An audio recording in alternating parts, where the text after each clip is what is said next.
Hey, what's happening, everybody? This is the man back at you once again, aka Brother Man. 50 grand, 100 grand. Hey, I'm just here, I'm going to chop it up with y'all this morning. Um, because there's a serious issue, right, fellas? And I don't know if who's ever out there, who's ever listening, if you could tell me if we got good convo on this microphone or not, but I do want to talk to you guys because I'm not at my normal setup. So yeah, we're gonna be doing some broadcasts because I'm gonna be moving about the country. So I want to talk to you guys about these hoes, right? Um, yeah, these hoes. Basically, fellas, these hoes are bad for you. These hoes are bad for you. I don't want to get on no preaching soapbox, or anything like that. It's just there's far too many men out here who have been dealing with hoes and they hadn't quite gotten what they want out of life.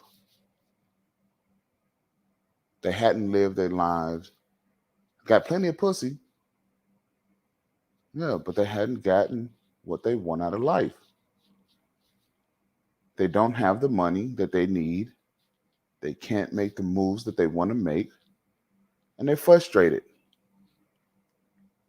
Yep, they're frustrated, and it's a sad fact.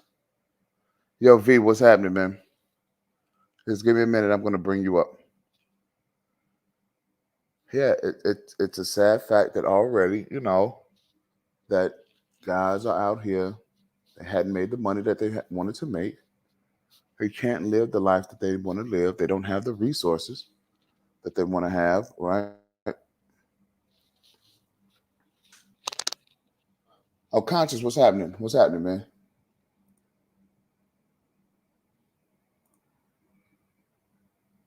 Yeah, conscious, man. Hey, you guys can come on up, man. I'm just gonna give my little spiel real quick.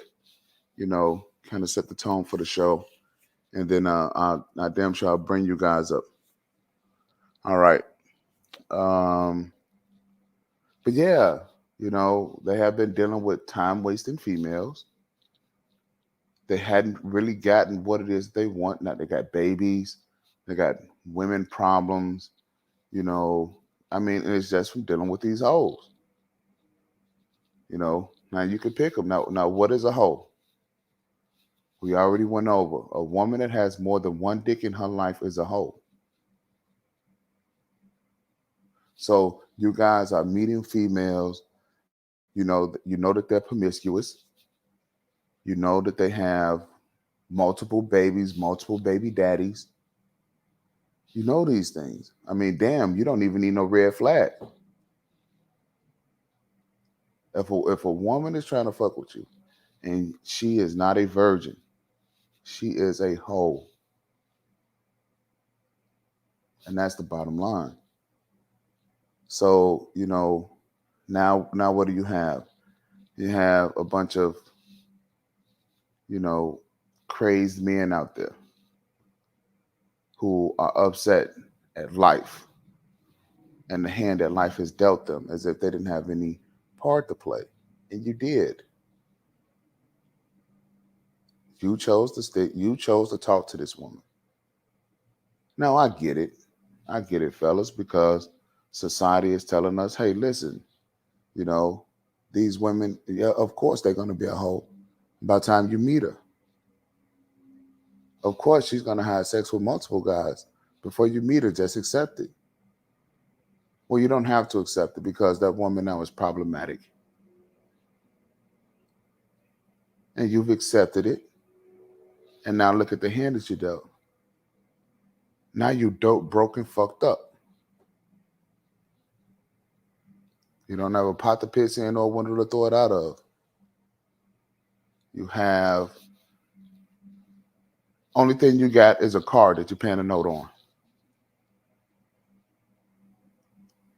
If you have an apartment and the car that you paying a note on, you have nothing. And you're meeting guys in their 30s, 40s, and 50s with nothing. When which really in life, when you step out of your parents' house at 18, you're supposed to go right into your own. That's how things are really supposed to happen, in case you guys didn't know. As soon as you step out of your parents' house, you're supposed to be getting married, going into your own with your own family. Preferably, it should have happened where you walk right across the street or something like that because, the family wants to stay in the same neighborhood or whatever. But I can understand why you guys are out here in the world and you're upset. The question is now, what are you guys going to do about it? Are you guys going to continue to be out here, you know, frustrated, frustrated with life, continuing to deal with your baby moms?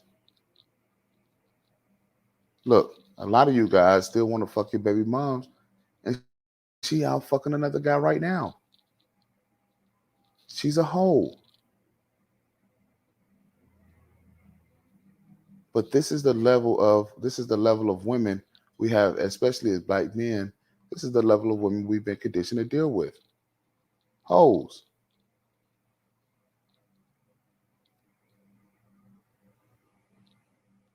And instead of just letting a hoe be a hoe and go ahead on about her way, nah, you want to treat her like she's something special. And I'm wondering why. Why? What has this woman done to touch your heart so much so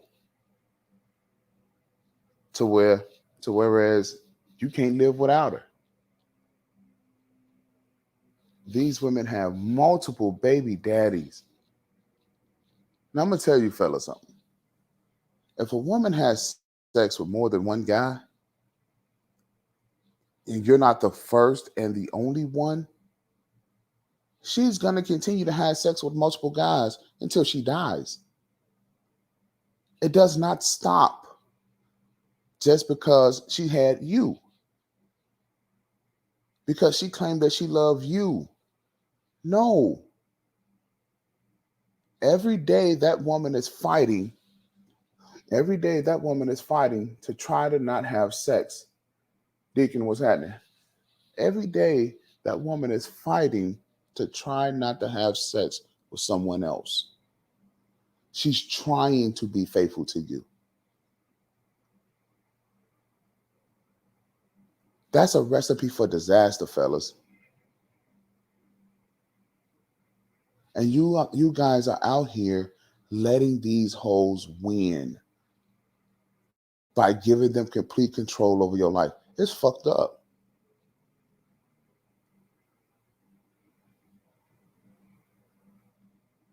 And I'm wondering why you fellas letting this happen. Why are you fellas allowing this foolishness to happen? I mean, they're nothing special. They're not doing anything special that a woman wouldn't do. So what is it? Y'all like the way these hoes fuck? These hoes got y'all nose wide open, huh? Because she could do a split. Any woman could do a split. Oh, because you think because she got something special between her legs. She don't. See, a lot of you guys, to me, just like the idea of these women, of what these women could be for you in your mind.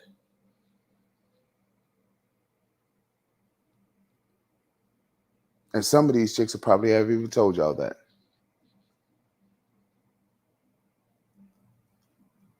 So, y'all can come on in. Y'all can come on the show.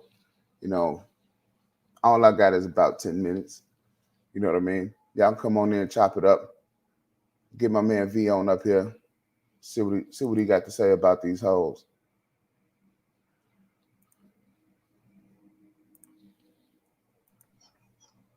Hi, good evening. Yo, V, come on, man. What's going on with you, bro? Okay, it's V, you there? the weekend. What about what you said? All right. Well, I'm all, gonna go ahead and I'm gonna drop V down. what? He probably got some connectivity issues. I do know that he's all the way across the world. So let me go ahead and let me kick him and then let him log back in here. But yeah, fellas, you guys, man, I don't know. Let's see. It says if it was special, then they would have one lover. Yeah, man. If they was special, but the deal is, man, is that guys are pedestalizing these women, man. Guys are pedestalizing them, and I'm trying to figure out why. You know,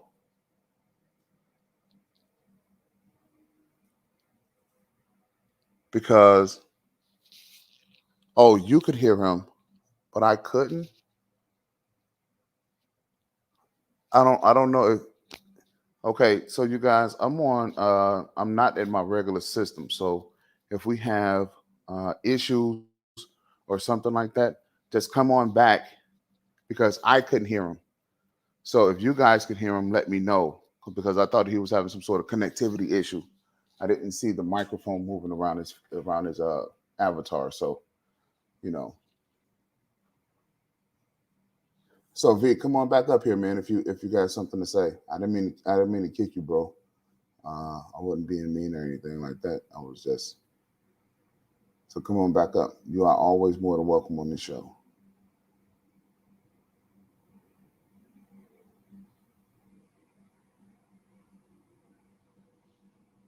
So if you could hear him, I couldn't. So I'll just have to go ahead and I have to work that out. But yeah,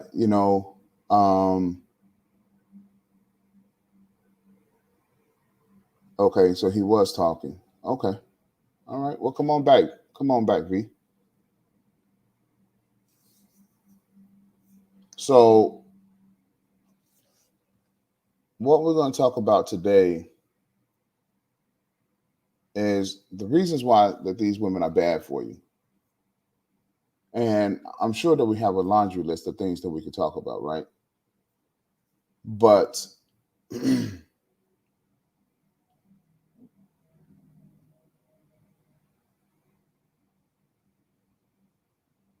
we can go into, and I really want to try to like find a point of reference where we can start at, right? But it just I think at this point it just really doesn't matter, right? Um, because number one, these hoes are time wasters. They are just automatically all around the board. They are time wasters. Even with the little 20-minute fuck that you get from these females, it's still a waste of time. The reason being is because at this point, these females, they are just like, something that you just fuck on and that's it. It's not even really satisfying to a lot of you guys. So why are you even wasting your time with them? A lot of these females out here got pussies like Grand Canyons, man.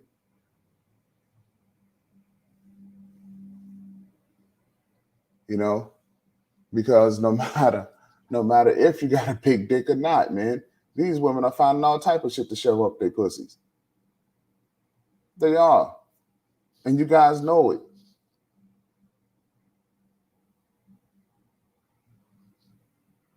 So with that, oh, we got Deacon. All right, Dick. Let's see if I can hear you, man. Yo, Go what's ahead, going fire on? away, bro. What's going on, bro? Can you hear me? Okay, so if you're talking, I Yeah, don't have. I can't hear you if you're talking. maybe your volume So let's down. see if there's something up with my audio.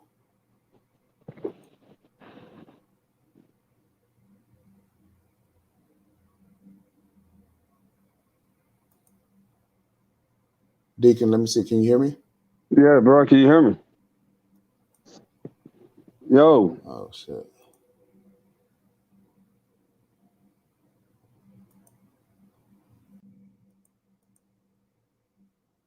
Oh.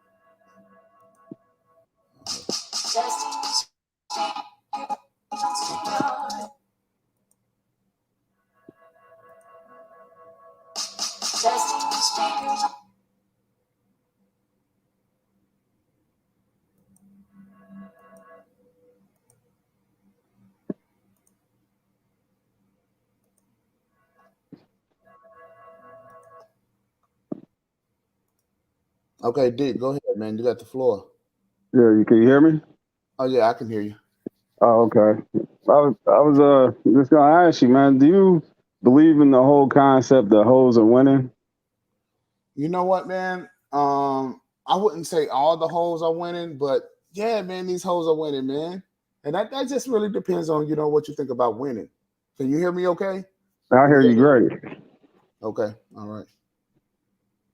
It's not really what we think is winning is what they think is winning, though. I mean, when they can do whatever they want, they do whatever they want. Imagine if you had every option a woman that you know what I'm saying. Any woman that comes up to you, you got the power to say yes or no. I want to fuck, whatever, whatever. You would get tired of. You probably start turning some down. Probably turn down more than you would turn down now, seeing how you got to work to get to that point.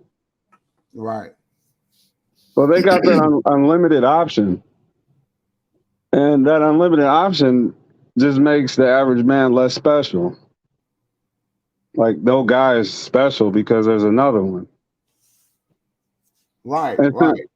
and since we all looking at the women like they've been ran through us, all I want to do is run through them. Nobody's taking them serious. And I Well, don't even know at what point do they actually decide that they want to be serious in a relationship, but for the most part, they don't. They do right. what they do what they want to do, and towards the end, you don't see them as happy as they are when they got this unlimited choice. Well, yeah. Well, I mean, these hoes, they're gonna follow their own dreams, man. Yeah, And who's to say that they shouldn't be able to follow their own dreams, right? But I but mean, they can do what they want, but I don't care what they do. You know what I mean? At the end of the day, they got to be happy with their own decisions. right, But that's what turns into being bitter and insulting the name of every good man out here. We're all the same. We become a monolith in their opinion. It's like that's all we want. No, you just presented yourself as that, and we treat you as such. And then that's it. You keep it pushing. yeah, man. But these guys, man, they just they allow these hoes to come into their life, man, and then they waste too much time with them trying to have relationships with them. Like for me, I don't see, even for my son, right? Look, man, if a woman had already fucked somebody else before you, bro, just keep it pushing. I mean, Just good keep luck. Good luck finding that though. I'm all about to right, be 40. I mean, I don't know how much that matters at this point. I'm a married man, by the way, but I got to keep it real tendencies. right, right. So I just look at it like this, like, if if a woman is out there having sex with more than one guy, all right, she's not gonna be faithful to you in a relationship. Why? She's used to fucking guys. What do you think she's gonna stop just because she met you? No, That don't make sense, right? right. So she's gonna remain a problem all through your relationship because that urge now she has to now fight that urge to stop. I mean, just like you would have to fight that urge to stop fucking other women. It's hard to do. I had a streak, a mean streak. I mean, that was a mean streak, bro. It was hard to let it go. Even though I was, with somebody, I was still out here. I know once you get that ball rolling, it's kind of hard to stop. And that variety is the spice of life. That shit's exciting. I could imagine with unlimited option what type of shit I would do. There's a reason why it's balanced in their favor. Right. So with an unlimited option, which they have, right? Mm-hmm. It's all fair game, right? So why would you fuck? That's a waste of time. It's a circular argument, though, bro. But then this is the kicker: women aren't built for that. I do believe in the sense that the guys that you sleep with, you keep something, and that's what makes them more restless and more restless. They didn't value it, and they gave it away to everybody, so they're never going to value it and keep it for one. It's too many. I'll call it spirits in there. You know, you got spirits and residue going on, man. You can't settle. You know, it's like shaking the globe with the snowflakes in it. Right. Once you start doing that, man, but it never settles. Yeah, man. Right. You just keep shaking that little globe and shaking it, and it's, you know. Yeah, snow keeps going around. But for guys, man, you got to understand what you're dealing with. You have to understand what you're dealing with. And you could tell when they're all over the place because they're just all over. I don't know how to explain it to people, man, but if I could talk to a female within 5 minutes, I could tell if their mind is, you know, their attention, everything's been shared. Yeah, I could tell a whore. I can. Well, I mean, so what would you consider a whore? That's a great question. And so I don't know. It's like they have been influenced from 1,000 different places, and there's no straight line train of thought. A whore is somebody who's, you know, been around, I guess. I don't know if there is a recovery for that. But once they've hit that point, that's just what they are. I mean, okay, so here's what I consider a whore, right? A woman who has had sex with or is actively seeking to have sex with more than one guy. At the same time, or just period? No, I'm just saying just period. So if she's had sex with one guy, she's looking to have sex with another, she's old. There has to be some time frame in between before you could just jump to that, right? Because let's say they was in a relationship and that relationship didn't work out. She stayed to herself. I don't know, maybe 6 months to a year go by. She's back out there. Well, so here's what happens, right? These females, what they do is that they go out to go. They hop into a relationship, right? Knowing that it's not going to work out, but they're just doing it because for whatever reason, you know, it could be fun for them, right? More than likely, it's probably fun, entertaining, some sort of excitement or something like that. So it's not really well thought out, right? So really, these hoes are just not thinking. Okay, so hey, bro, let me put a bookmark right there. That's exactly what I'm saying. Like train of thought, what comes out of their mouth is not further than their nose. They don't say shit past their nose. Right. It's always right now.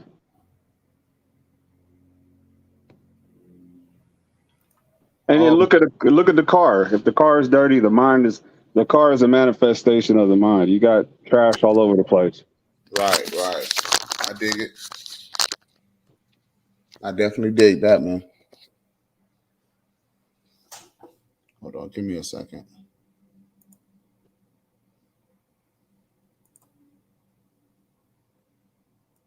But if people don't understand how you present yourself, I mean, somebody comes over to your house, your kitchen's not together.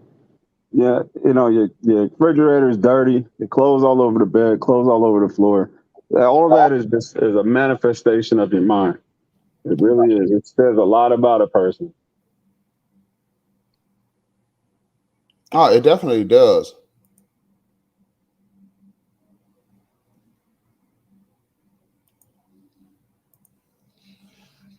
Bitcoin L, are you there?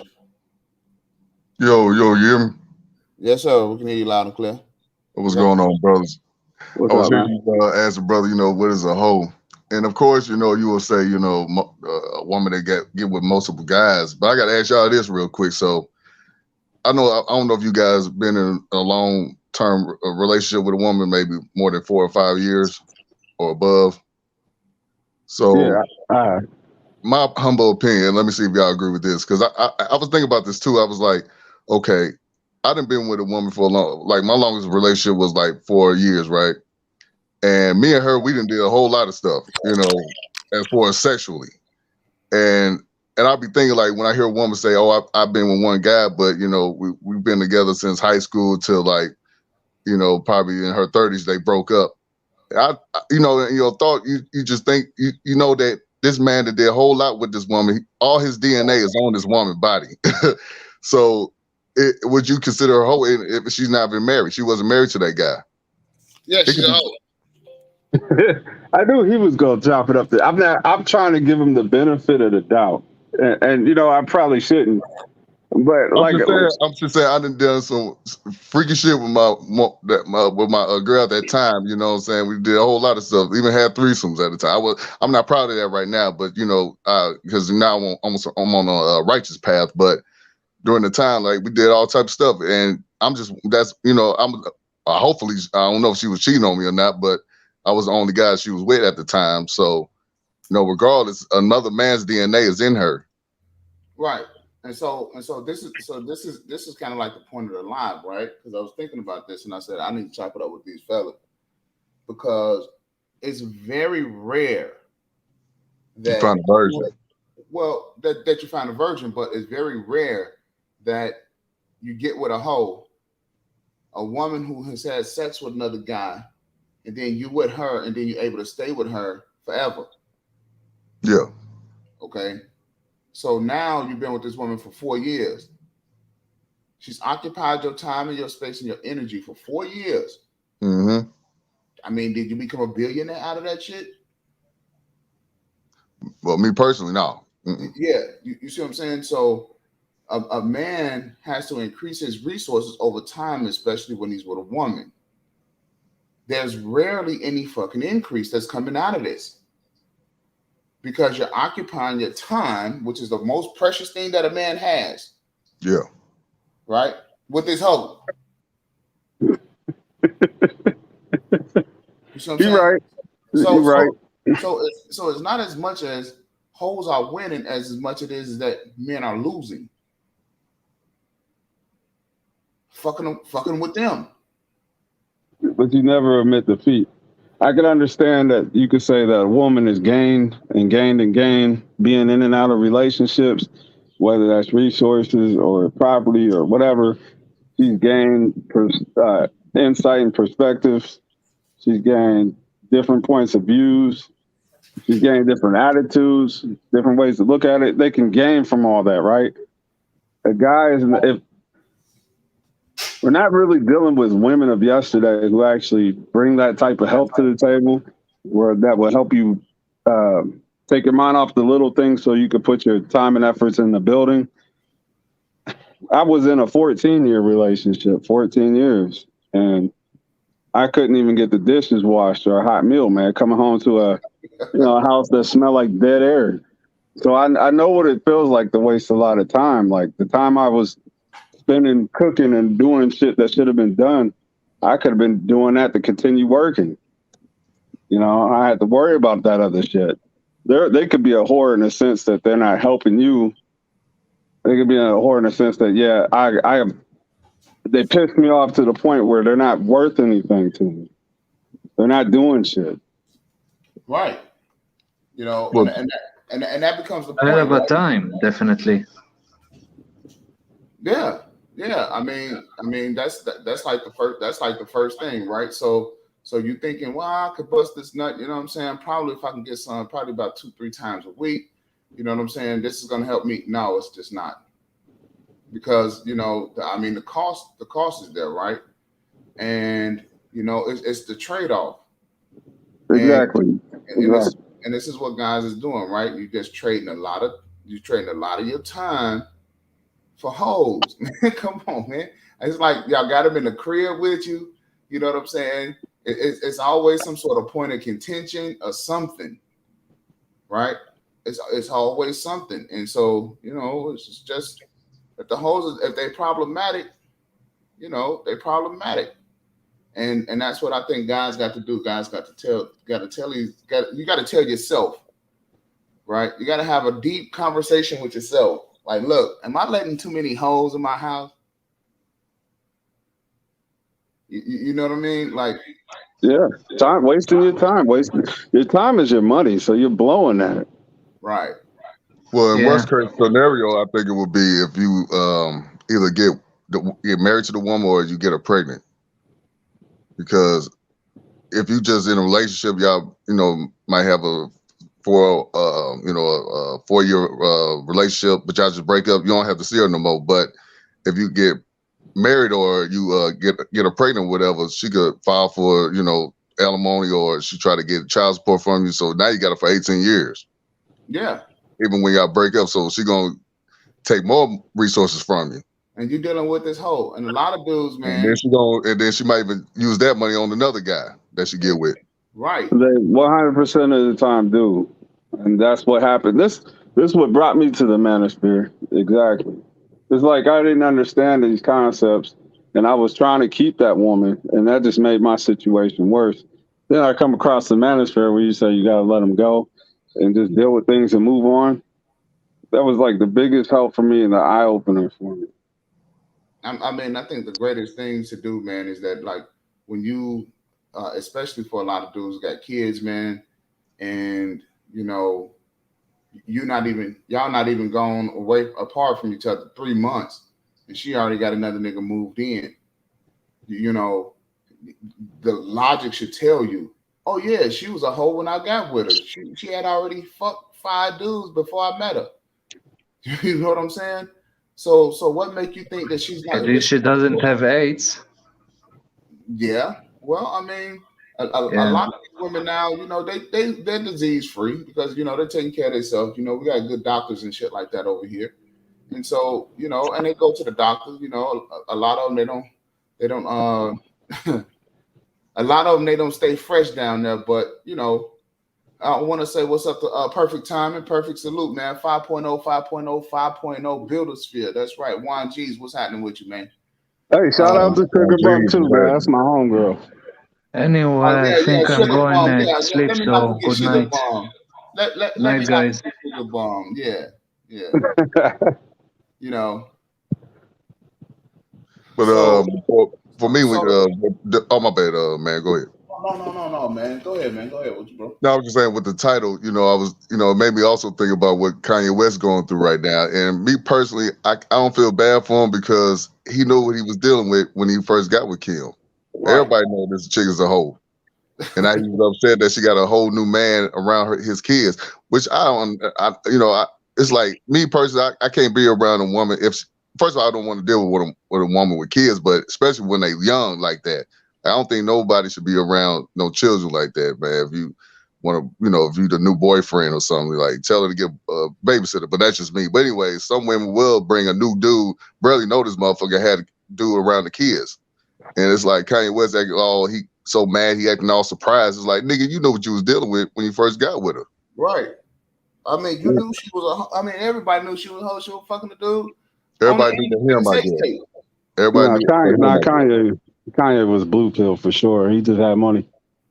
I don't know about that because if you go back, listen to that song with Jamie Foxx, the Gold Digger song. He kind of say a lot of things that the manosphere say. She gonna have you for 18 years, stuff like that. So he knew the game, but for some reason, Kim Kardashian just swooped him off his feet. Well, nah, man. Kim didn't. Nah, I think that she was just like, oh, I got a chance to get one of the baddest bitches in the game, right? Or you think it was bragging rights? Yeah, that's all it was. You know what I mean? And so, I mean, bragging rights to have like 3 or 4 kids with this broad, it can't be that. It Like was I can see if you say that with Amber Rose, like that might have been a bragging rights type of relationship because she was the baddest chick back in the days. Well, But I think it was supposed to be. He was supposed to be able to get Jay-Z and Beyonce was together, and he was getting together with Kim, and they can have their families together. You know what I'm saying? The two girls can be together, and you know, and See, that's why Jay-Z had to distance himself from Kanye after that. You know, they kind of had a feud going on. You know, he was like, why the fuck would you choose Kim? You could have chosen any other woman. You gonna choose Kim. Right. The bitch with a sex tape with Ray J. Right. You know. I don't know. I don't know why guys in the industry would want to mess with a sort of popular woman like that who's got that kind of influence. That's the same as that conflict of interest if she's making more money than you. At the time, she was, I believe. Well, you know, it's just that guys be like, you know, she's an influencer, I'm an influencer. We got some things in common, right? But the thing is that guys don't take that look. They don't take that look because I think we just been conditioned to fuck with hoes. Yeah, we have. It's in the music. It's everywhere, bro. Right. But I gotta be fair though. You know, Kanye West actually made more money with Kim. But I gotta be fair on that. You know, it's very rare you get with a hoe you make a lot more money. But in his case, he actually did. Ain't he like a billionaire now? If I'm not mistaken. Yeah. So now it's like, okay, Kanye, what's your trade-off now? You know, would you be willing to give up all this money just to be able to have your kids and your family how you want it? Mm-hmm. I don't think he would. Nah, I don't even know if I would. Tell you the truth. You still gonna see your kids, man. You gonna come across them. It ain't like he ain't seen them at all. It just seemed like I think he's just jealous of the old dude. I think he's just jealous, man.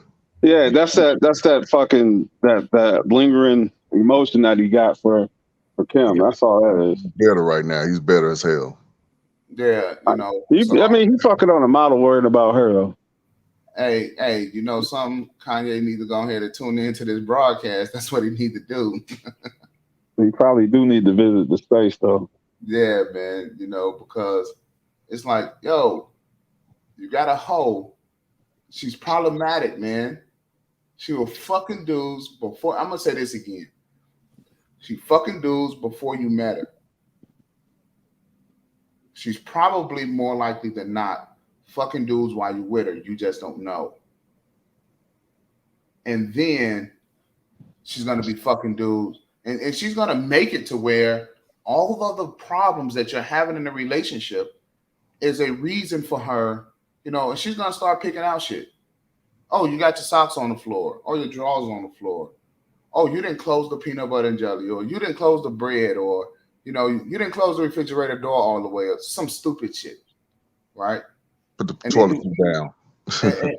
and when all of this shit is going on, guys are not saying to themselves, "She's trying to go fuck somebody else." Oh, you can imagine all those unfinished arguments that you have, and you got something you gotta go do, and you gotta leave right now. And okay, we'll table this. How many times that's happened and you never come back to it? That'll build up some type of hate for the person that you're living with, to where the person that you're living with becomes your enemy. You're sleeping in the same bed. Yeah, you know, open unresolved issue. But guys don't realize like those point of contentions and the reason why she brings the shit up, or even the reason why she's doing like real passive aggressive shit. You know what I'm saying? Guys don't see that shit. Oh, you want some new dick? That's right, because you're a hoe. That's true. You know, and so and there's guys that's right now that's caught up in it. Oh, you wanted some fresh dick. That's the reason why. Or you probably fucking somebody else right now, and you trying to make moves to separate from you because you know because these girls, they be having this whole idea about a new life. I get a second chance. Bitch, how many second chances you think you're gonna get? There's no such thing as a second chance. This is just a continuation of your current life. But this is the way that these hoes is out here thinking. And guys is just allowing these hoes to spend too much time and space in their life. And now what do you have? You have guys a lot of times, 30, 40 years old, got to start their whole resource gathering all the way over again. Right?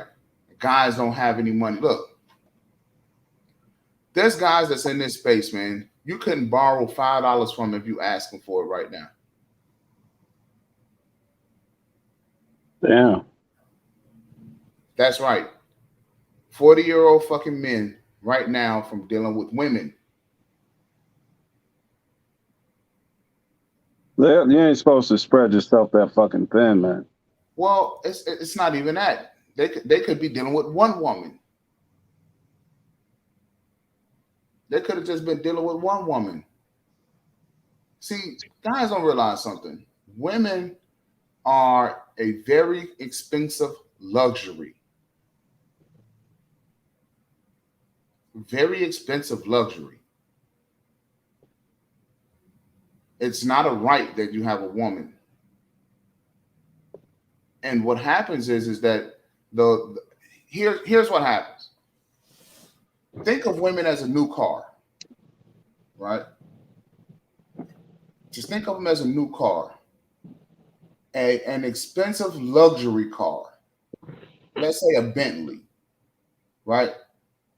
Jay Boogie, what's happening, man? Salute to you, bro. You always welcome up. So these women, that is a very expensive fucking luxury. You go out to go get a used Bentley.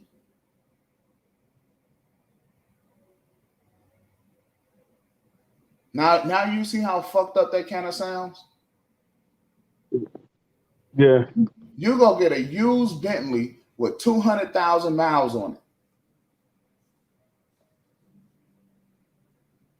Who the fuck is gonna want that resale of a used Bentley with 200,000 miles on it?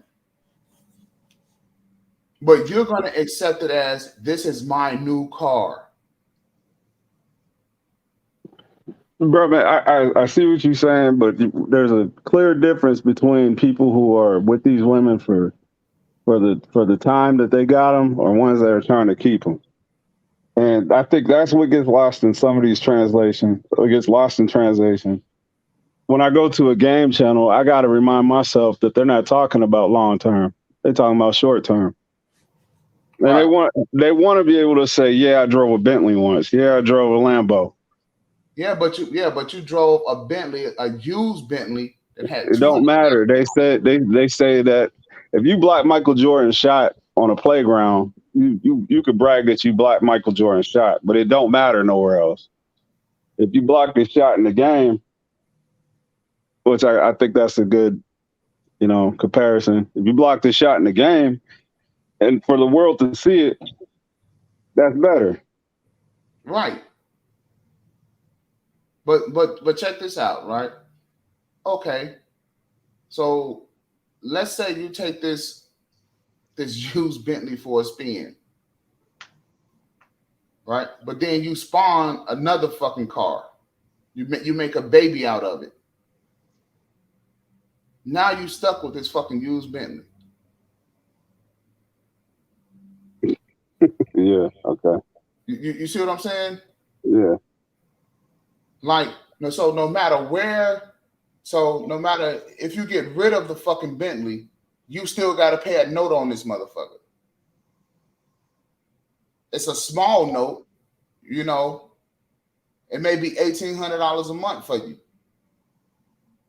but you still got to pay a note on this fucking Bentley too. You see what I'm saying? For upkeep and shit like that. Well, that's why you don't get hoes pregnant and you don't get married to hoes. But there are some cases where women can hide that shit. They can reinvent themselves. And you might be thinking, oh, this is a good girl. Or even she might be a good girl, but for some reason she see another dude that she might be into or attractive to, and she ended up having a little fling with him. Right. So that's usually the case. We're not approaching whores. It's like, exactly, they don't wear labels and shit.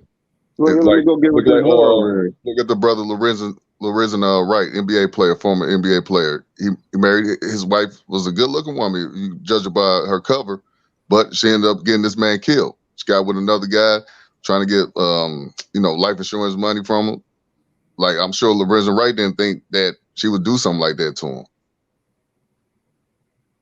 Well, yeah, actually, I mean, you guys seen the list, right? Yeah. That's a pretty good indicator of a hoe. Pretty good.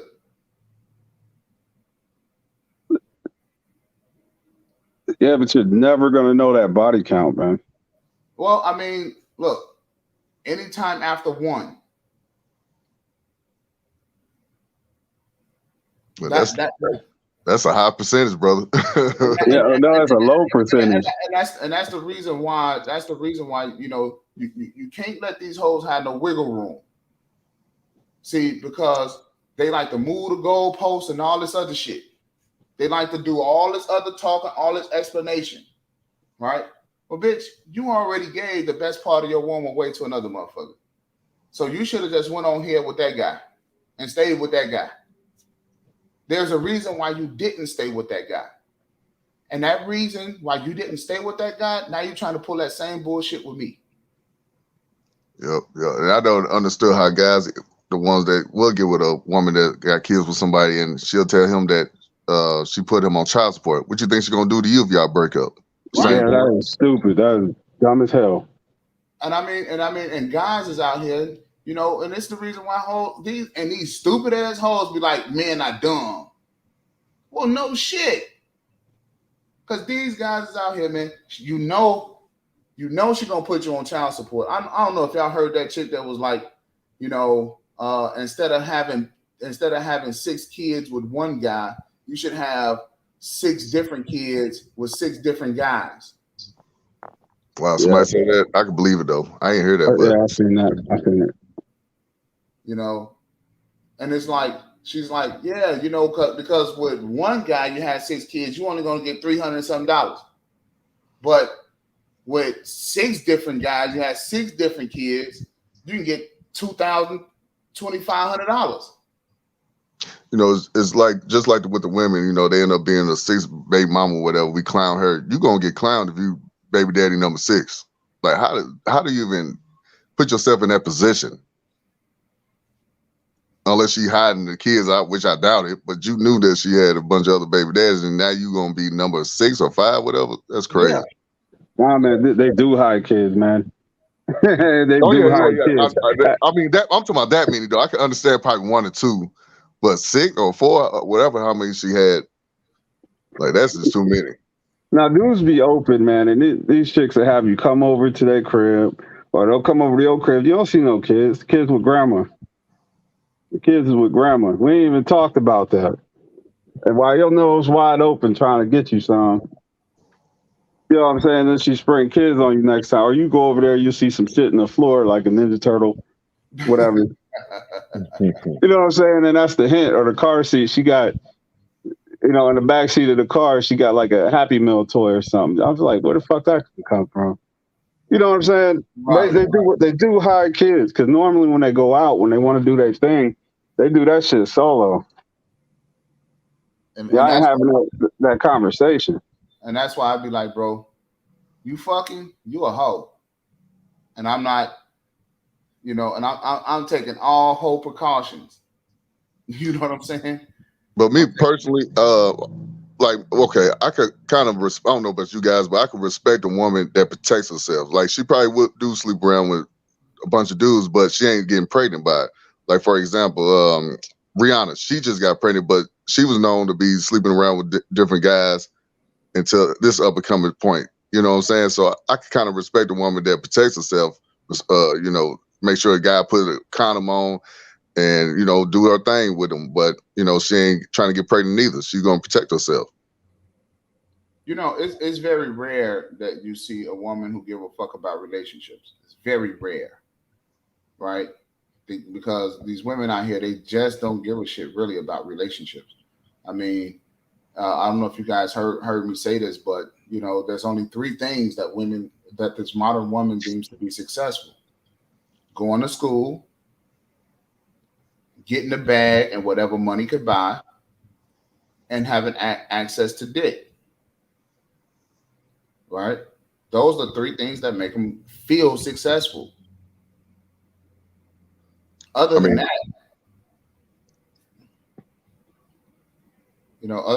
it's just bullshit. I mean, right? Are you trying to stop them from doing that? I mean, should I be like, just let them if that's what they want to do?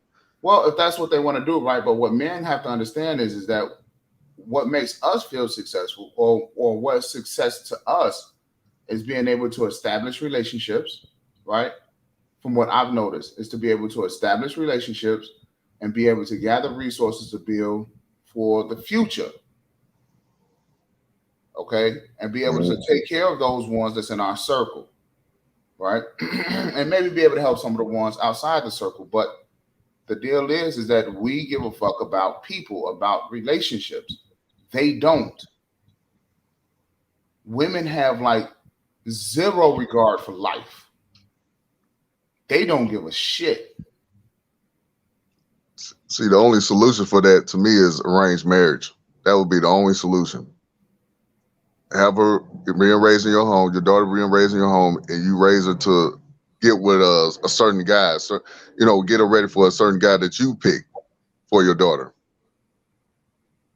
Okay.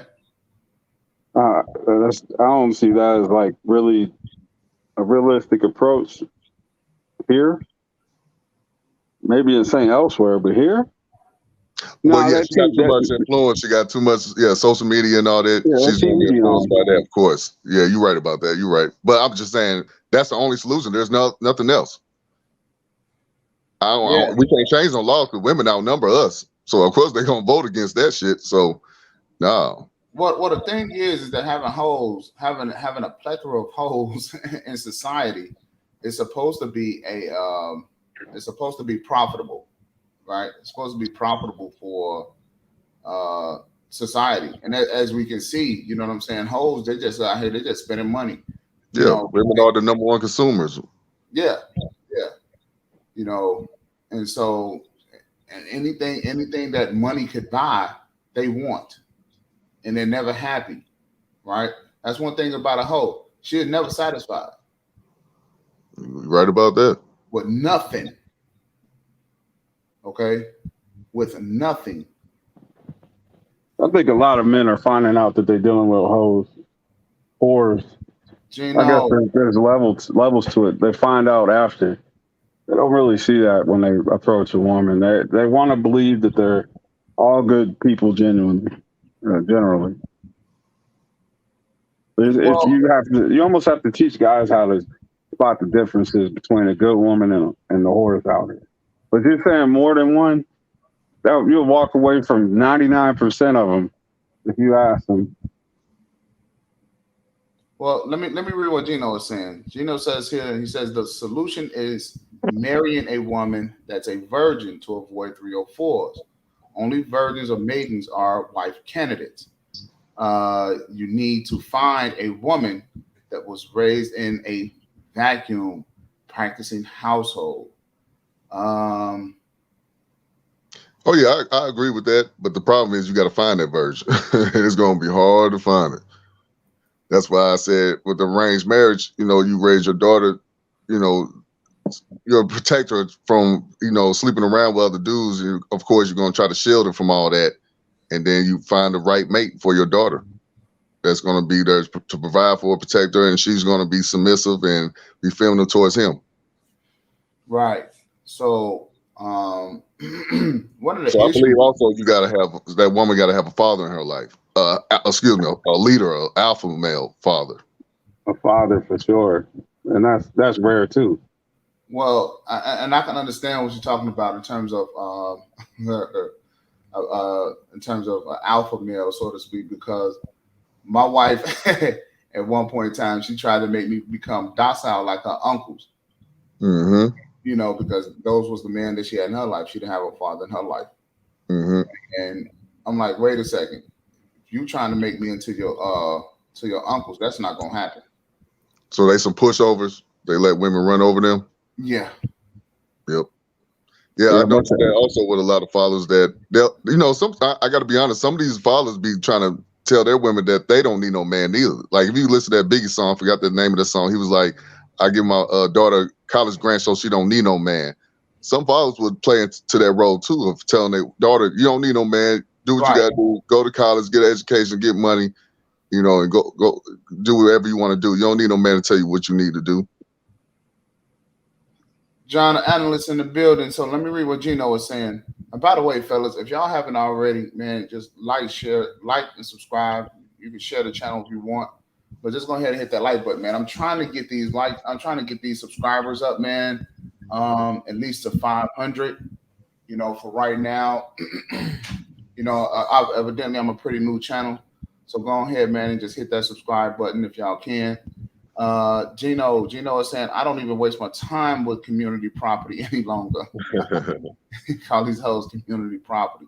Why place your genitals where another man has placed his? Would you wear another man's drawers? Well, that's the same, but guys don't kind of look at it that way, Gino, because the women have convinced the man the vagina is a self-cleaning organ. Ooh.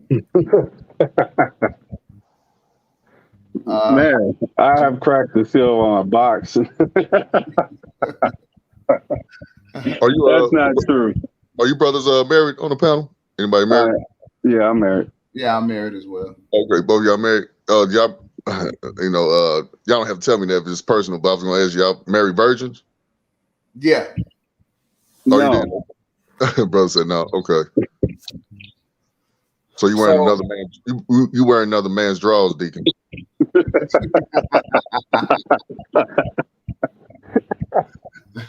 I can dig it. It doesn't. I mean, I'm thick-skinned, man. That shit don't work. But check this out. So my deal was this, right? So my wife she's like four years older than I am. Okay. So I was 26, she was 30. You know, I want to talk to her on her 30th birthday. And I should have known right then and there something was wrong. Okay. Because she's 30 years old, no man, and still a virgin. Like, of course, that's unheard of, but is it something wrong? You know, is this a red flag or what? You see what I'm saying? So, you know, and of course, over our time together, you know, we've had our spouse, but a lot of it has been time wasting. You see what I mean? A lot of it has been time wasting. Was she a virgin because her religion or something? She was waiting on marriage. Well, yeah, she was waiting on marriage though. And you accept that when she told you that? Yeah. I mean, shit. Only thing I can do is believe what people say until you actually show me something different. So you waited till marriage before y'all had sex? Yeah. Oh wow, that's a lot of discipline right there. Yeah. So my little brother did that too, but he didn't marry an American woman. I didn't either. He married an Ethiopian woman, straight off the boat. And she came and she went to college, and my wife, she's Dominican, and my brother, my older brother, he's with a Colombian, but my little brother was the first one married, and I seen how that relationship went. It was going nothing like how my relationship went. Like I said, I was with a woman for 14 years, and his wife came through, and she did all the light work, and he was doing all the heavy lifting. So that worked out swell. And since then, he's accumulated plenty of properties and finished college and got his doctorate, and he's a dentist. So he's doing the damn thing in life, and we're all kind of following the youngest brother's lead. So we didn't go and marry American women, and that's been one of the key factors is the culture. It's not the race, it's the culture. 'Cause like I said, she's Ethiopian. My wife is a Black Dominican, and my older brother's woman is an Afro-Latina as well from Colombia. Okay. Yeah, you know, so I believe in polygamy, right?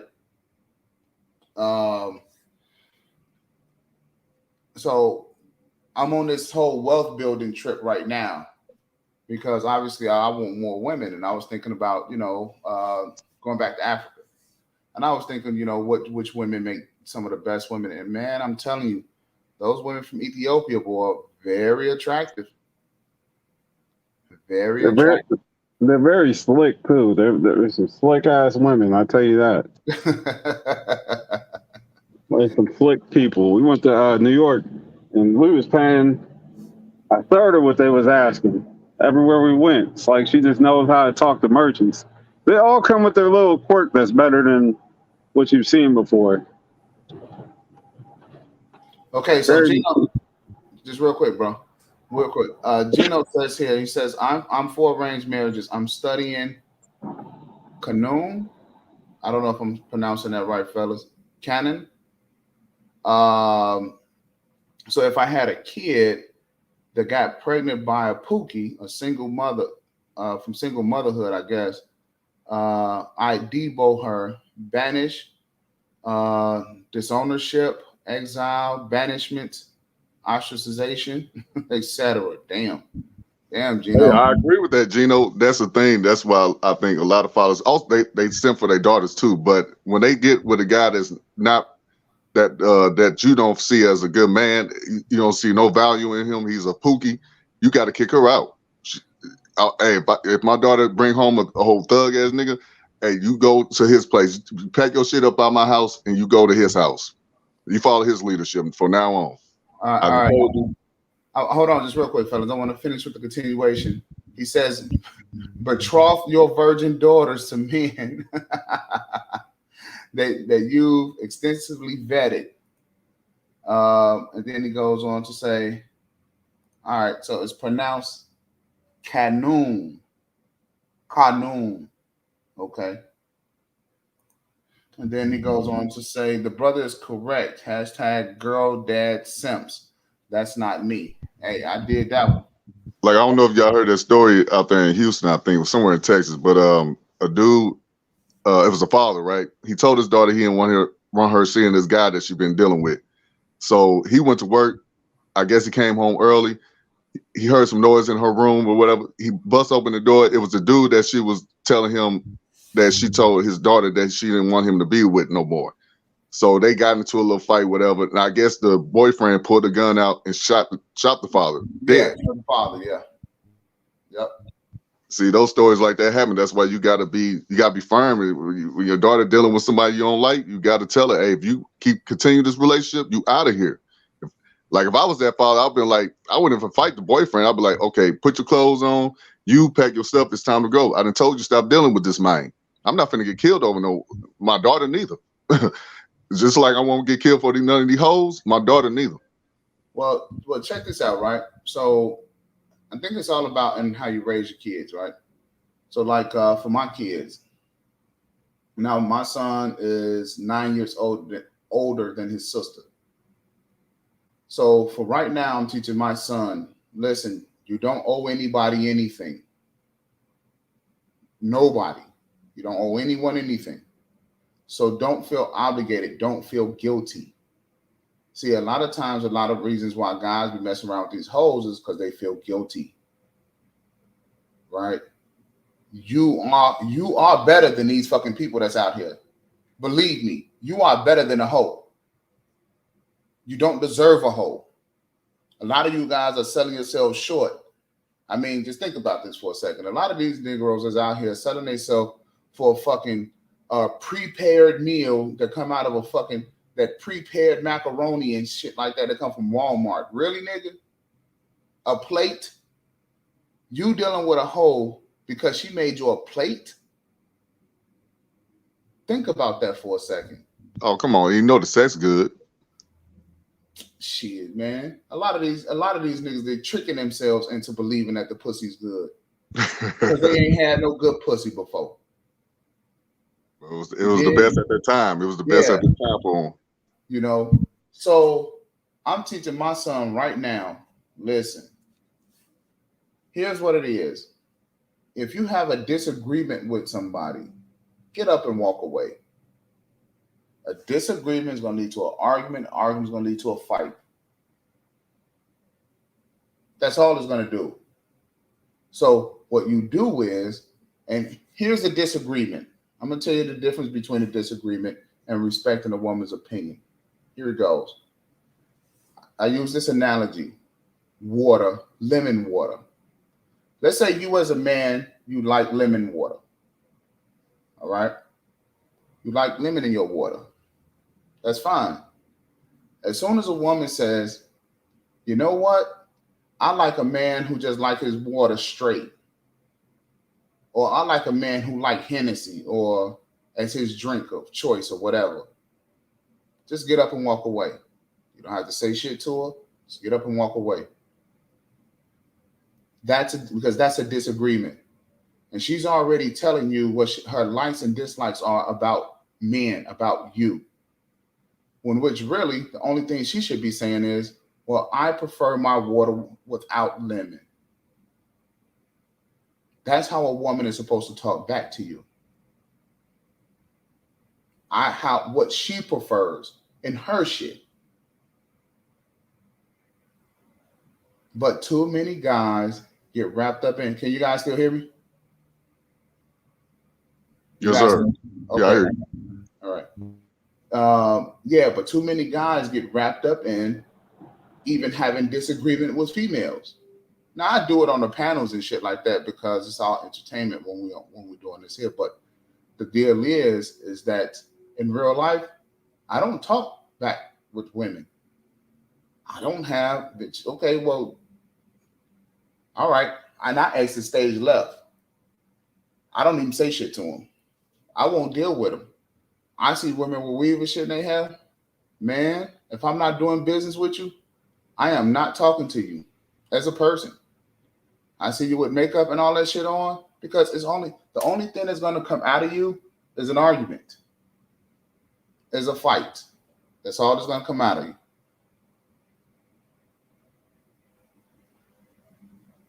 Let's see. Gino says harlots equal community property. You're wearing the drawers that other men in the community have worn. Hell yeah. Gino, should men stay virgins until they get married as well? Okay, so Gino, men are not virgins at all when they get married. So we have something called a wet dream, right? That wet dream right there busted your nut, and the next thing you know, you're off to the races. So we are really not designed to be virgins when we get married. That's not the way that we're designed. Once that nut pops, that wet dream happens, it's over. You're no longer a virgin. Now you just may have not had any pussy, but you're no longer a virgin by nature. So your body is already used to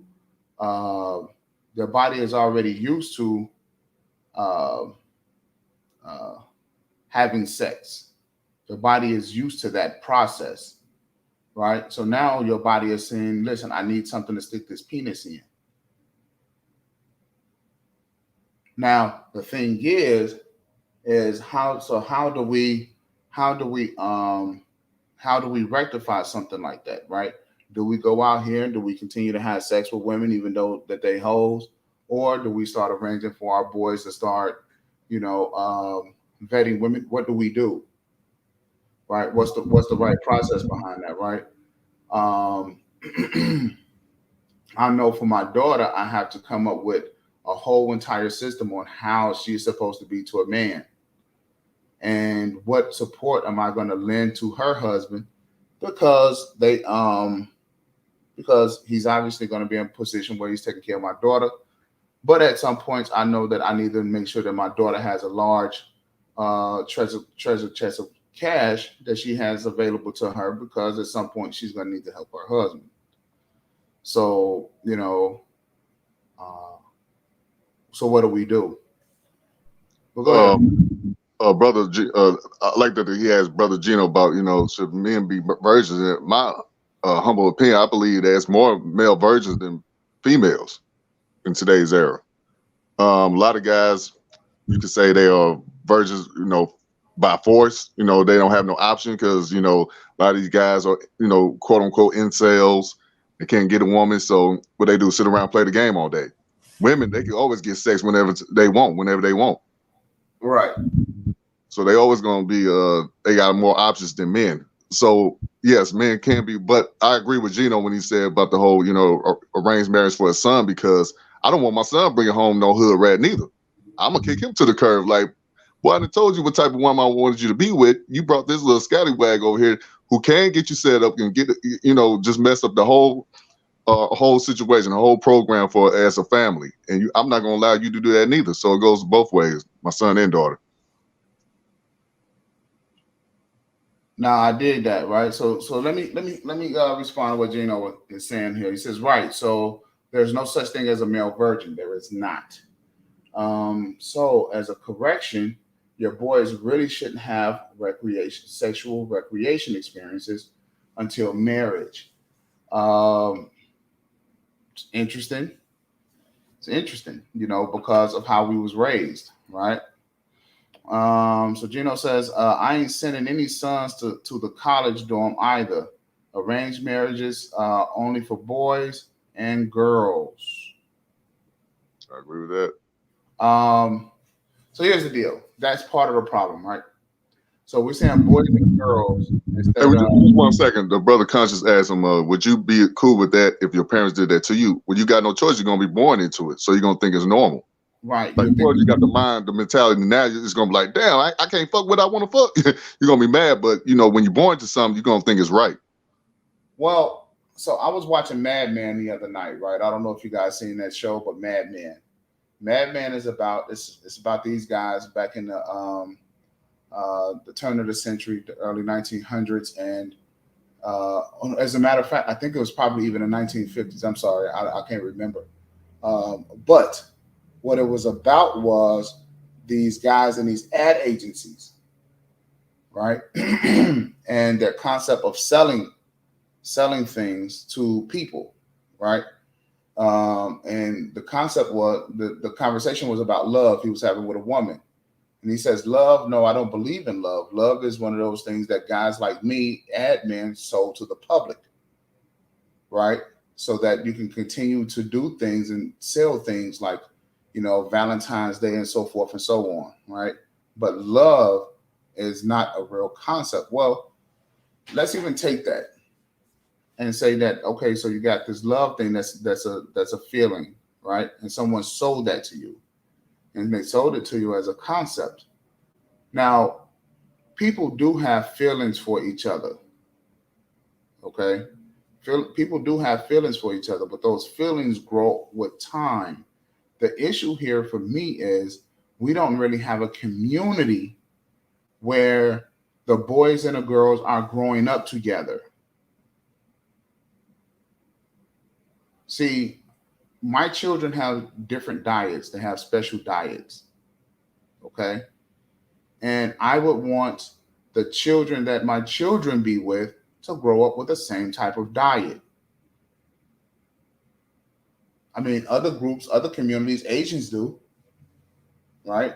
Asians do, fucking Germans do, Italians do. But what about our people? Our people get bullshit soul food, right? All the food in the world that causes you to go back and forth and try to kill each other when you get older because the food that you've been eating since you was a kid, fucking snack cakes and potato chips all damn day. That is what is the diet for black people. And no wonder why the relationships when they get older is unhealthy. So that's what I would want for our children, is so that they can have better diets, right? Now, so my children, now I would have to actually go out and find somebody who's been raising their children like my children, instead of having a community already around me that does that, right? So having an arranged marriage, I mean, how does that work? Because we don't really have communities where, the boys and girls that's growing up together, that they're even growing up eating the same foods. At least healthy foods, by the way. So Gino says networking, but I'm building networks around the country to solve the problem for my family. Selective mating strategies. Selective mating strategies is A1. These women in the U.S. are unfit for wifehood. What y'all niggas talking about in here? Go ahead, Gito. What's happening with you, player? What's up? I hear y'all niggas jaw jacking in my comment section, in your comment section, not mine. yeah. Go ahead with you, bro. Nah, man, I'm chilling. I'm over here doing all this jaw jacking. See, the stuff that I'm talking about, mind you, now I know somebody y'all gonna be in my rear end. I'm not married and I don't have kids. But with that being said, I'm actually studying up under an elder, and I have been studying up for about over the past year under an elder who does practice vacuum technology, that does practice selective mating and stuff like that. So, and we go over the documents such as the Kanun. That's what I'm talking about. The Kanun, which is actually it's an old Albanian tribal document. It's kind of like a Bible of sorts, right? Where it talks about mating practices and whatnot. And quiet as it's kept, Black folks in America at one point in time actually had a selective mating system. We actually still have vestiges of that. That's why we have Jack and Jill, for example. See, the super rich, they practice all this stuff. Even in the age of social media, they practice all this stuff. So it's not like I'm just running my mouth, off now. I don't have the practical experience. I don't have kids. I don't have a wife, at least not yet. But I am working on acquiring some land and stuff like that. And on top of that, I am studying underqualified individuals, not people who claim to know about relationships on YouTube, but in reality, they're wiped up the single mothers or whatever. So, there is some credit there. But, and at one point in time, Black Americans did understand this science up until 1960. So, yeah. So, okay. So arranged marriages, you have to go out, and at this point you have to go out and try to find somebody. I mean, is this like a world thing, or would you want your kids? Let's say if you had some kids, would you want somebody to? Would you want them to be mate with somebody else in America, or are you just actively looking outside of the country? When we're talking arranged marriages, so it's like when I was talking about the virgin subject, and people always, ask me, where you gonna find one in this day and age? Well, see, those type of systems are ecosystems, right? Virgin ecosystems, for example, which a lot of people are not, especially in our community, are not familiar with. Because so basically, there's another system that's not public, right? That you have to kind of, chop it up with, religious networks, cultural networks, so on and so forth. And that's kind of the same thing with arranged marriages. You obviously want to get cool with the network. Even something as simple as, for example, I got a friend of mine who he's a cybersecurity expert, right? And he has a son and a daughter. Now, and they're about, I think they're 8 and 9, I believe. Now, if I had a daughter, right? Like say the next 2-3 years I had a daughter, right? And I know the brother. I know his background. I know his family, so on and so forth. So within our network, I could sit here and say, hey, man, my daughter's getting ready for marriage. You got like, what, a 25-year-old son that's responsible. Let me chop it up with your son real quick, and then chop it up with you. And let's negotiate something, right? Let's negotiate some terms and conditions for an arranged marriage.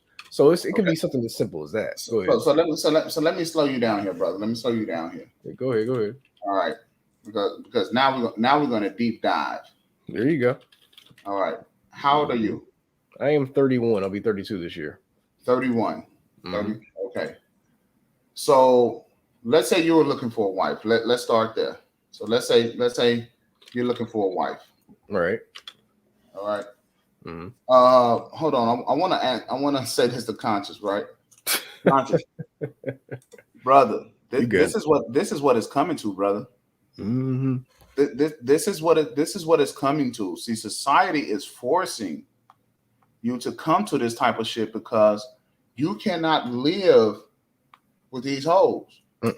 You can't have them in your house. They're acting like fucking wildebeest. They're tearing up the house. They're destroying families. They're going out here crashing the cars. They're shooting people in parking lots. I mean, these goddamn wildebeests are all over the place. And you thought you married a good girl. They have no culture, right? They, they're not astute beings. They're not fit for relationships. Okay, so this is the next logical step. Yeah. Right. So what we're thinking about here is see what they made people do in America is that they made people hate Muslim culture, so that your culture can get so far out of hand to where you would want to only deal with Muslim culture. Yeah, I agree. Okay. So let's go back to you. You said you 31. Yeah, 31. So let's say by the time you get all of your shit together. Yeah. I'm just gonna say I'm gonna give you, let's even say 35. Yeah, 35. That's what I'm aiming at personally, actually. Go ahead. Okay. Now I believe that a man should not try to have a family until he has $1 million. Okay, that's fair. That's what I believe. I think that that's enough resources for him to be able to do the things that he needs to do in terms of having a functioning family. Now, and I want to talk to you about that in a minute. Yeah, go ahead. But I believe you should go after an 18-year-old female. Right. Now, the reason being is because, first of all, I mean, she's an adult starting out, so she should be able to have a life. Right. Hold on, conscious is getting in here. Hold on a second. This brother's funny. All right. So he says that's why that will never fly in America, especially with black women. Y'all must be getting women from another country. Okay. And then Conscious goes on to say, he says, where are you finding these women at? Where are you finding these women at? You get what you give. So step your game up. And he says, the man, you funny. A meal, that's right. Okay. Yeah, that's right. Because you should not be married and having money issues.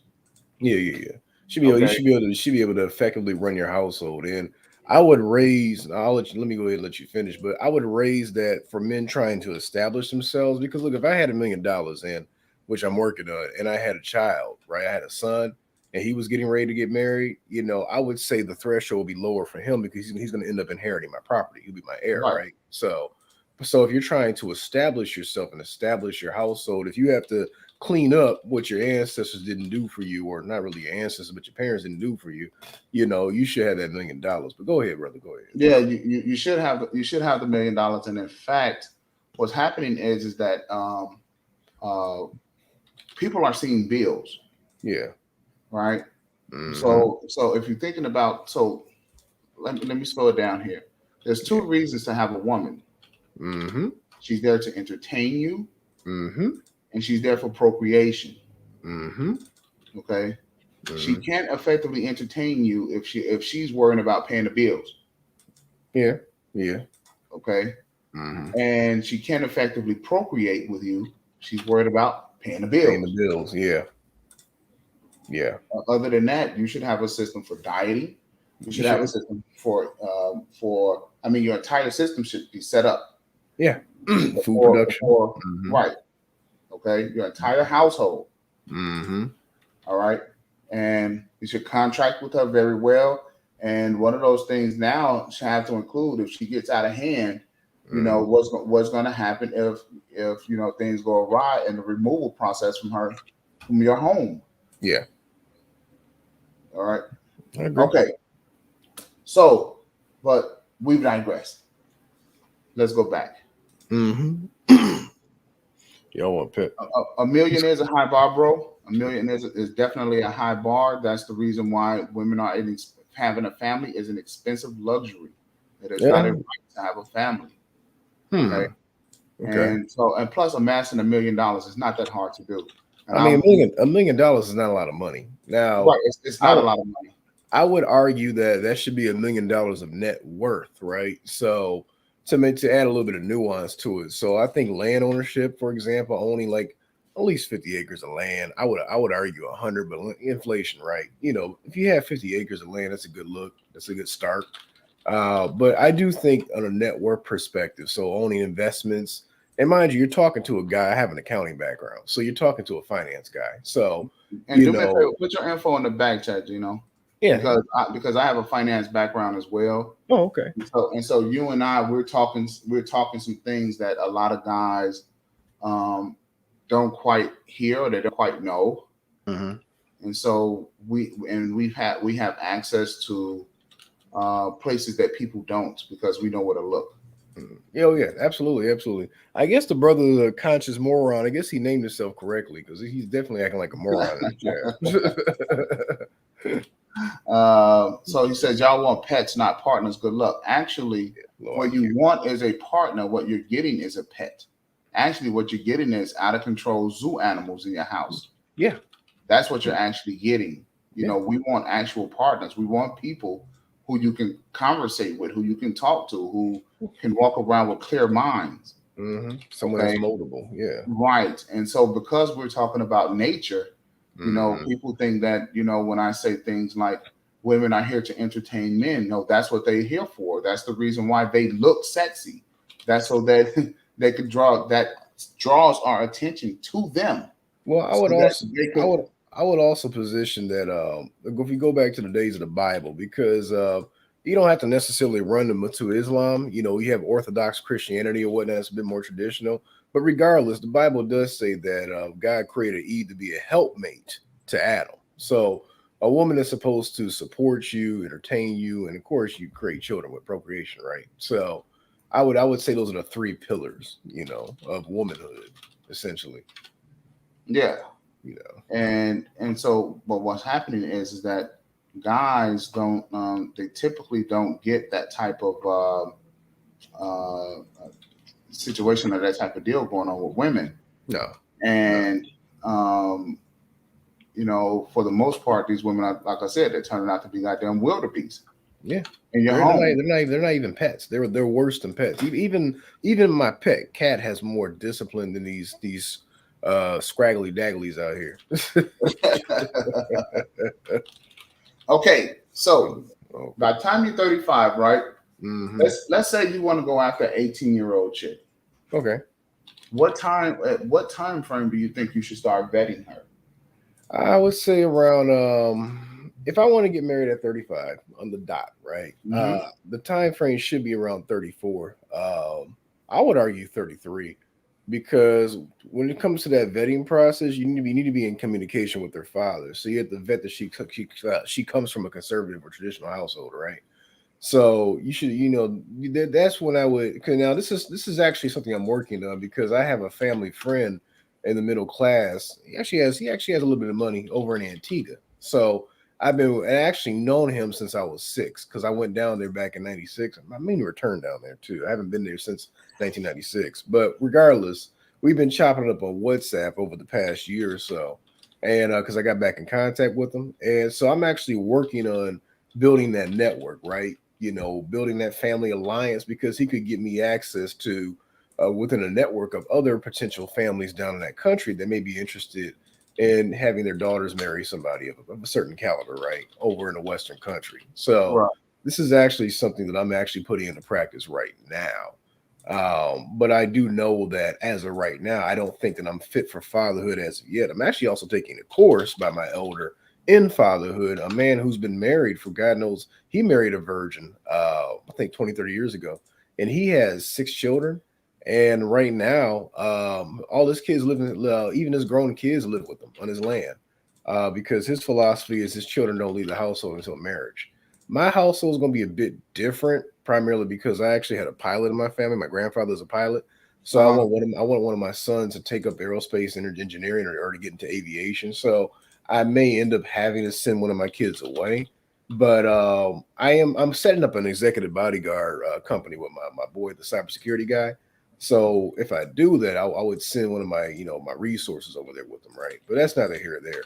But yeah. So by 35, to get back to your question, I say the vetting process should start around 33 because if you go by the standards of the Qanun and just go off of ancient patriarchal standards, we can use the Bible, right? I should be communicating with the father really most of the time, if not only on an exclusive basis, because when you're talking about arranged marriages, that's the realm of the father. You don't just work with the daughter herself, right? You don't do all that. Okay, so just real quick, I want to say big ups to Gino for the $50 cash app. Hey, thank you very much, bro. I really appreciate you. Yeah, no problem. Thank you very much for supporting the show. Yes, sir. So just real quick, I want to say this to Conscious. Conscious, he says, "Good luck with the search." And you said I'm 35 and she's 18. What the fuck? I'm out. So check this out, Conscious, and I hope you're still here, bro. And I really want you to listen to this, right? Mm-hmm. At 18 years old, she's an adult. Yep. That's what a lot of guys are missing here.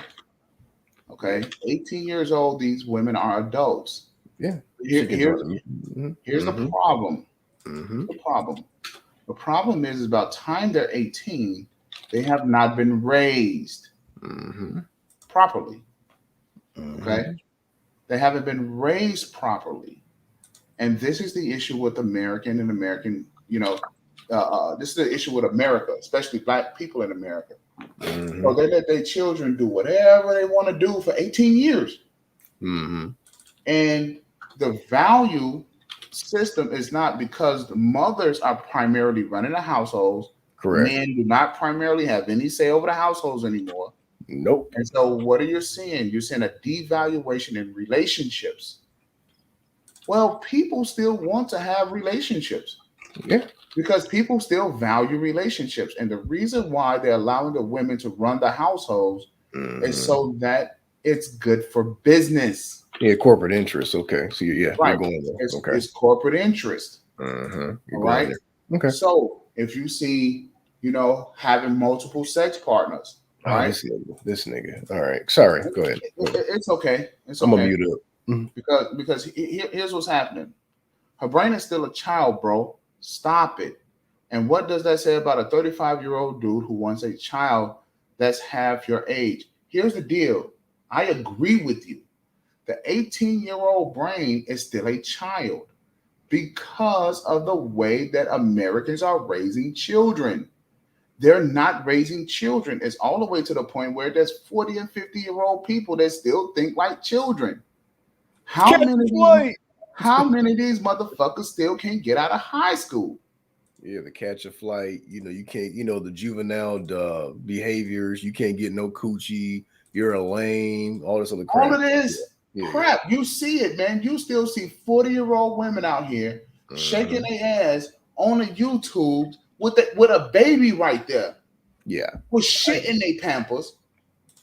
You know what I'm saying? Still trying to look sexy and appealing. Yeah. I would raise the argument that this whole aversion to age gap relationships is strictly really an American thing. If you actually go to Europe, like even in Britain, but in mostly like France and Spain, which people acknowledge as the Western world, nobody really cares about that. Those kids over there are drinking beer at 16. Like 16. But here's the deal. Let's even keep it a buck. Let's keep it here focused on America, right? Okay. Just think about this for a half a second. You have adults whose responsibility is to raise children to adulthood. So let me make this clear to you. If you went to college and you studied mathematics, you got your statistics and you went to calculus. You should be able to teach someone that's in kindergarten how to do addition and subtraction. Yeah, that's correct. I agree. Here's the issue. You have people who are not going to college. That's correct. Okay. Who only really learned addition and subtraction. Yeah. Who now are not even willing to go back and teach the kindergartners addition and subtraction. Yeah. I would argue you should be raising your sons in particular, really your daughters too, to be able to handle adult tasks by the time they're 16. Because what happens if, case in point, I'm an older gentleman, right? What happens if I die? Like, I mean, we have to be honest as men, men die. So I have to be sure that my heir at the age of 14 or 15, he can handle masculine responsibilities in the event that I'm dead. So he may have to help raise his younger siblings, right? And in the event that I'm dead. See, so he has to get that programming early on. And that's something that other societies, successful societies, have done for years upon years upon years. Now, case in point, going back to this argument that this brother keeps making, do you realize the word teenager wasn't even invented until 1942? Right. And that was only to serve corporate interests. Back in the day, by the time you hit an 8th grade education, your ass is in a factory or on the field, either or. Right. So you were or serving in war. See, they don't want to talk about that. But we've decided in this country that everybody should have a required secondary school education, aka high school. And so we've infantilized the American society much further to the point to where now you got people that are 22 years old. Remember Girls Gone Wild? They were calling those college girls, college kids, college women girls. But they were adult women. I always say at the age of 18, you can join the military. You can serve life in prison for a crime without being charged the juvenile. You can basically move out the country or move out the state without your parents' consent to take a job somewhere else. You can take a job without your parents' consent. You're pretty much an adult at 18. Wait a second, because you just said prison. Yeah, you can be a 14-year-old and be tried as an adult. Yeah, key phrase: tried as an adult. They have to actually go through a process to try you as an adult at 14, whereas at 18, your ass is considered an adult. You are an adult. So the mindset here is what we're talking about now. Okay. So Conscious, I hope that you hear this before, bro, because you said that you just got to get back to work, and that's cool. But I want you to understand this, and even if you catch this on the playback, right? I want you guys to get this. A 35-year-old man, a man has to get to a certain point where he gathers resources. He should not be with a woman until he gathers those resources. He not only has to get the idea of husbandhood, the ideas of fatherhood, the resources, he has to prepare a place. Yeah. He has to be prepared to tackle all of this on. The family should not be bogged down and burdened with bills. Yeah. The family should not be bogged down and burdened with bullshit, to where the father can give his necessary undivided attention, not only to the wife or the woman, but also to the children. Yeah. Because now he has to lead and guide them on his program. Yeah. And he has to have a whole system to do that. You don't just do that shit overnight. No. Now, a woman, when she comes into all of this, is better, one, that she starts learning his program at 18. Yeah. So that way she don't have a twisted mindset about life. And then now she's trying to bring in all this other baggage and bullshit that she done got for the past 10 years into his house. Yeah. Now she has to unlearn and relearn. Yeah. But she's not going to do that. And she's not going to do that. No. Okay. See, this is the reason why Black people don't have a culture, because we don't understand what it is and what it takes. Only thing that we're doing is, oh yeah, well, 18, that's too young. Bullshit. Well, we have a culture. We have a culture. It's degenerate. It's been on a degenerate crash course for the past 6 decades. But Black Americans, we have a culture. It's just not functional right now. It's not a functional culture, right? No. I dig it. Okay. Yeah. Black Americans, But so this whole idea of she's just a baby. No, she's not a baby. Not by law. She's not a baby. Okay. There's a reason for this. Now, if you want to say, oh, well, get this. At 13, a lot of these girls are having sex and having babies. Yeah, that's true. Unfortunately. Unfortunately. I know my cousin. She had her first baby 14 years old. Yeah, I got a cousin like that. She had a baby, I think, when she was 13. Ugh. Okay. Yeah. Right. Yeah. Hey, brother. Billionaire, what up, man? I hear me. Yeah. Yes, sir. We can hear you loud and clear. Yeah, I was just hearing the conversation. I had to step back in. I see brother in the chat, I guess, saying that 18-year-olds are still babies. Oh, yeah. Yeah, we back in that conversation. Listen, man, once you turn 18 out of high school, you are adult. You're grown. Yeah. All right? Yeah. Now the Tell question folks is, at that age. So come on, man. Yeah. Well, he's cool. He's cool. I'm going to cut you off, brother. But I mean, he's cool with the 18-year-old Pookie or a 17 or a 20-year-old Pookie digging out that chick and making her a single mom. But if a 35-year-old brother wants to come through and make her into a wife, he's got now all of a sudden, he can't do all that. No, kills me every time. But no, my thing is, I want to know do that those people with those type of that 18-year-olds are young. Do that go with boys too? Like if I'm 18, if I 35-year-old, she's all of a sudden a pedo. Oh, he ain't ready for that. Because I don't think they give that same energy to women, though, in my opinion. Yeah, they try to act like they do, but they really don't. And here's what I like to do, El. Here's what I like to do. I like to keep it where the focus is. I get you. Yeah. See. The part of the problem is that black folks have a hard time focusing. Mm-hmm. Okay, this is the reason why we cannot have especially adult male conversations. Yeah. And that's right up a woman's alley. Mm-hmm. Yeah, but if this was like this, then what if this and if the man did this and what about the man? Yeah. No, we're talking about you. Yeah. Mm-hmm. Let's keep it right here. Yeah, that's why you stopped me. That's why you stopped me when I was talking about Europe. And sure enough, he hopped in the comments. I'm an American though, so right. Yeah. And I said, nope. Let's keep it right here in America. Yep. Okay. I agree. Let's keep it right here, laser focused, because people they just tend to just have conversations all over the place. Yeah. And I wonder why we can't get anything. We can't get anything accomplished, right? Yeah. Mm-hmm. And so I'm saying to you guys, this is the reason why hoes are bad for you. Mm-hmm. Because a hoe don't have no focus. She's all over the place. Yeah. Okay. She can fuck her way. She figures that she can fuck her way into a new world. And whatever world that she, you know what I'm saying? Like, I'm gonna give away some pity pussy today. Oh yes, well I'm gonna fuck 5 guys. Hey, I heard a woman say it don't count if she gets paid for sex. Like if a dude trick off on her, and if he paid for sex, that don't count as a body. Yo, the new thing is that if they wear condoms, that don't count. Oh.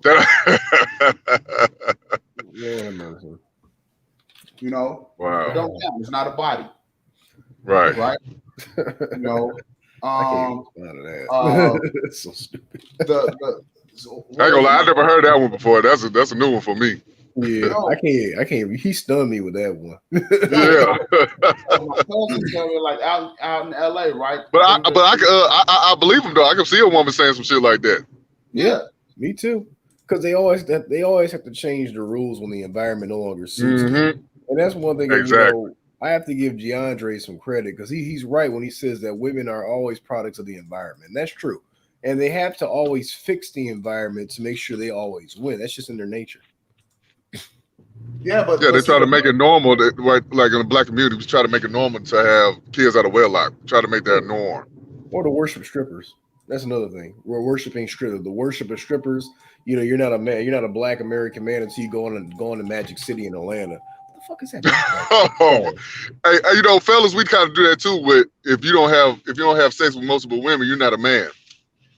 Which is degenerate. That's why I was saying in the I don't want to keep throwing the man off, sorry, but that's why I was saying in the comments that the man is correct. There's no such thing as a male virgin, but your boys shouldn't be having there shouldn't be sexual, especially irresponsible, right? Especially if you're irresponsible. Yeah, your kids shouldn't be out here. Your son shouldn't be out. Their first time should be in a marriage situation too, because sexual recreationism, it damages men. It does. I mean, you start getting into more and more depraved sexual acts and stuff like that. My elder, now we were talking about the college dorm, and we always talk about we're not sending our daughters there, but I'm not sending my sons to the dorm either. No. And mind you, this is a brother who went to college, who's been in the dorms. Right. And I've seen all this degeneracy. And it's one thing that the guy brought up in the comments. Well, you weren't raised like that, or did you marry a virgin? Well, no, because I grew up in Flint, Michigan, where I saw degeneracy. But that's the reason why I don't want my kids on that programming. Now you're from Flint? Yeah, I'm from Flint, born and raised. Hey, hella football programs up there, bro. I went to school with Mark Ingram Jr. Oh, is that right? Yeah, I know him personally. I was actually I went to lunch when I went back home for Christmas with his best friend who's an attorney. I know his best friend real well. We went to Yeah, my man Mark played down there at Alabama. Yeah, Alabama. Yeah, I remember when he got the Heisman. Yeah. Yeah, I'm in Houston now, but I go back and forth to Flint all the time. I'm a member of a couple of things with the Economic Council up there, all sorts of things I got going on. Yeah. And see, and that's just it, right? So we don't, from the time that our kids are going through these developmental stages, and there's I tell guys all the time, look, if you are having problems in life, go back to your age 6 through 12. Okay. Okay. Okay. And assess that time and see what your time was like. Because a lot of times you guys didn't have your fathers around. That's true. For a lot of and us, there's a lot of things that you should have learned. You should have learned to properly ride a bike, how to use tools, how to deal with other people out in the world and society. Just think about it. By that time, you would have had your wet dream, and how are you going to deal with that? And how are you going to deal with the rest of the world in relation to the changing that you got going on in your body? And your dad was supposed to help you with that shit. Yeah, he was. Okay. Now, so if you just take the time to do some self-reflection and say, you know what, I didn't have help with, me having a wet dream or whatever, and how did I deal with that? And wait a minute, how did I deal with that? Right? And do some self-reflection and say, you know what? That could be my problem with women. That could be my problem with dealing with other men, or that could be the reason why I'm not doing X, Y, and Z. Okay? Because you were supposed to have a system that was supposed to be put in place that would allow you to be able to deal with certain things, right? Because then the next step is ages 12 to 18. Yeah. Okay. And how you deal with things ages 6 through 12 moves you on to the next stage of 12 to 18, and how you deal with, the community, and you going outside into the world, right? Yeah. Now you let's say you have your wet dream. Now you are liking girls, and your penis is getting hard. How do you deal with that, right? Was your father there to coach you? Hey, kid, just because your penis get hard, that don't mean that you go try to stick it inside of every girl that you see. Okay. Right. I know that you want to look at these porn magazines and shit like that, but that's not the way to go.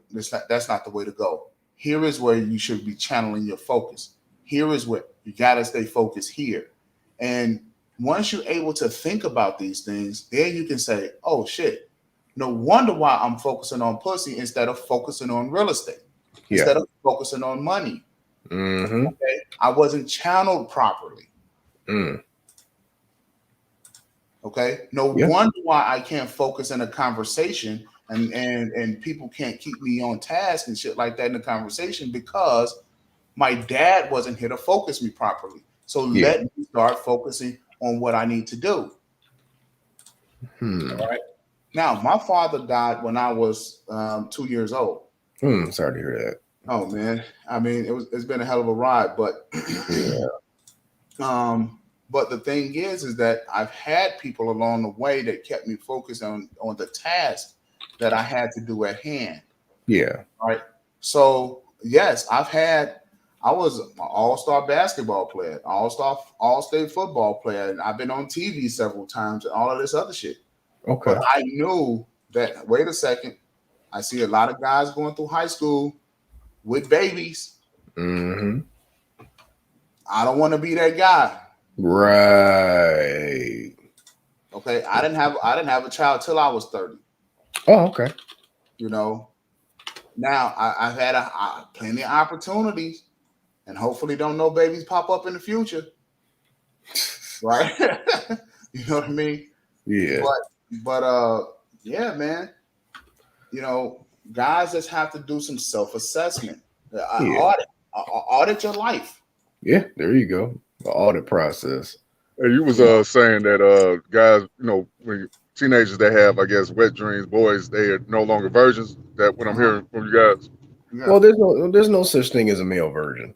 You know, it's as a man either because remember we don't have hymens, right? So either you have sexual experiences or you don't. That's just basically what it is. But there's really no. I mean, we use the term informally because obviously you know the 40-year-old version and society mocks incels and stuff like that. But in the reality of the situation, there's really no such thing as a male virgin. You know, we don't have biologically is what we're saying. Yeah, biologically, yeah. But Okay, I'm about to say, you know, women, they, you know, girls have wet dreams too. You know? Yeah, see, you know, or all sorts of other, you know, they have, you know, Well, yeah. they have okay, so they have a different type of wet dream. Now, so just to put this into perspective, right? Mhm.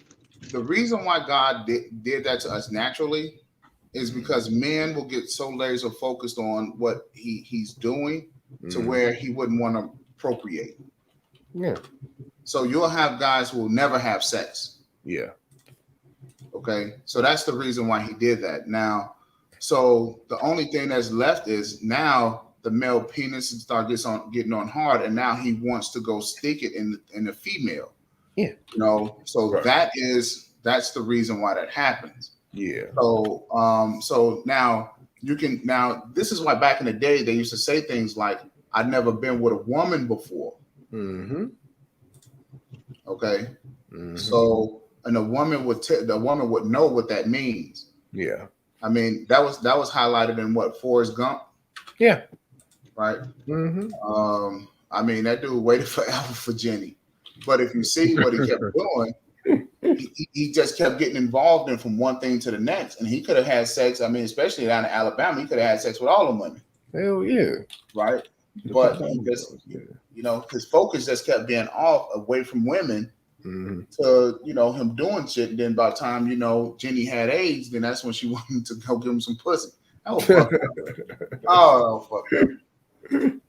Well, yeah, that's why I said in today's era, I think it's, like I said, more male well, you know, that men that didn't have intercourse with a woman. Let's just say that. Yeah. I mean, you know, I know what you mean. I'm not correcting you per se. I'm just saying biologically, there's no such thing. I mean, you know, you can use a term informally. It is what it is. Male virgins or whatnot. I'm not tripping off that. Yeah. But on a biological level, let's just understand that there's no such thing as a male virgin.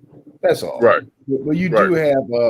I mean, you got to remember we're in a society where things are being more stratified, in which, you know, the top 10% of dudes are out here, you know, handling all the women, right? Whereas you have a higher population of men. And I kept saying this too, because I grew up in incel before the word was invented. I mean, that's where my username, my old username, Chaos Hedgie, comes from. Because when I was in my teenage years, I was on the internet acting a fool because I couldn't get no cheeks. So, you know, before the word was invented, I used to be an incel.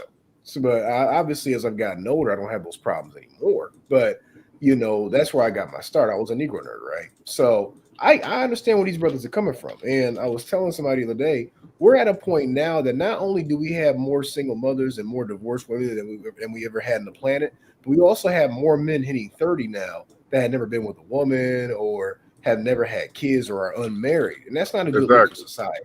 Okay, so let me back everybody up here. Go ahead. Back everybody up about this whole incel deal. Go ahead. An incel, you're not involuntarily celibate.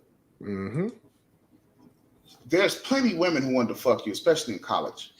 Really? You just was not aware of the opportunity. You just didn't see the look. You just didn't, you know, you probably just wasn't paying attention. Okay. She probably looked at you when you dropped something on the ground and you went to pick it up, and then by the time you know you got up, you know, she was passing by. Yeah. Right.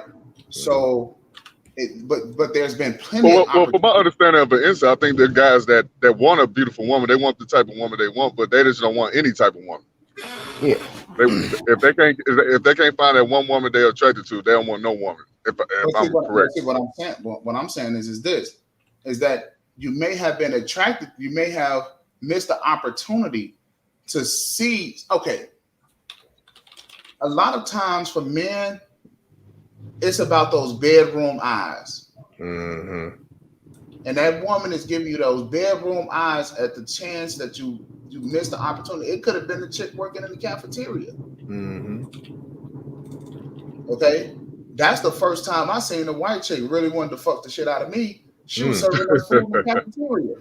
I'm like, hell no, no, real spill. I was 18 years old. I went to college out in Eastern Arizona.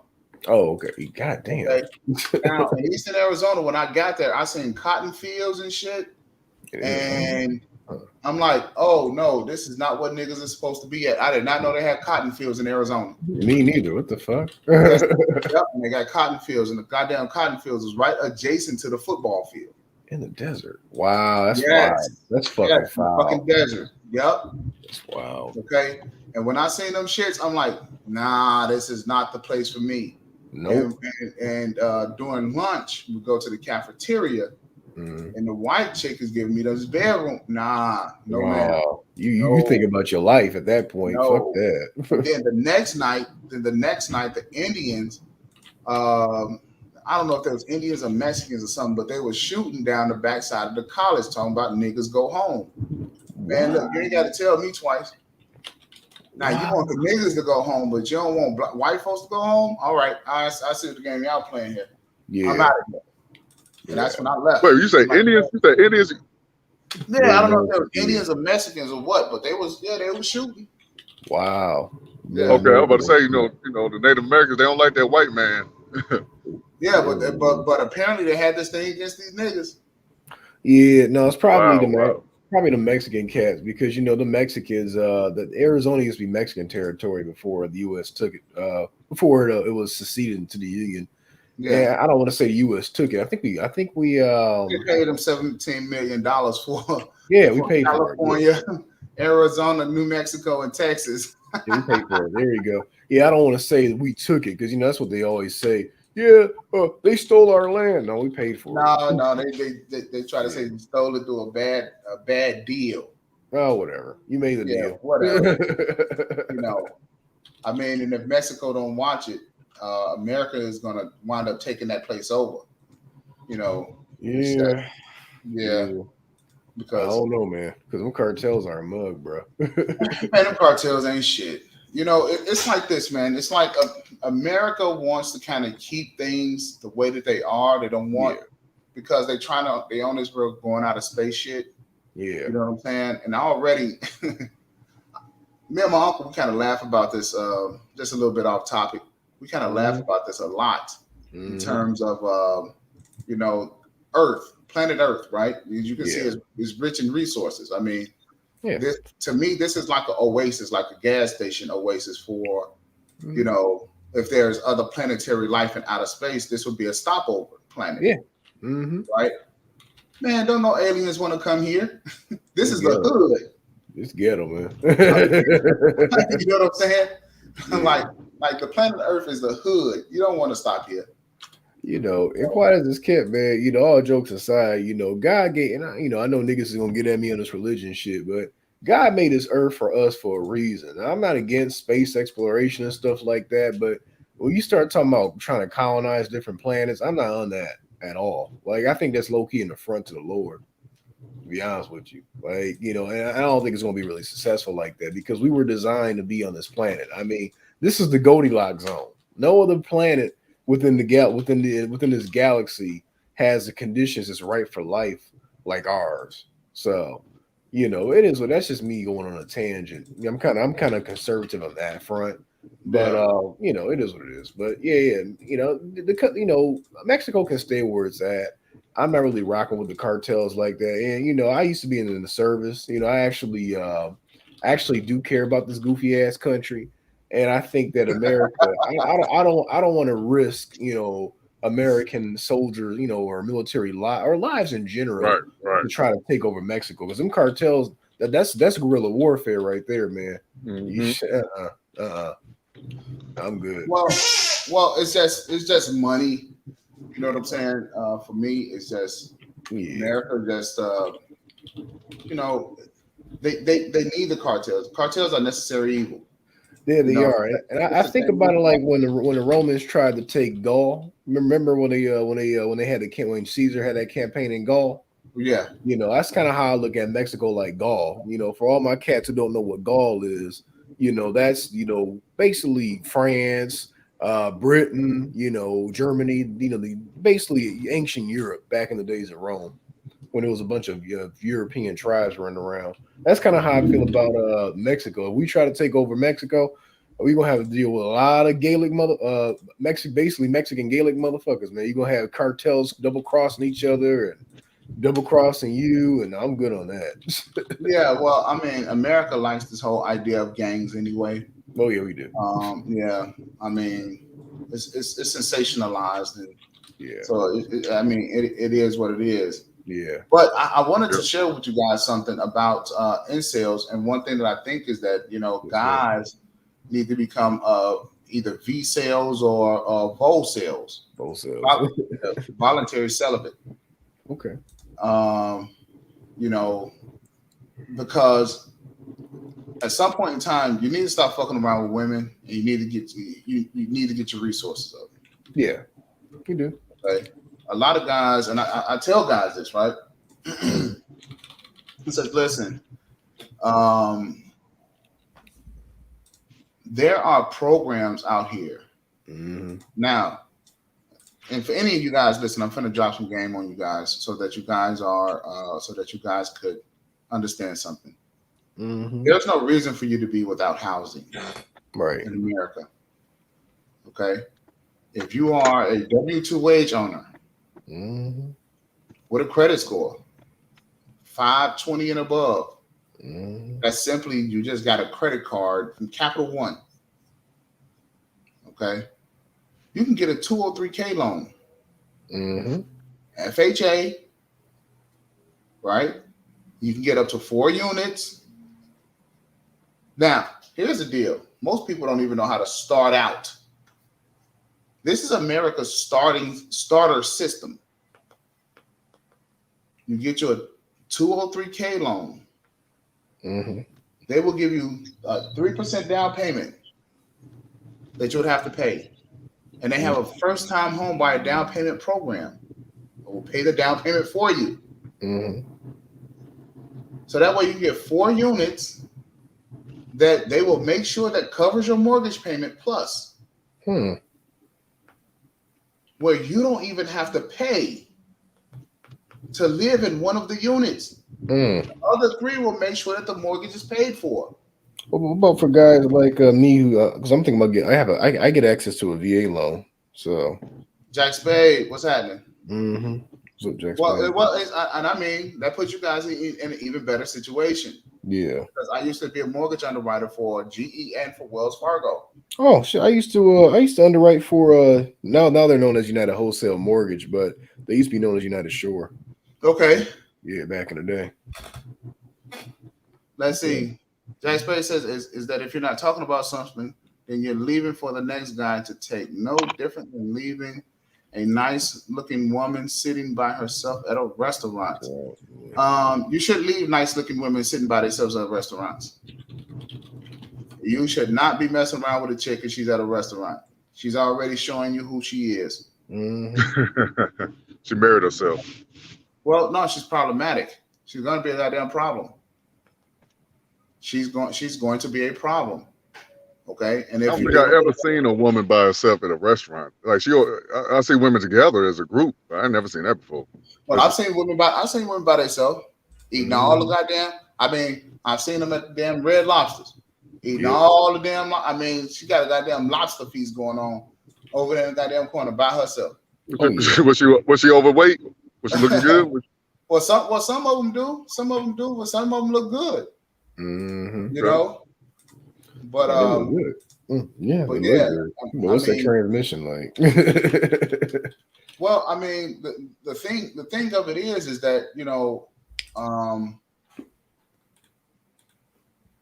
when you're looking at a woman and she's over there and she's at a restaurant, she's already telling you, I'm fiscally irresponsible, and I don't really care about what people feed me.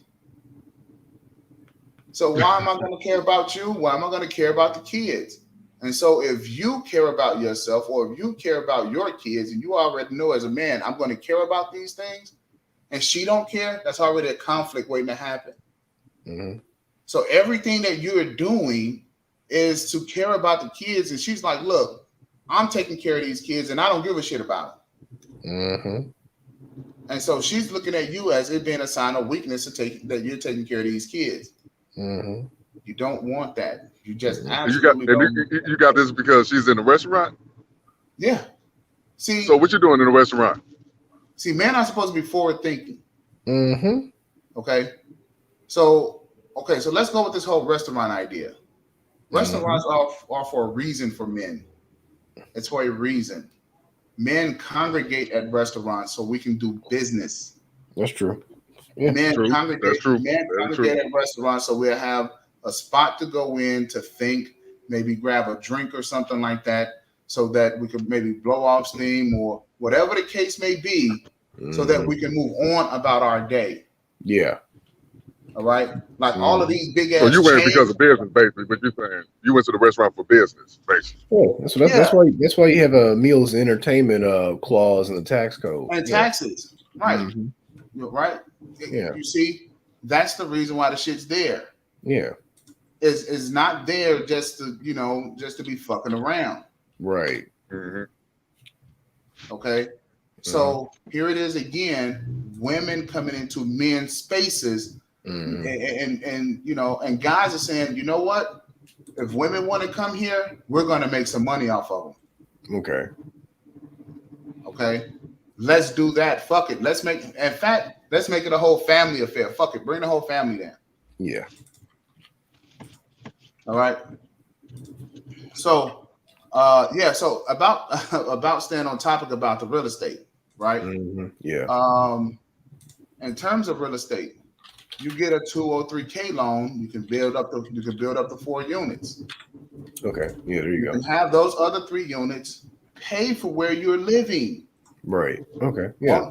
One of the only requirements, and I forget like all of the requirements, but the major requirement is that you live in that unit for a year. Yeah, I was talking to somebody. I was like, I would stuff one of my little chicks and I'm cool with in one of those units as I ain't living there. Yeah, So here's the example that I'm using right now, right? Good. I'm having 4 units, townhomes. Yeah, right. okay. Those ones that's kind of they're adjacent by a wall because they have to be units together. Of course. Yep. Like a duplex. 1,800 square feet. Okay. That's not bad. That's not bad. Okay. Not bad.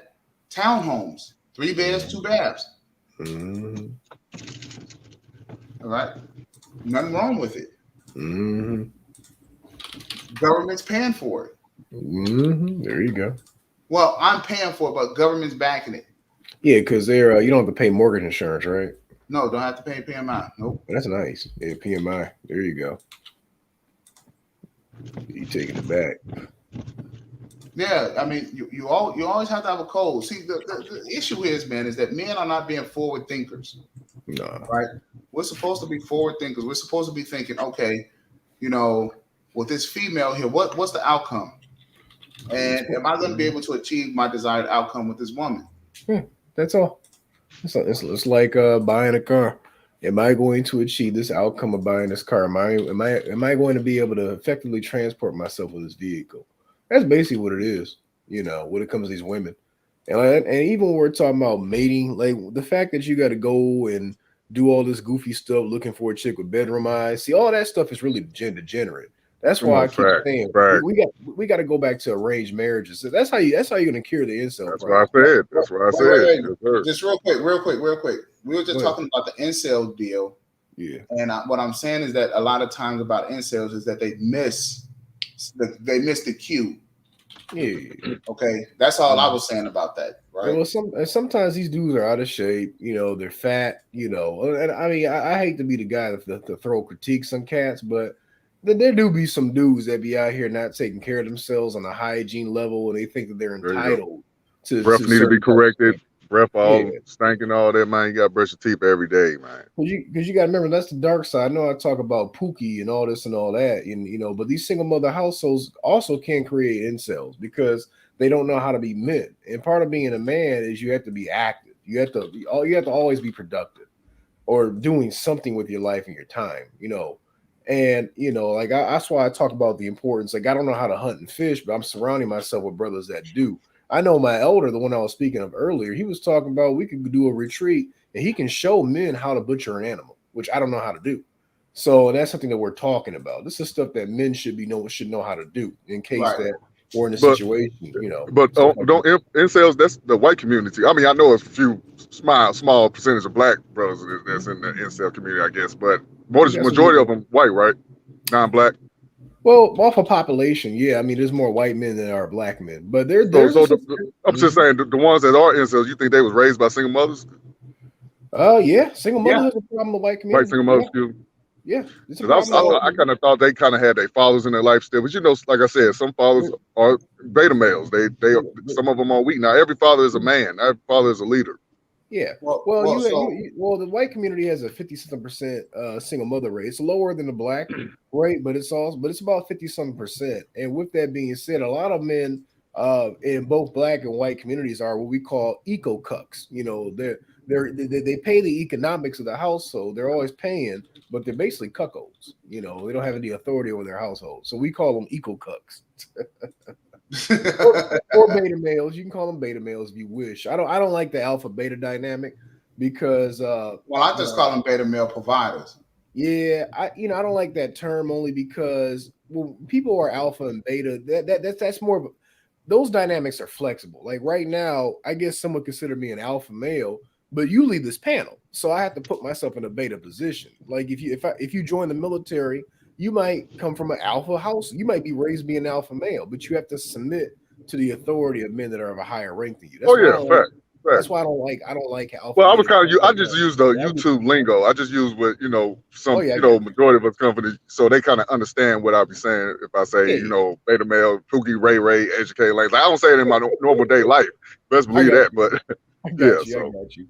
But I know, and I'm not trying to pick a fight with nobody. But eco cucks, beta male providers. It is what it is. Right. Well, uh-oh. Breaking up, brother. You're breaking up. Yeah, you Borgin. Damn, what happened?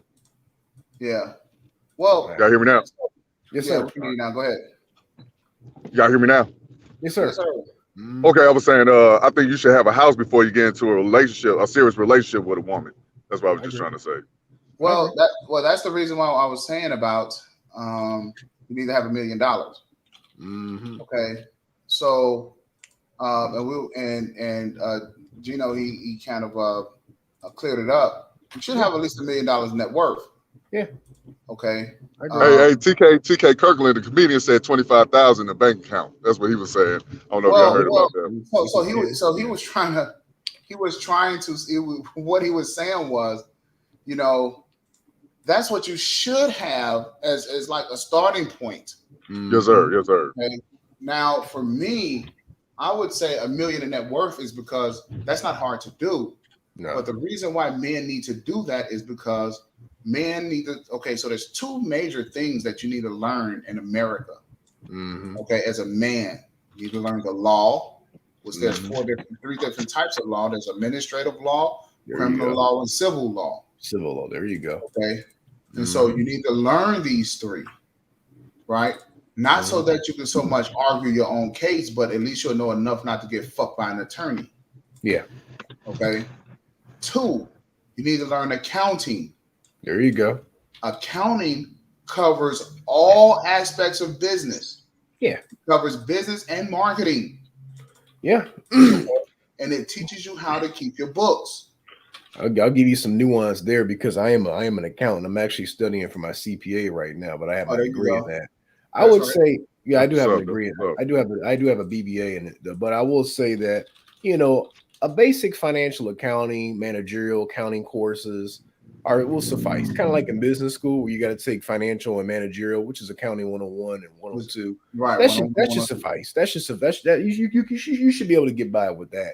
So you have an idea on how the books work when you start your QuickBooks account. You have an idea on how they work. You understand. Right. You can do QuickBooks or Quicken.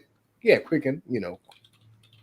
And then you at least know the difference what the real meaning of a debit and a credit mean. Yeah, not your bank account's debit and Not credit. your bank accounts.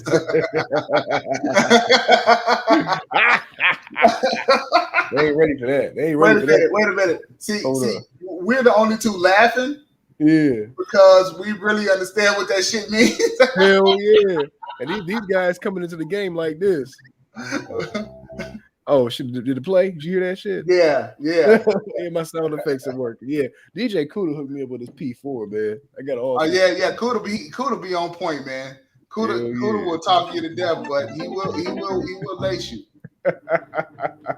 Yeah, I don't have my headphones on. I'm actually working while I'm talking to you guys. I got my mic set up and everything, so I have my my sound outputs coming through my laptop right now. Okay. So yeah, instead of my headset, so I can't hear the sound effects. But regardless of that, you got to know the difference between debits and credits, and not from the banking perspective. Not from the banking's perspective. They ain't ready for that. They ain't ready for that shit. Man, one night I was talking with BGS and some other cats that was on a panel. No, BGS. And we were talking about debt. Okay. And what I had to explain to them was, debt is a good thing for accounting. Yeah. Okay. You can sell debt to other places. And one of the ways how America brought China into the world market was we made sure that China had good debt that they can sell on the open market. Mm-hmm. And that is part of an accounting equation. Yeah. And I told him, I says, listen, if I have to sit here and explain economics and accounting to you guys, I'm not doing Wait, you said BGS Ibmore, right? Yes. So this jackass, and he's a jackass. Get out of there, man. About a year back, and he really pissed me off because he was running his mouth on the panel talking about how dividends were debt. I forgot the original context of the conversation, but I remember this because I was in the comments, and he was like, "Yeah, dividends are a debt and all this and all that." And I corrected him. I was like, "No, they're not a debt; they're equity." It's equity. And he was trying to tell me, "Oh, well, I know a banker, and bankers, they basically treat it as a debt and all this and all that. You don't know what you're talking about." I'm like, I'm an accountant. What do you mean I don't know what I'm talking about? First of all, second of all, bankers rely on us to get the books right. We have to to get the books right. Right. We had to audit. We had to make sure the financial statements are audited. So the finance guys, we're the people in the back office. Yeah. Well, I'm not sure. Are you accounting or your finance, right? Either or. Which one are you? Which one am I? Yeah. So I had to tell BGS and I'm just shy of my business degree. Okay. But my major was in accounting with and I minored in marketing. Okay, yeah, because I was going to say the financial analysts over at Wall Street, those guys are more forward thinking. They do projections, right? Whereas accountants go on the back end. But I tell people accountants are basically doing the 2+2 of the books, whereas the finance guys are doing the multiplication and the advanced calculations, meaning that the foundation that you're working from as a finance professional is an accountant's statements, because the accountant has to go in and compile the information, do his calculations, and come up with the three financial statements, right? So that's why I was telling BGS politely, and this idiot, and this is very tantamount to Pookie. So because he calls himself a Pookie. Pookie thinks he knows everything. Pookie thinks because he knows a couple people that he thinks he has access to different industries. No, you don't know what I think he's a reformed Pookie. But go ahead. No, he calls himself a Pookie. He do call himself a Pookie. He calls himself so he's an old man Pookie. Okay, I'm on Pookie. Old man Pookie. There you go. Yep. He's an old Pookie. He's an old Pookie, and that's the problem, because Pookie doesn't like being corrected. He doesn't like being corrected. He can't take accountability. And like I told the guy, you don't know what you're talking about. Dividends are not a debt. They're equity, and then they have to be equity in order to fit in the accounting equation, in order to make the equation balance. But that's my way. Hey, ask him. Say, do you know what a pro forma is? A pro forma. Do you have a balance sheet? What is what's on your cash flow statement? Blexit, what's going on, brother?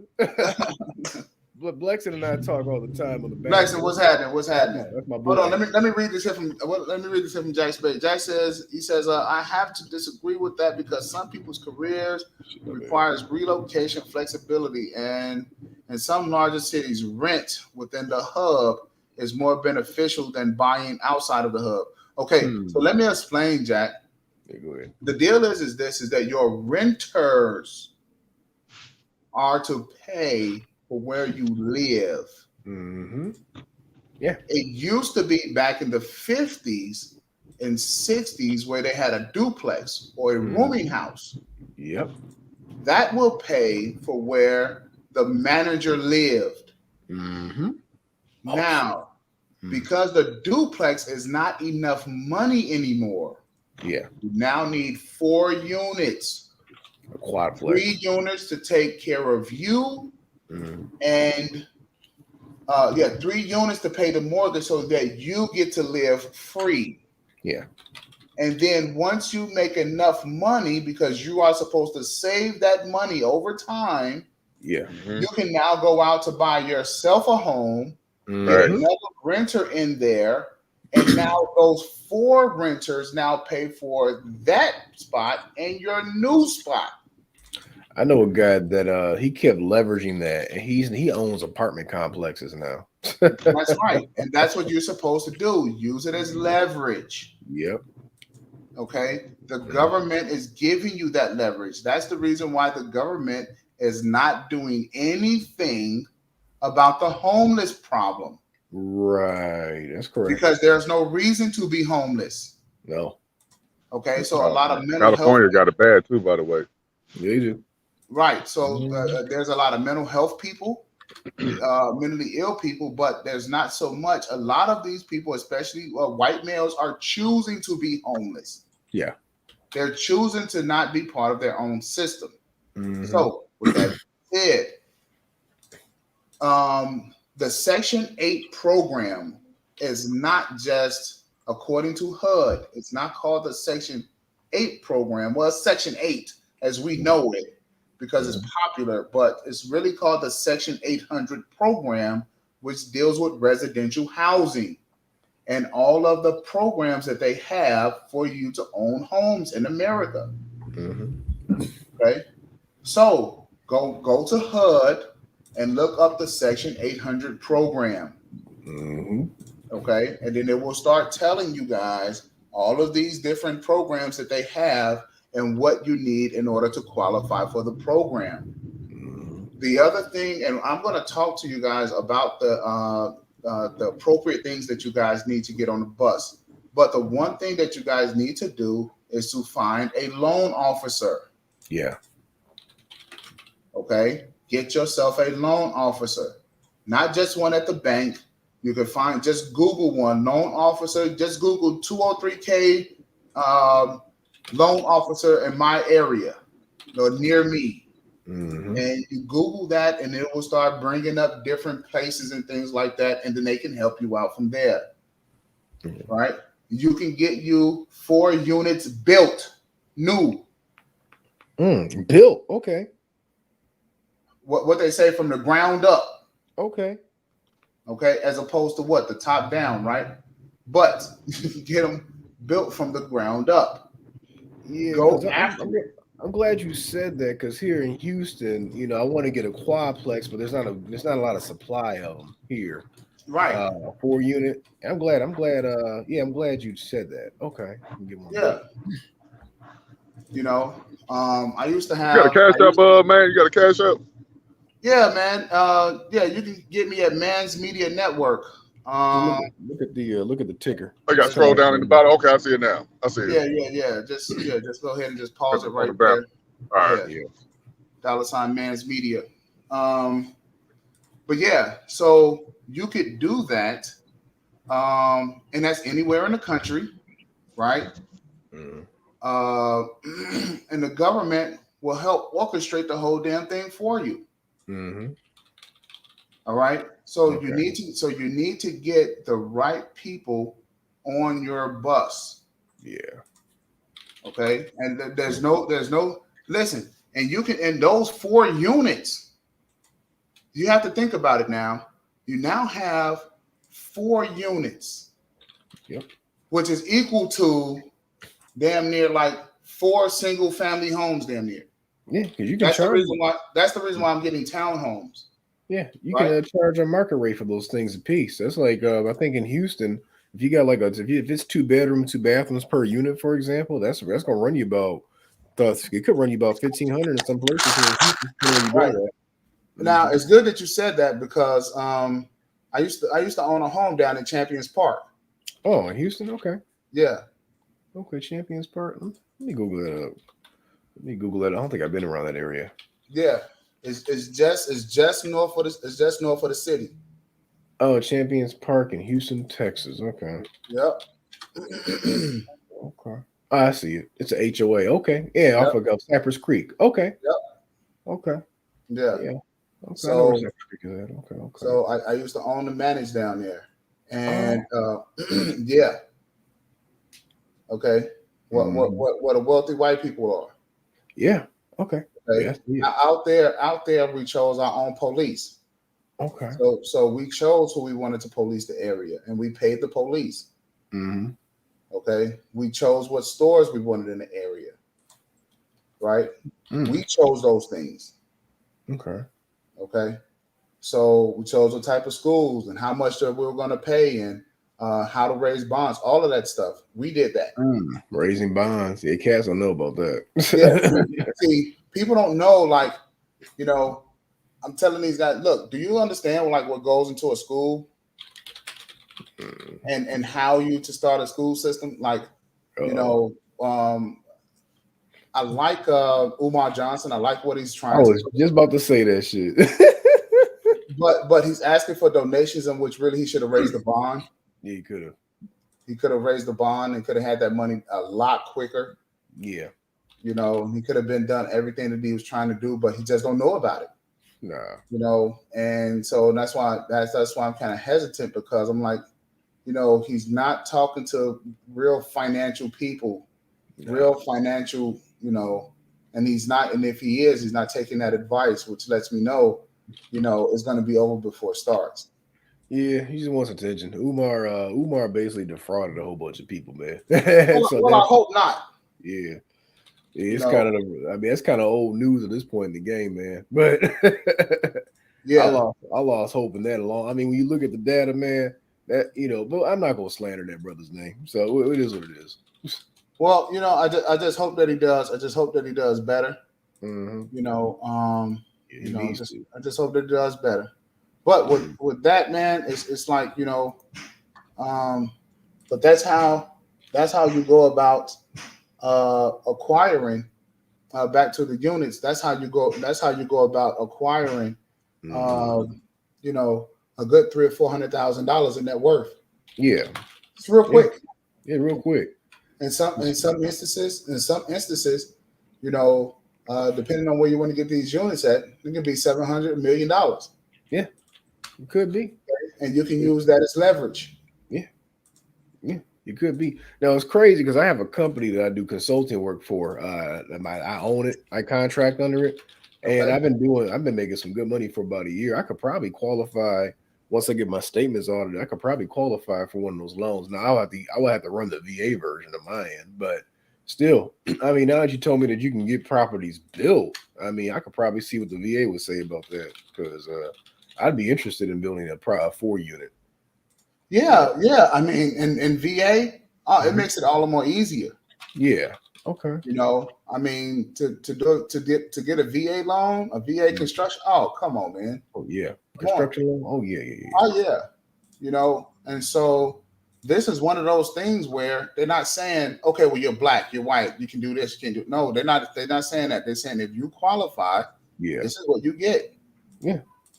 Okay. Yeah, ain't worry about your skin color, man. Shoot. So you got the money. You pay that shit not down. in that sense. Well, not in that sense, right?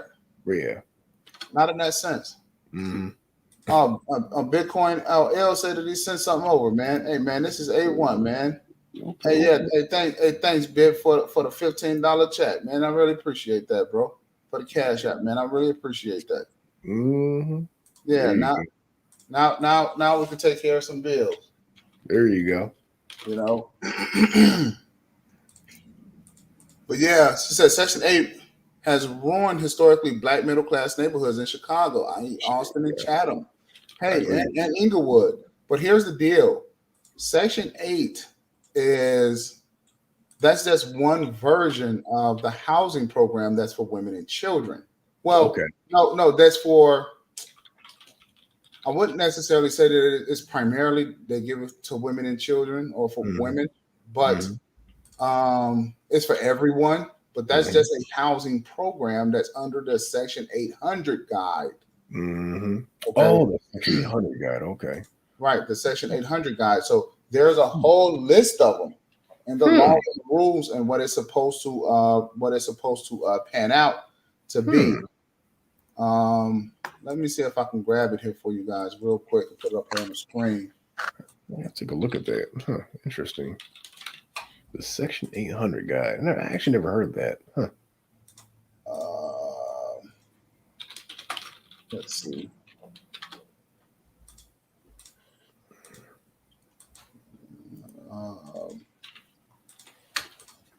I didn't know Blex would be hanging out over here though. I guess he's tired of hearing all that goofy stuff on the Inmore stuff, the Inmore side.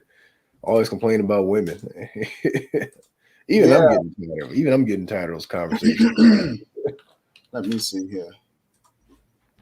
My boy Blex, it's the homie right there. Yeah, over here I try to make sure that that you guys have something that you could some news that you guys can use, and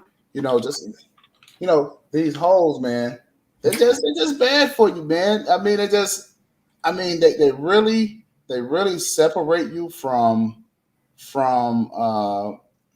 your other resources, right? Yeah. So so one of the tactics that they use is isolation. Okay, they use isolation, and when you're isolated away from your sources, so a lot of women, one of their default emotions is pity. Yeah. They want to feel that they can feel bad for you. Okay. They want to feel that they could feel bad for you. The issue is guys are not really built for women to feel bad for us unless we come into some sort of catastrophic event. Yeah. And so because that's not happening, I'm sorry, I'm trying to find this for you guys. Are you good? Because I'm not directly on my computer.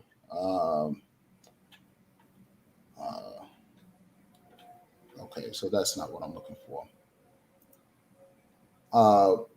So they like the drama. The whole thing is that you being a man is not dramatic. It's actually boring. Okay. And so women are supposed to find other things to do, like try to go out and develop relationships with other people. They're the social of the two. But these women, what they do is that they build relationships on the backs of black men by, he just pitiful. And is that and the third, right? Yeah. All of the shaming language and all of this crap, right? And everything and this is how, what do they call it? Trauma bonding or whatever the case may be. Right. And so this is what allows them to be able to build relationships in the community because they need someone to feel sorry for them. Yeah. Yeah. Okay. Yeah. Let me see. Yeah. I would argue, I would present to though the fact that these type of women, in my opinion, are the low IQ types of women, because there's a whole bunch of them. So if you have a woman that's raised in a functional household where the man is an authority, she's not going to operate off that on the same level. I tell cats like this: every woman is fighting against the Lilith spirit. Every single woman is. Even the fighting against what spirit now? The Lilith spirit. The Lilith spirit. Lilith. Okay. Yeah. Or the Jezebel spirit, either or. You know, every woman is fighting against that, and a good woman is the one that is putting in work against that fight, against that spirit, right? Right. So, but it's part of because female nature. We know about hypergamy, and America is what happens when you allow females to embrace their inner nature at their worst, right? So that the full on Lilith and Jezebel spirit just comes fully out. So if you have a woman that comes from a certain type of high IQ household where the man's an authority and he's raising good daughters or whatnot, you're not gonna really deal with that whole pity emotion aspects as much because that woman has probably got married off as soon as she became a marriageable age. Okay. Yeah. So she's already dealing with a husband and you know, she's using her social skills to more of a higher order instead of trauma bonding or throwing her husband under the bus. Well, my husband ain't shit, you know. Right. Yeah. And that's kind of like, you know, and people and guys sit back and they listen to that shit. And I'm like, yo, that woman is gonna waste your time just like she wasted that last man's time. Yeah. Which again, use property. You know, I'm always gonna say use property. While you over there trying to wear another man's drawers. but most dudes are not ready to have that conversation about, you know, the fact that the only good wife candidate is a chick that's a virgin. Like men ain't trying to hear all that. You know, that's why you had old boy in the comments trying to make it to be some sort of creepy or you're a pedophile or no, edophile. Sorry, file. Can't say that word to YouTube. Sorry. Right. Sorry, Yeah. sorry. My apologies. Fair use. But no, with that, they gotta try to besmirch you and all this and all that. Well, of course, we're talking about adult women. You know, we're talking about adult women. But you know, so most of these guys, I don't even. That's what got me in trouble last year was bringing the subject up around dudes that I thought were of a higher IQ, and I was wrong, of course. But whatever. Well, I mean, no, you can't always bring up these type of conversations around guys because, like you said, they do it's a higher level of thinking. Yeah. And the issue is, and like I said before, the issue is that a lot of guys don't have, they're not aware of the law and they're not aware of the, they don't know any accounting. No. Right. And so, yes, when you do accounting, you know, the first classes that you start off taking is econ. Mm-hmm. Okay. Macro and micro. Mm-hmm. The first classes you start out taking, and there's a reason for that. Yeah. Okay.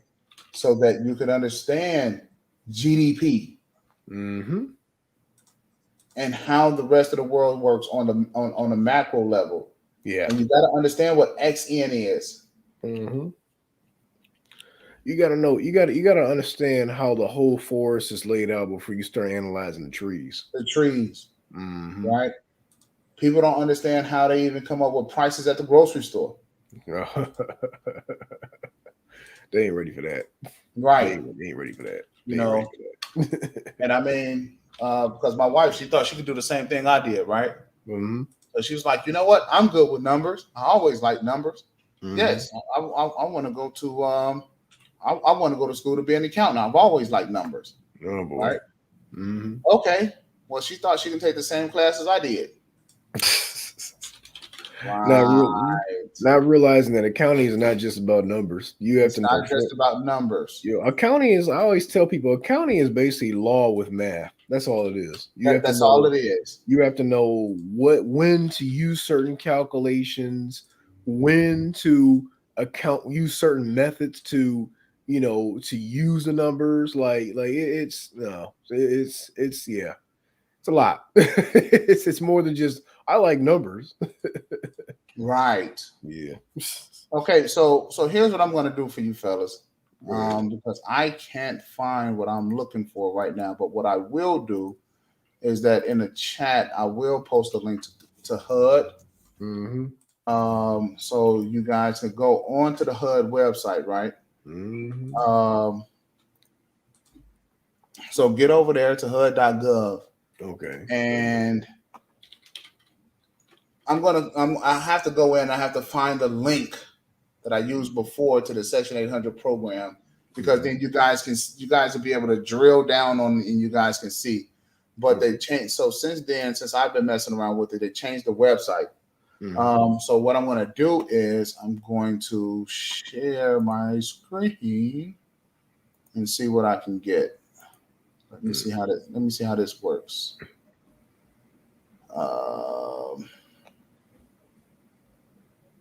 Okay, I don't know how they expect for us to do that with one screen. See, I normally operate off of 3 screens. Oh, okay. So here's how they want us to do that. Okay, all right, perfect. So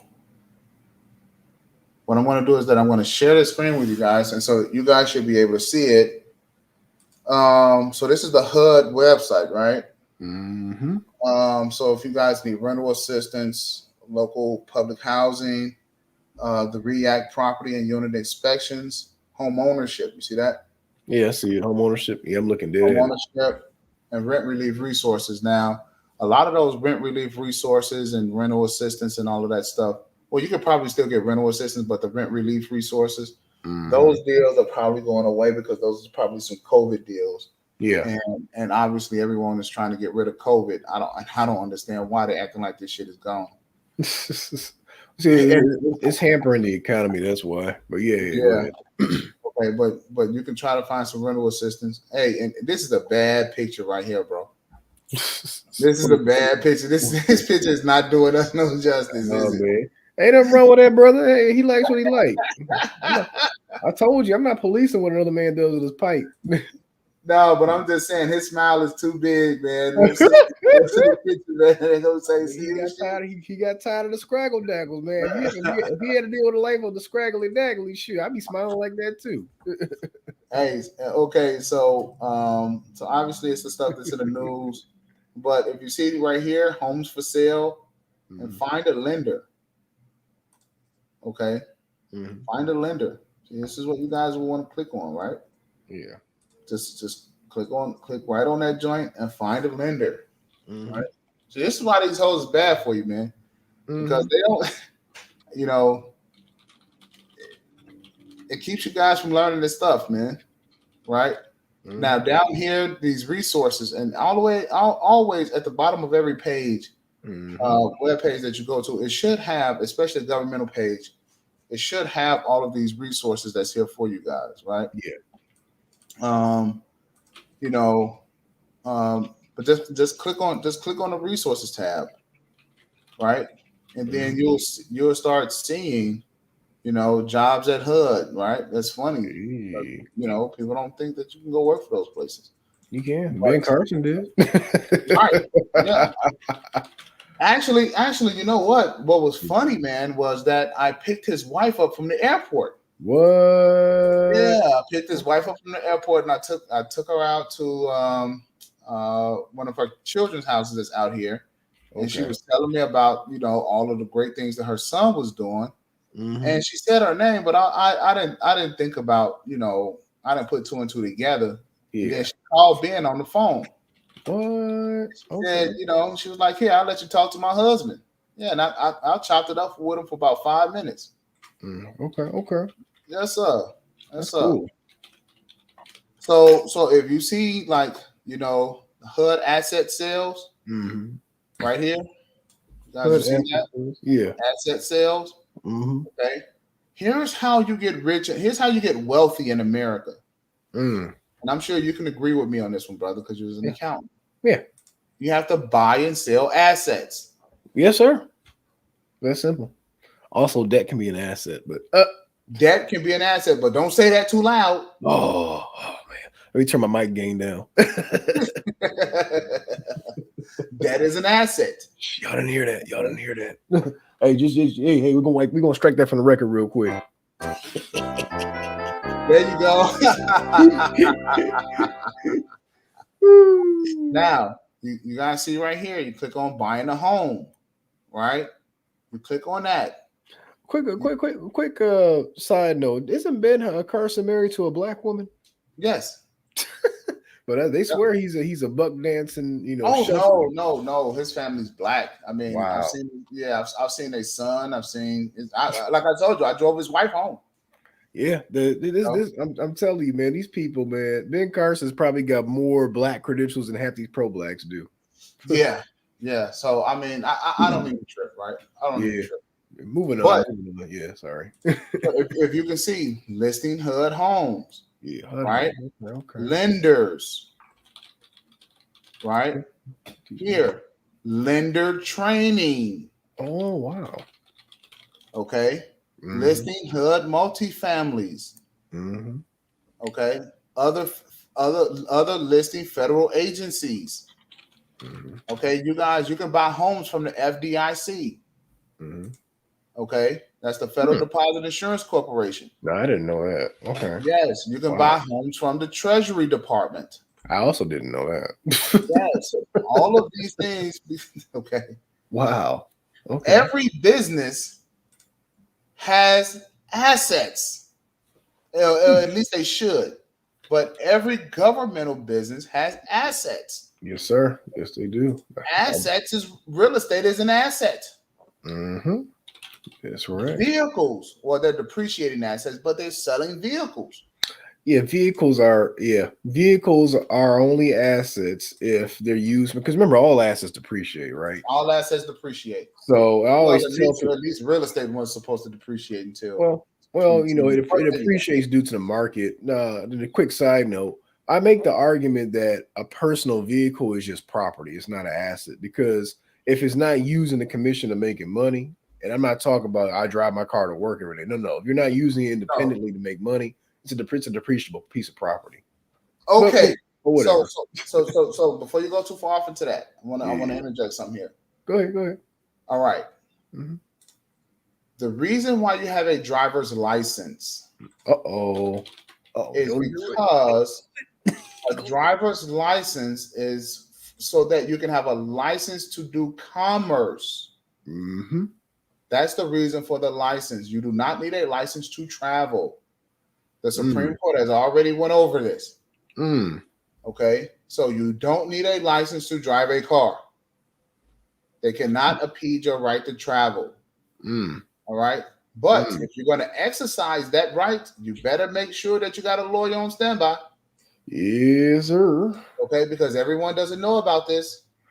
Yes, sir. Okay, so with that being said, you need a license to travel to do commerce. Engage in commerce. What does that mean? Goods and services traveling back and forth across the roads here. You need a license to do that. Yeah. So for everyone who is driving a car, make sure you're doing business because you're being taxed for it. Okay, you're paying every year for that license, which can be a tax write-off if you're doing business. Yeah, conducting business. Yep, that's true. He's right about the tax write-off. Okay, I just had to spend $33 for a license that I am going to write off. Yeah. Why? Because I do business. Yeah. A license means permission, and you're asking permission from the state to do something. The state is really only interested in regulating commerce. That's it. That's why I always tell people the police are not here to protect you; they're here to protect property. That's how it's always been. That's how it's always been. Okay, but back to this real quick, so I can get off of this. Yeah. All right. So here's what you want to do: go to this HUD website. Go down these things, right? Get over to their quick link section and start looking at some of these things, because then you'll start finding out. You'll start finding out all of these things that's going on inside of housing. Okay. Now, if you guys don't understand how it works or what it is that you should be doing, what I will do is that in the coming future, I will put together a video and I will show you guys, this exactly how to walk through this process. All right. It's not hard to do. Only thing you have to do is apply yourself, Smokey. Just apply yourself, Smokey, and you'll get it. All right. So here you go. Let me see if they got it on here real quick. I hope that mic's not picking up that background noise. Yeah, well, I was able to hear it. Let me see. Oh, that kid yelling in the background. No, yeah, but it wasn't God that damn it. bad. So you see right here, it says Section 811, supportive housing for persons with disabilities. See, this is the Section 800 program, but it's not giving me. So they changed it up, which let me see what they give me here. Okay, so programs. Here we go.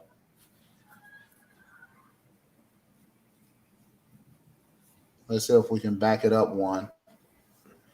And then we'll see. Okay, so the Section 202, supportive housing for the elderly. Like, remember what I told you guys? It's Section it's Section 203K. Okay. So like rental housing, they have Section 207. Okay. Right. So what I was showing you guys is Section 203K, like new construction for substantial rehabilitation of rental housing, Section 22, Section 221, D4. Okay. So this is what you guys have to understand. It's a Section 203K loan. Okay. Let's see. Let me see. So like this one is Section 231, rental housing for the elderly. For the old folk. Right. Make some money for them old folk. Right. Let's see. How many of these Mexicans control their badass kids? Man? This is why I gotta move, man. You got these crazy kids running around here. I gotta talk to Kuda to see what I can do to limit that background noise.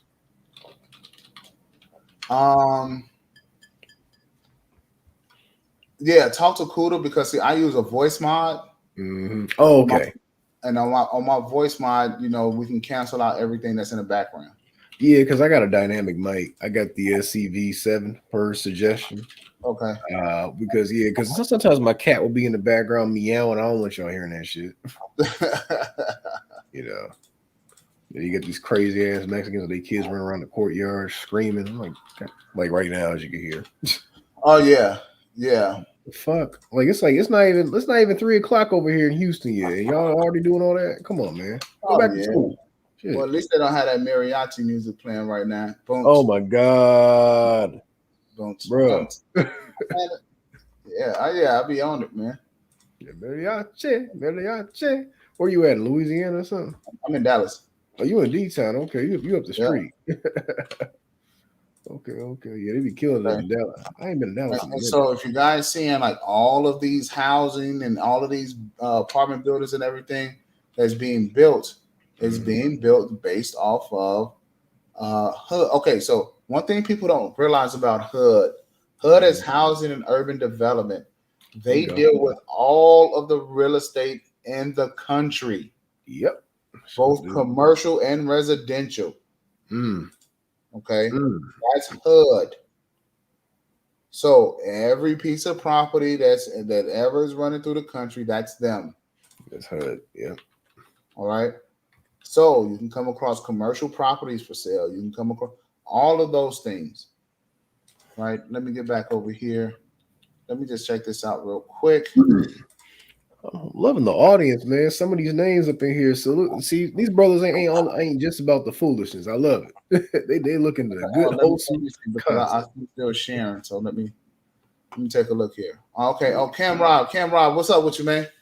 Yeah, let me get back to this real quick. Yeah, they're getting tired of these 304s and winning conversations too. Okay, I love it. Let's say so. If Lightfoot and Biden got into office, Section 8 wouldn't be expanding in Chicago like it is today, but ultimately they're going to be forced out of the country or the county state. County state. Oh, the county. Oh, county. Yeah, Cook County in Illinois. That would have been hella funny for such a country. Yeah. All right. Okay, so here's the deal. What's up?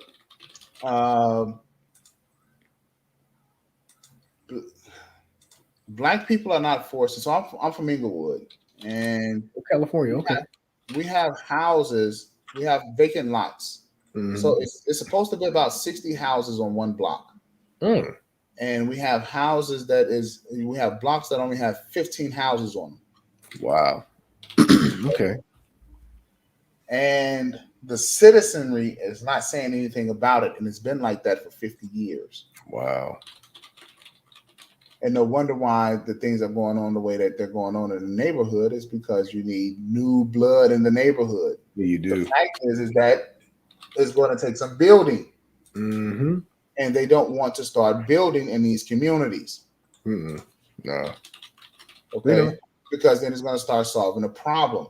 Yeah. The problem is going to get solved to where now Negroes is going to start having jobs. And people are going to start demanding more, like they're going to demand grocery stores, they're going to demand restaurants, they're going to demand things because that's what it takes for people to live. And then they're going to have to build schools and so forth and so on, because people are going to start getting pregnant and they're going to start having kids, and then life is going to happen all over again. And then that is going to kill the Democratic Party. Yeah.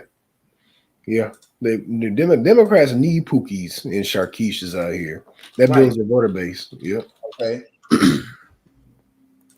Oh, and one other thing that they have to do is that they have to continue to fund the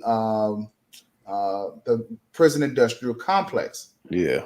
Which means that they need more bodies. Hey, what's up, Nino? Nino's in the building. Yeah, what's up, Nino?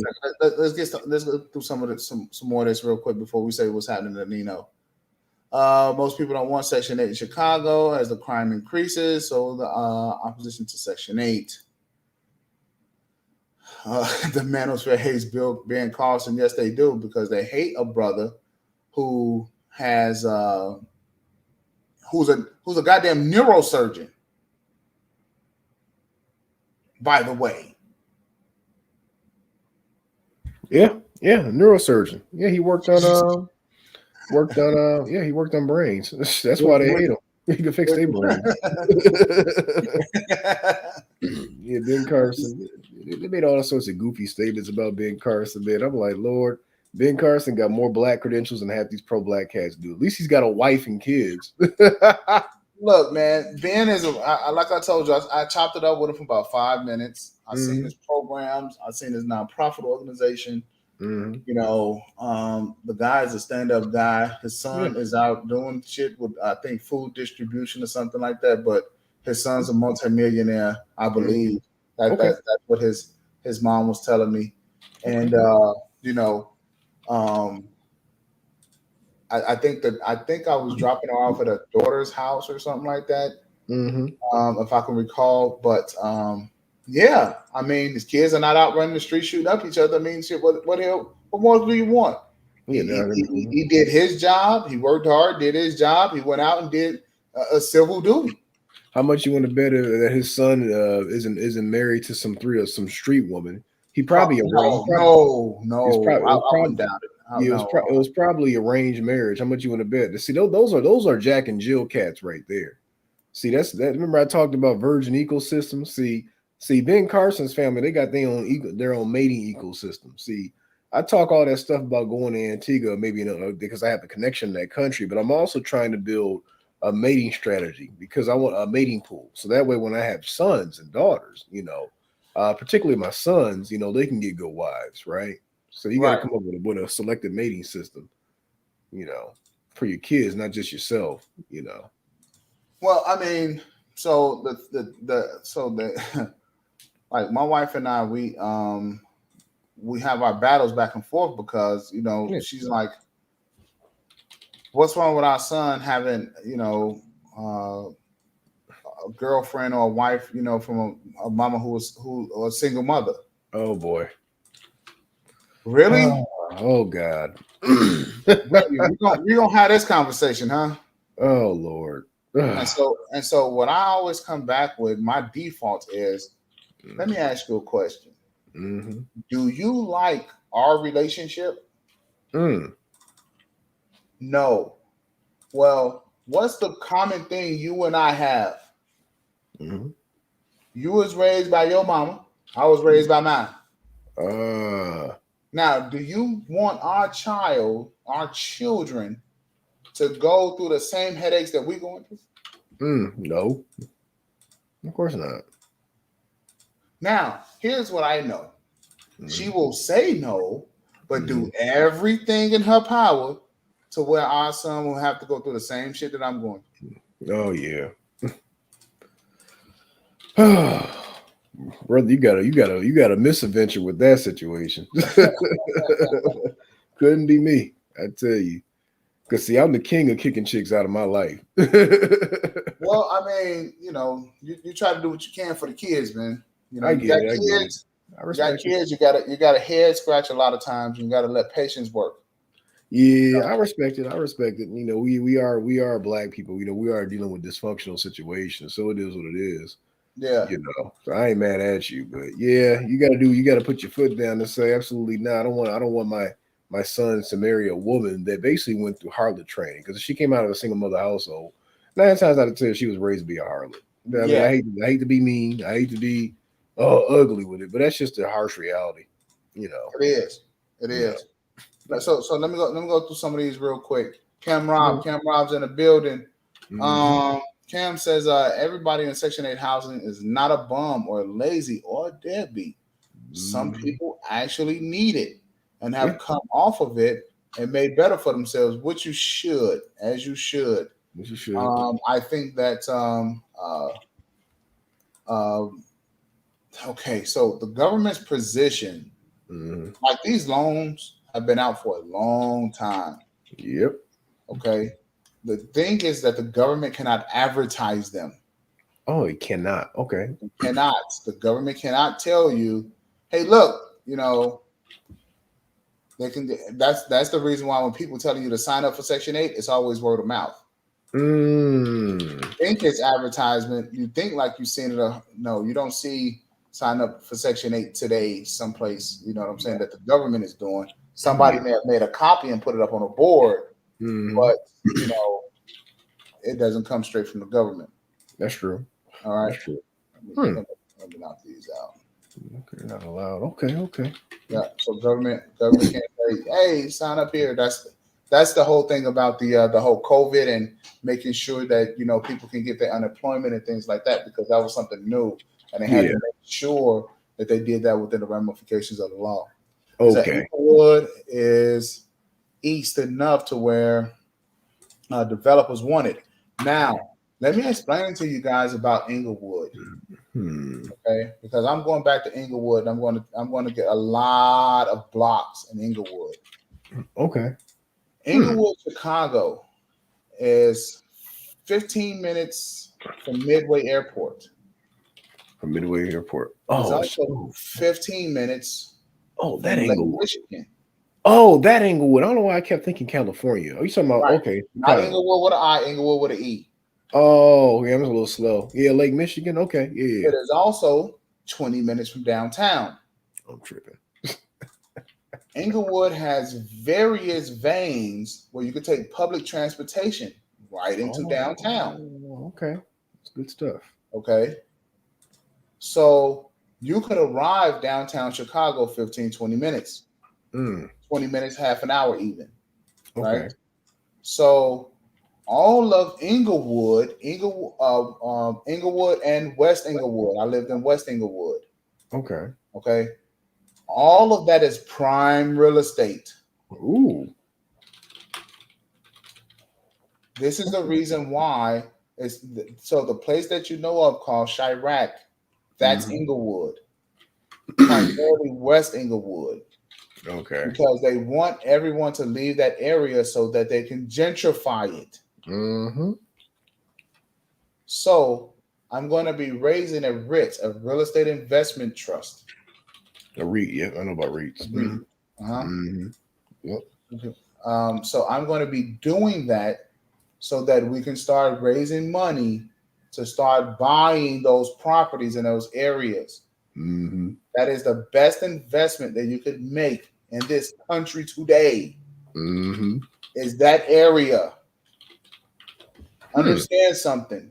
It had a lot of those places do not have houses on them and haven't had houses on them for 50 years. Oh wow. It is some of the best soil you could ever want to plant in the world. Oh, what? Okay. Because Chicago goes to summers and winters, thawing and freezing, and freezing. So it creates an atmosphere where the soil is clean. Probably grow some grapes in that thing, make a little vineyard. Listen, you can not only grow grapes there, because we used to grow our food in the backyard. Oh wow! Some of the best food: watermelon, strawberries, green vegetables, squash, anything that you want to grow, beans, onions, anything. In Inglewood, huh? In Inglewood, Chicago. Shit, they give me a little garden, start me a little vineyard out there. Quit playing with me. Okay, so how Inglewood, Chicago was set up was you would work right down the street from your home, but then you would plant. So the women would stay home and plant, and the guys would walk to work. Wow. That's how it was designed. That's amazing. So what happens is that now the houses are gone because, so Black people don't really have communities. We never built communities. That's the reason why Tulsa was so important. Yeah. Because places like that we built communities. Yeah. But now Black people just move into places where white people built. Yeah. So we just live there. Okay. So once Black people moved into these communities, which had already had 100-year-old homes there, and now it was just really, and they didn't give them any loans to refinance. So now the houses became, unlivable, unhabitable. So they just tore them down, and so now the vacant lands are there, and nothing. And it's been like that for 50 years. Okay. Whereas, like in Dallas, you can't leave a vacant lot for 5 years. No. You got to build something on it. Yeah. Nino's in the building. What's up, Nino? What's happening? Hey, what's going on, Gino and the man? Really good build here today, man. I wasn't going to come up because I had been filming, but this guy here, Blexit, man, he just really, really, really try his best to get up under people's skin. He do this shit over at TPOT channel with all this craziness. Like, hold on a second. He's the only one. He's one of the reasons why the next video is coming out. Hold on a second, Nino. Hold on a second, because we just kind of he's one reason. Nino, we just been having a discussion and we hadn't seen what Blexit is saying. So what is he saying? Yeah. Hey, go ahead. You just. I'm trying to read. It's just some of the craziest. Probably know this man. We've seen him. Okay, so Blexit is saying, he says so on the west side. He's a Jamaican guy. That he's Borgin. You're Borgin, Nino. You're Borgin. So let me just read this real quick. Go ahead. I think where you on the west side, developers don't go east of Pulaski. They don't go east of Pulaski. That's why K-Town is forever a war zone. That is true. It's true. It's been abandoned over there, particularly in the Lawndale area section of K-Town.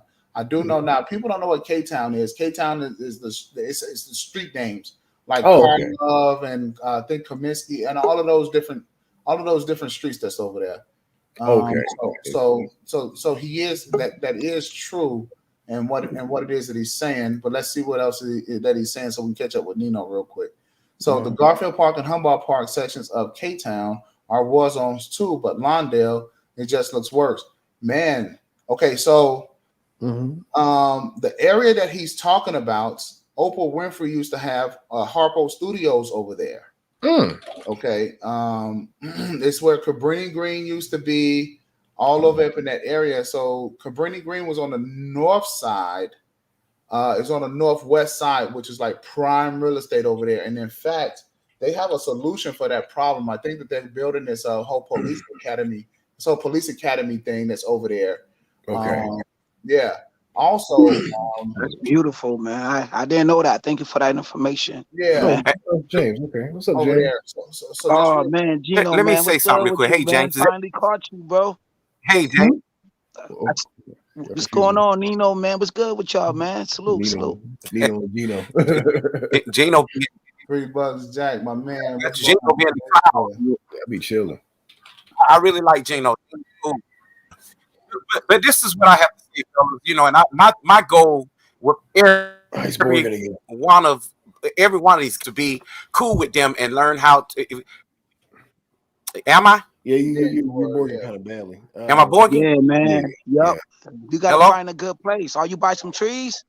When you buy some trees, man, you out and about. Oh, I'm a mute ass Nino nigga. always out and about, man. He always out and No, about. I'm in my Yeah, he is. house. Hold on. Oh, you in the house? You gotta find a nice spot. Yeah, Go to the spot to where the you corner. normally be at, Go to Gino. the I mean, corner. I said Gino, Nino, Gino, I'm at the Gino, crib. Neo. I don't damn know, Shit, man. Y'all names confuse I the got fuck out of me Comcast. like I'm that. chilling, man. I'm on Comcast. I'm My shit glad you ain't nothing chilling, boring. man. Yo, you got your channel running. I was in the clouds watching you, man. I'm so glad that you in a great place, man. Like, I'm proud of you, man. My That channel, I mean, I haven't had my launch yet. I'm just kind of doing a little fuck streams right man, now. listen. This guy, right, that I met at the store, he worked for Amazon and shit. He like a manager for Amazon.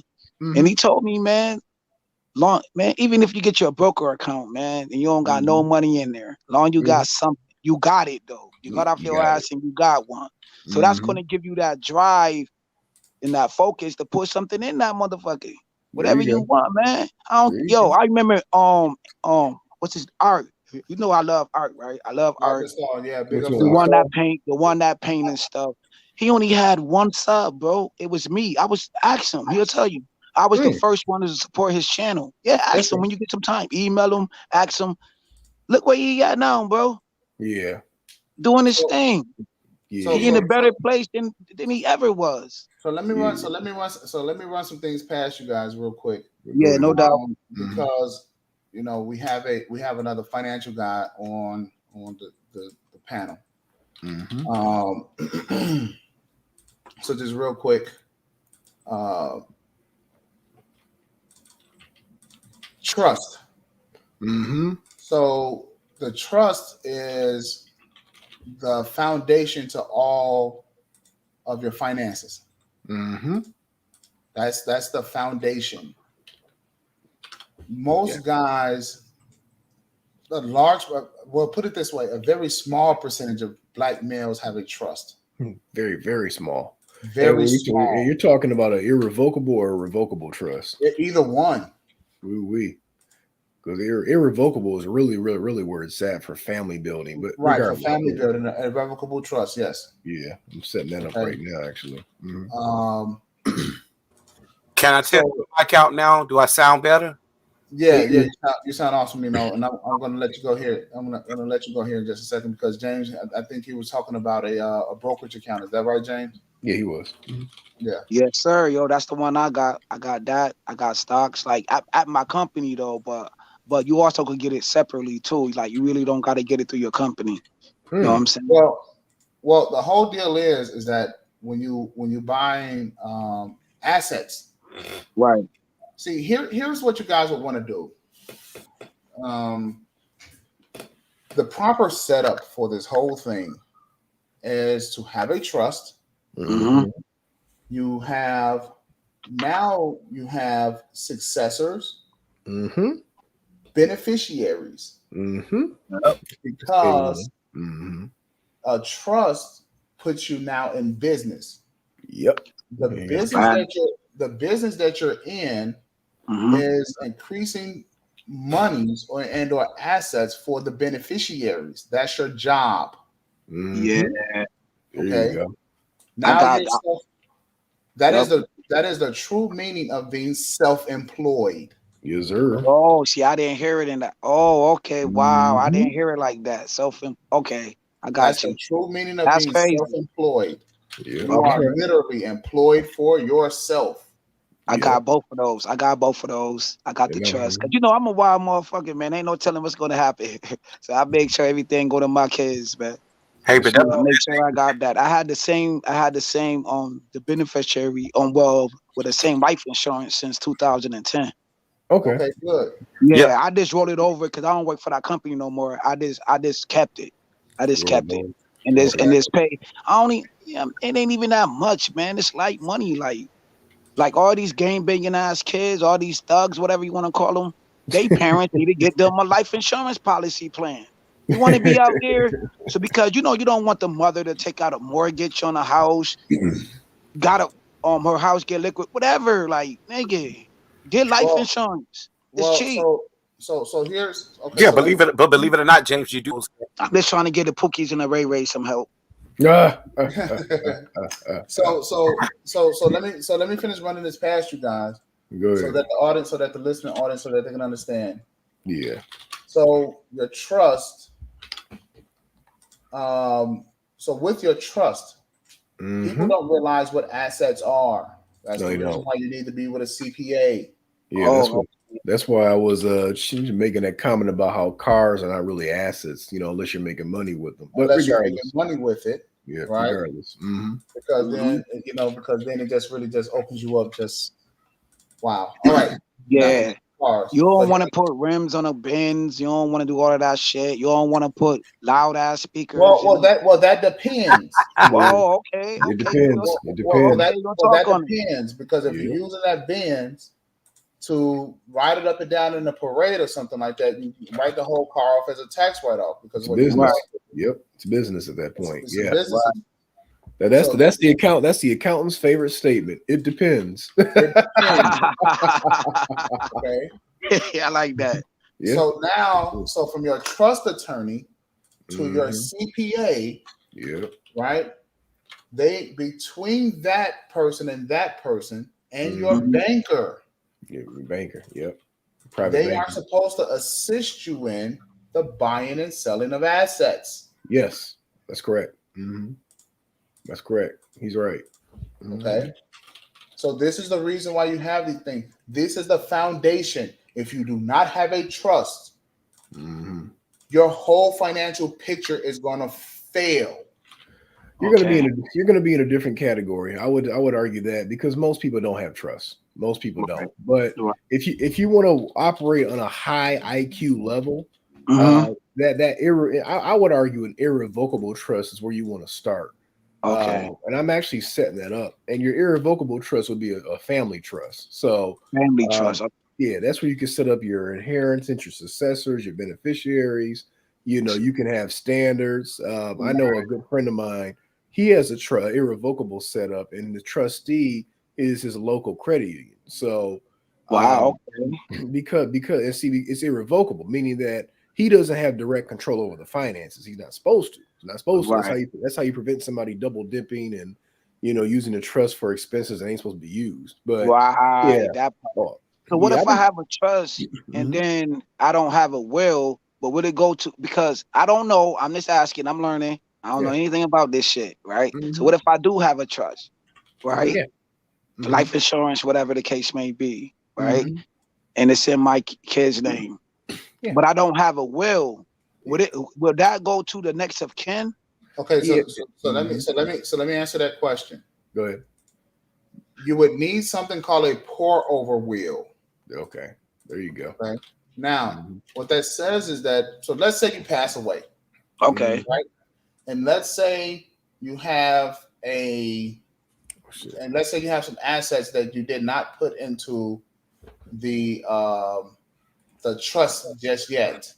Okay. Your pour over will would say any assets that is not in my trust at the time of my death to be placed in the trust. Yeah, personal assets. Yep. Okay. So that way it's not open to probate. Yeah, probate is a mug. Probate is something else, man. The government will come after your man. Listen, you don't want that. Okay. Nino, I know that you're here, but I want. Let me see. Channel more. Okay, so Nino, I want you to come back because I really want you to tell me what you were talking about with this guy. But we just got off into that because this is something that he mentioned in between you, Borgen. Yeah, I mean, Blexit is not. Blexit is not a bad guy. I know Blexit personally. Yeah, he's not a bad guy. He's just frustrated about some things. I mean, right, I'm frustrated. right. I'm We frustrated. all are. Yeah, I mean, we I all was are. there. I was there, and still is. Don't Yeah. get me wrong. Don't get me capping and be like, man, I'm going through some shit every day, yo. I'm out for a back injury. I'm still out for a back injury. They didn't even send me my damn check. I'm going to physical therapy because I hurt myself at my second job, yo, at the hospital. I'm sorry to hear that, man. Yeah, thank you, Gino, man. I definitely appreciate you, man. Like, I'm glad that we able to squash our quarrels with each other, man. And ever since then, man, we've been on the same wavelength. Yeah, I ain't got a problem with you, man. I be chilling. Me neither, man. I don't got, man. The past is past. I leave it right there, man. Leave it right there. I still skywatch you though. I still can skywatch you because I just want to see your progress, man. That's all. I appreciate it. Oh yeah, man. I be tuning in. I be tuning in. Yeah, cats be having problems with you, man. I be staying up in conversations. Hey, man. yo, I'm glad you commented. I'm glad you commented on my videos on Baller. You know what I mean? Like you be showing me love, Gino, man. I know you do. And then you actually be sticking up for me. Like, yo, you know what? I'm like, let me find out, Gino bringing that smoke in the comments. I be chilling, man. I be like, look, man, don't be, cats be having problems with you. You saw me in Kuda's chat, man, when that situation popped off, and I was like, I ain't trying to get into this. I'm out of here. I'm out of here. Gino said, nigga, I got a channel. What the fuck you talking about? Yeah, I got shit to do now, nigga. Fuck y'all. Hey, yo, Gino be dropping that money that he break out. Oh yeah. That nigga dropped like 600-700s, man. I was like, God damn. Yeah. And then he broke out. I'm like, why he ain't even chatting no more? He just broke out on their ass. So I'm like, okay, that's how you do it, Gino. Yeah, that's how you do. I'm a whole man. Let me hop in. So Nino, let me hear what you got to say. What's going on here with Blessing? Because I don't see anything wrong with what he's saying. Okay, if y'all would let me talk, Jesus Christ. Go ahead. You got the floor. Just want to say this. I'm cool with Gino too, man, because Gino is neutral. I've been checking you out, man. I know you're not a follower. You're not a person that's jumping into a group. I'm that same way. I'm not that. I fucks with this circle here. Let me come down and go back up, man, because I can't hear Nino. Oh, okay. Yeah, that's why he could. Yeah, so I fucks with everybody, man. My thing is, as a black man, I try not to shit on people. Now, I frequent plenty of panels. A lot of people do know me. I've been even over at TPOT, but I just notice the female talking points that most of those guys over there have, and they do a lot of deflecting. I'm not saying Blexit is a bad person.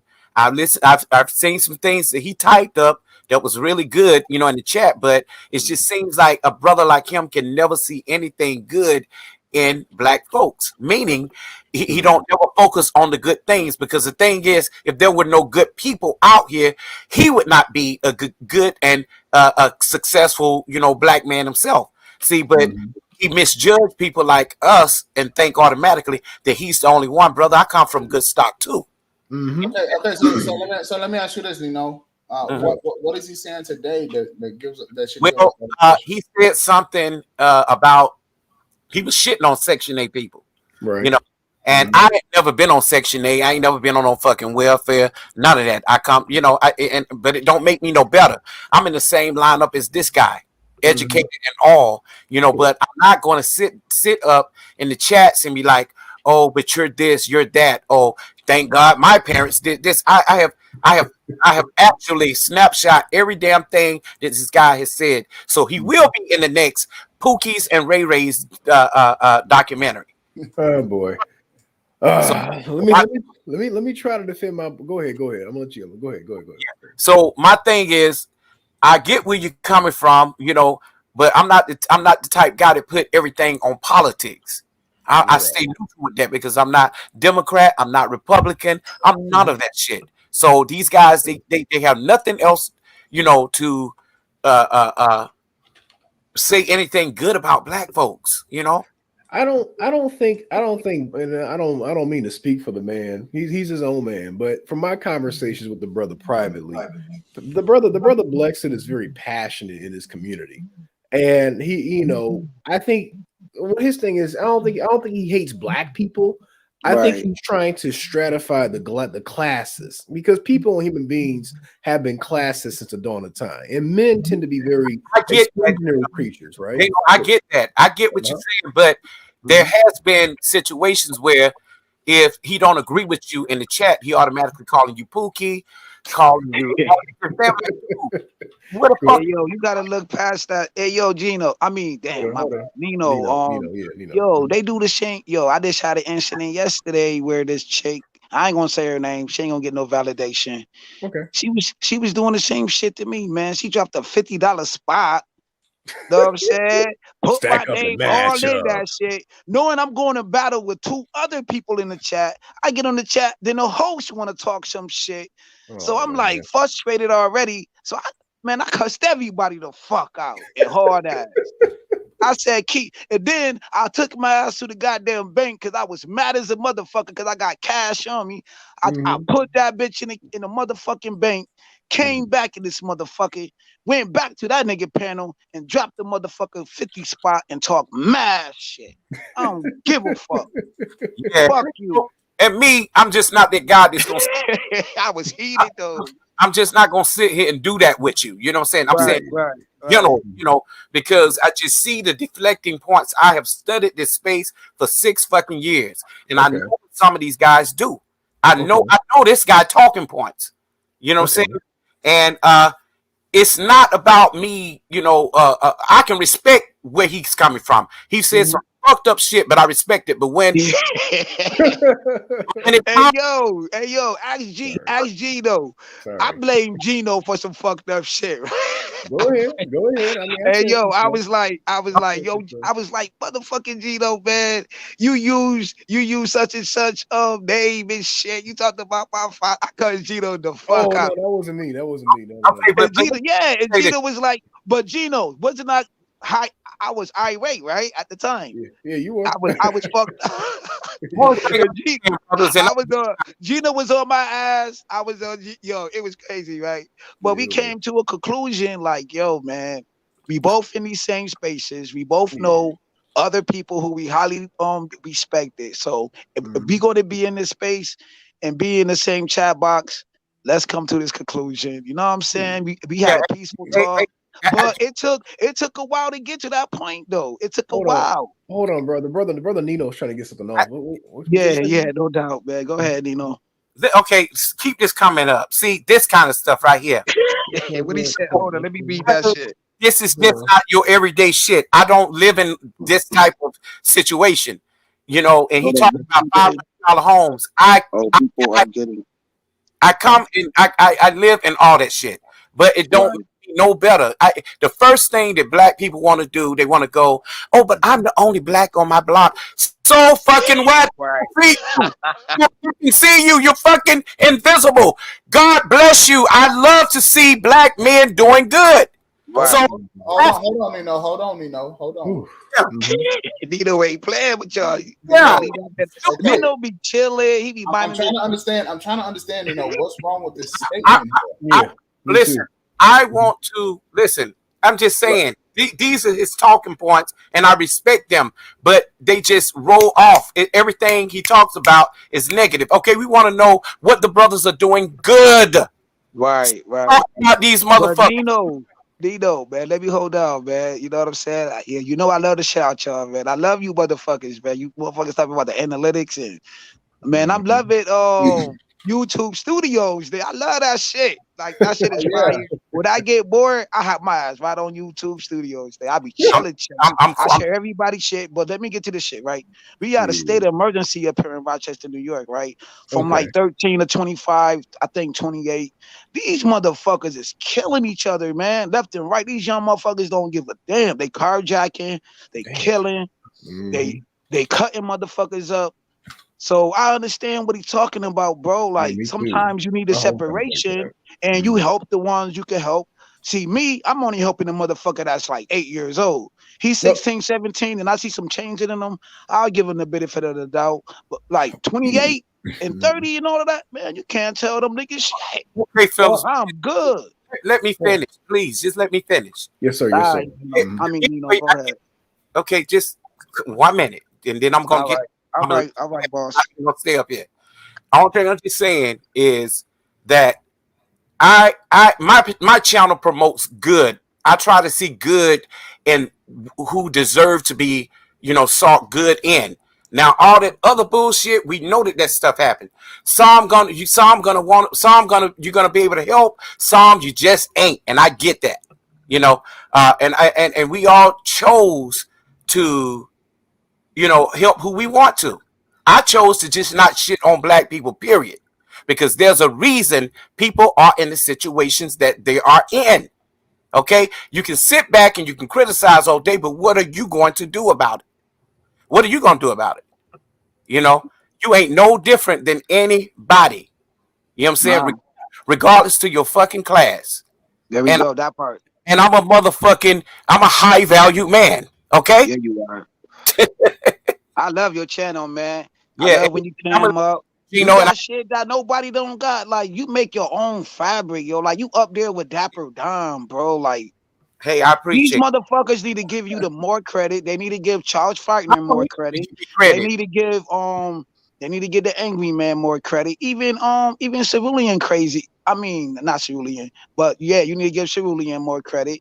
Even the old man with his old crazy ass. Like, he helped this space out. It's always that black. Nino is different, y'all. Nino is different. But look, though, it's always that black man that comes into space that shits on black folks. They want to blame Pookie for their failures. The educated lames. Okay, I'm motherfucking educated 4 times. Okay, but I'm not no motherfucking lame. You know what I'm saying? I come from good stock. So did they watch your stream yesterday, Nino? You did a powerful stream yesterday. I was up in there. I watched that whole shit about that girl and about the father. See, I didn't even know that information about in South Carolina. And let me say this, James. Yeah. Yes, sir. I was there. In that situation right there, James, see, they never talk about these guys. They always talk about, oh, well, let me go and get a white woman. Okay, that's your choice, bro. I married fucking one too. Look, I married one too, but guess what? I'm still fucking black. And you can have same problems as you have with the motherfucking white woman as you have with the black one. Word. And Amazon. And Amazon, yo, fucked him over. And he was a high value dude, swagged out. Kept it upkeep, suits. But look, in the eyes of him wearing a suit, he's an educated. See, I'm about to use my word. He's a gentleman of leisure. He's a gentleman of leisure and Pookie and Ray, nope, that is a swagger dude. You see how I make the educated dude look kind of good though? He's a gentleman of leisure and got screwed over. But look, they're using it on the wrong people. They don't that part. Fucking Pookie is. They're using it on the wrong people. They're looking at Pookie you because be a dude. Man, they need to watch the new crack era. Watch the new crack era on Netflix. I dress like a dope boy sometime, but guess what? I'm not no motherfucking Pookie. I've never had a drink, smoke, drugs a day in my life. I'm not a deadbeat father. I'm not any of these things. I haven't been to jail or prison. But you get brothers like this that's quick to do that. And I've had to get on their motherfucking ass several times over on TPOT channel. All these acrobat clowns are going to be exposed in the next fucking documentary that's coming up. We're going to put a stop to this shit. Acrobat, okay. First of all, James Keels, I don't know what mic you're using, man, but you got a strong ass mic. That shit's strong. Oh, man. Hey, yo, I can't. Oh, matter of fact, my phone probably loud as a bitch. Yeah, my bad, yo. I'm sorry about that, yo. How about now? I'm like, this nigga's mic, man. Cause you. Hey, yo, how about now, Gino? And again, you sound good, James. But and again, I'm gonna just say, thank you. I'm not shitting on what this brother has to say because some of the things he says is a very good. He has some good points when he's talking positive. But I have a problem with the shitting on black men. Period. He's I agree. On the wrong ones in the chat. And when we talking about community, you know who came up with the community was the old man. So you know he's from that. He's from the old man space. Community is a word that was curated by the old man, so you need to give him his credit. When you say community, do a typo and put the old man shit in there, because that's not your talking point. You come from the old man space to this space. Okay. So understand what you're talking about, because all you doing is rehearsing the old man talking points. I'm just sick of these female ass dudes talking like women. Well, I'm not gonna. Well, I'm not. Let's not call the brother out his name. No, I'm just saying, if you over there with that group over there and you talking like this, you may as well be. But I don't believe. I don't mean to cut you off, Nino. I don't believe that he rocks with Obsidian's crew. Not like that. At least I need to talk about the city. Well, he need to change his name then, because the community was created by the old man. People need to start giving other people credit for their words. ARC just said that yesterday about the words that people be using. Yeah, that's what I'm saying. Say the word, but still give that person who made that word up their credit. Go ahead, Nino. Go ahead. Okay. My thing is, I mean, I can deal with Obsidian before I deal with them guys over there. It's no hope for them. And the white people have even told them the same thing. Y'all motherfuckers are tap dancing for us, and we're over here laughing at y'all. I got emails from that stream from white boys, and I've said this several times. That said, Nino, you was correct. You know, these motherfuckers over here tap dancing for us now. If we really want to be super stupid and racist, and they have let us into space, we could shit on black people with them, and they would be perfectly all right with that. That's what they do over there. And I'm glad, 21 Studios just made. I was just on a panel with some white dudes airing their asses out. Me, and another gentleman from Chicago on Fighter platform. And shout out to Fighter. Me and a couple of other people built this channel for the first time to 1,000 views. But I'm to 1,000 views. He went from 1,000 views, never had that before, and he just started his channel. Well, I'm saying he only had 46 in the box. Last night he had 1,000 views. And closing. Let me hop in here. Let me hop in here, fellas. Okay. Now is the part of the show where I tell everyone, if you have a YouTube channel, put it in the chat so we can go on right now and we can subscribe to your channel. I don't have a wrench, so I can't drop my chat in there. Okay. So, let me start wrenching people up. Let me take care of this part, and then I'm gonna address some things that Nino said. I don't got a wrench neither, the man. Okay, hold on. Okay, let me say this just quick, and I'm gonna get off. This is all I want to say. I just want everybody here to understand. I'm not. Nino, stay on, Nino, because I wanna. Okay. I wanna go over some things with you as well. Okay, I just want everybody to know that, for one, I'm not a pro-black dude, but I don't shit on my black folks. I'm just not going to do that. That's not pro-black. No, I'm not any of that. But I would tell you, I do check out what people say in the chat, and these are the same things that women do. They deflect. When they can't get something up on you, they quickly to call you this, that, and the other. You know, they don't understand the true meaning of a motherfucking Pookie. They don't understand the true meaning of a Ray Ray. They don't know if you live in the ghetto or you live in the hood. I mean, the hood or a nice home. So they got to stop judging people by the way they talk. It's always the educated lame guys who's always, trying their best to derail, progress in the space. Whether it's somebody coming from the Pookie and Ray Ray or wherever, and they super chatting them, they still disrespecting these guys. They here for a fucking reason. We're all black men. We're here for a reason. That's why they need to play platinum the anthem. That should be the Man of Spirit. Hold on, fellas, because I don't want to get too far away from this. Yeah. All right. Really so back you guys that's on the panel, put your links in the chat. I want. I don't know how to do that, man. Okay, I don't. Mine's in the back chat. I want everyone that's here to start sharing and start subscribing to their channels. Drop my link, Gino. Right now, while we're on, okay, everyone that's on the panel should be rinsed up. So just drop your links so that we can do that right now. If you are not subscribed to my channel, the Man's Media Network, I put the link there. Actually, you guys should just be on here right now, so you guys should be able to subscribe. Right. So subscribe to the channel. Okay. Everyone here, we should be pushing at least for 500 subs. So if you guys are in the chat, we are trying to help you get to 500 subs. You see what I'm saying? Look at this shit right here.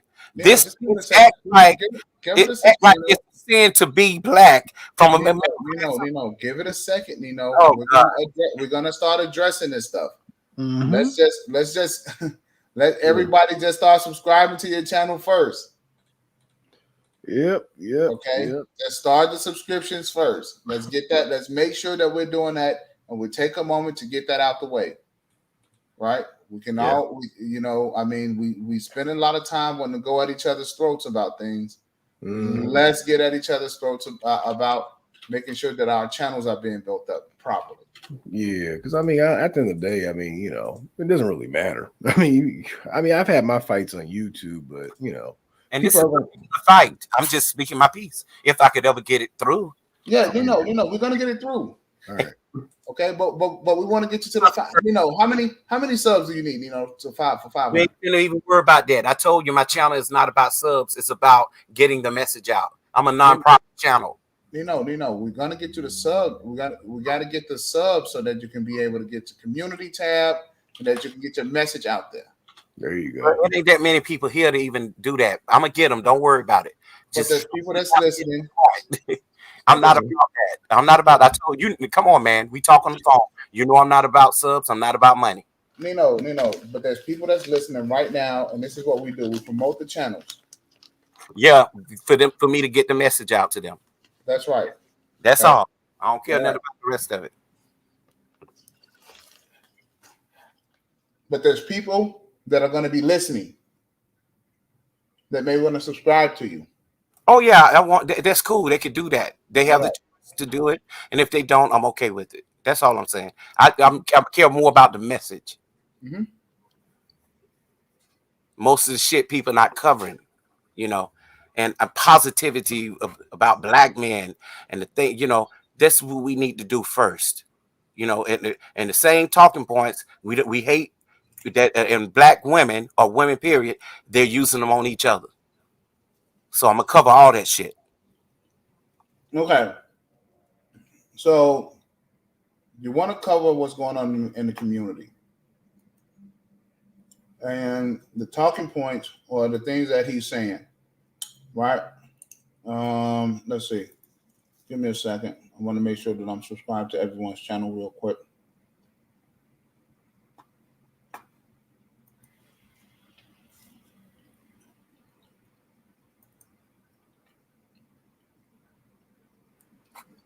When you find people do this kind of stuff, I just think that they're not used to anything. When you used to having something, when you're used to being somewhere in life and you come from good stock, you don't have to tell people. You get what I'm saying? You just don't. And I'm not going to do that to shit on people who are less fortunate. You know what I'm saying? Because shit, we all could be one step away from that. Mm-hmm. Real talk. And it's not that I'm pandering or trying to help out people who don't want to do nothing with their life. What about the ones that do? Mm-hmm. And other black men, when they come here and they don't have no hope, they come here. This is a place that's supposed to be uplifting, not for you to shit on people. You respect people. You don't respect them because of what they have. You respect them because they're fucking human. That's the whole point.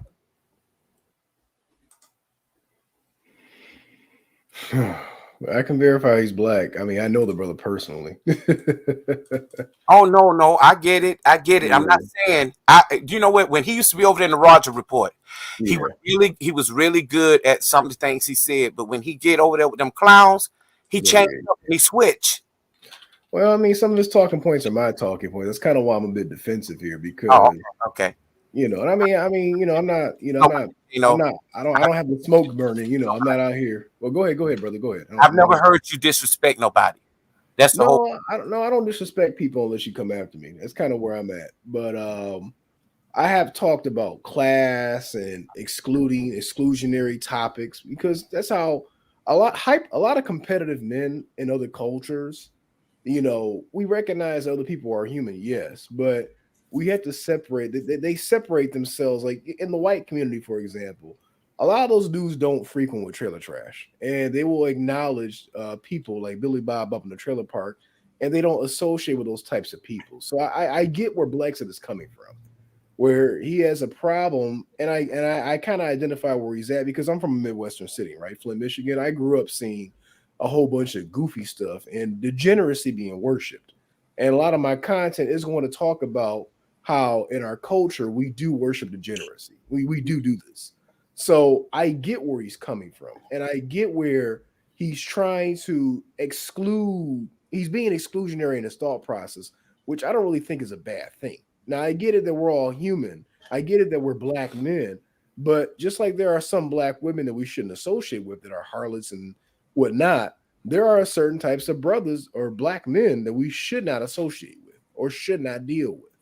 Now, I know when I start my content, I want to specifically define what is a pookie because I mentioned this before. There are people who will say that if you got dreadlocks and you wear Jordans, you're a pookie. I don't agree with that. I don't agree. Thank you. I don't agree with that. I don't agree with that. I do Off not the agree with ball that. cap. Yeah, I don't agree with that. So, but I specifically want to say that people who are on some little loud pack or pookie type of time are operating from a position of degeneracy. And we have to identify what that is, what that means, and how we can push ourselves away from that, and what black men should strive to be away from and where we should go towards, right? Because I don't want to because a lot of times dudes will bring up Pookie this and Pookie that because they can't get access to certain types of women. I don't care about the women. I don't care about the women. Who cares about used property? Who cares about community property? Because as a man, you're supposed to you're supposed to choose the woman that you're trying to deal with, and trying to build your family with. So I don't care about Pookie's leftovers. So we have to get out of that context of the conversation. So that's kind of why I'm defending Blexit because I know where he's coming from. I know what he's trying to articulate. I just have a bit more of a middle of the road approach. But I would argue that, my philosophy is still rooted in eugenics. And I don't mean the concentration camp type of eugenics, but selective mating, right? Selective mating, that's an aspect of eugenics.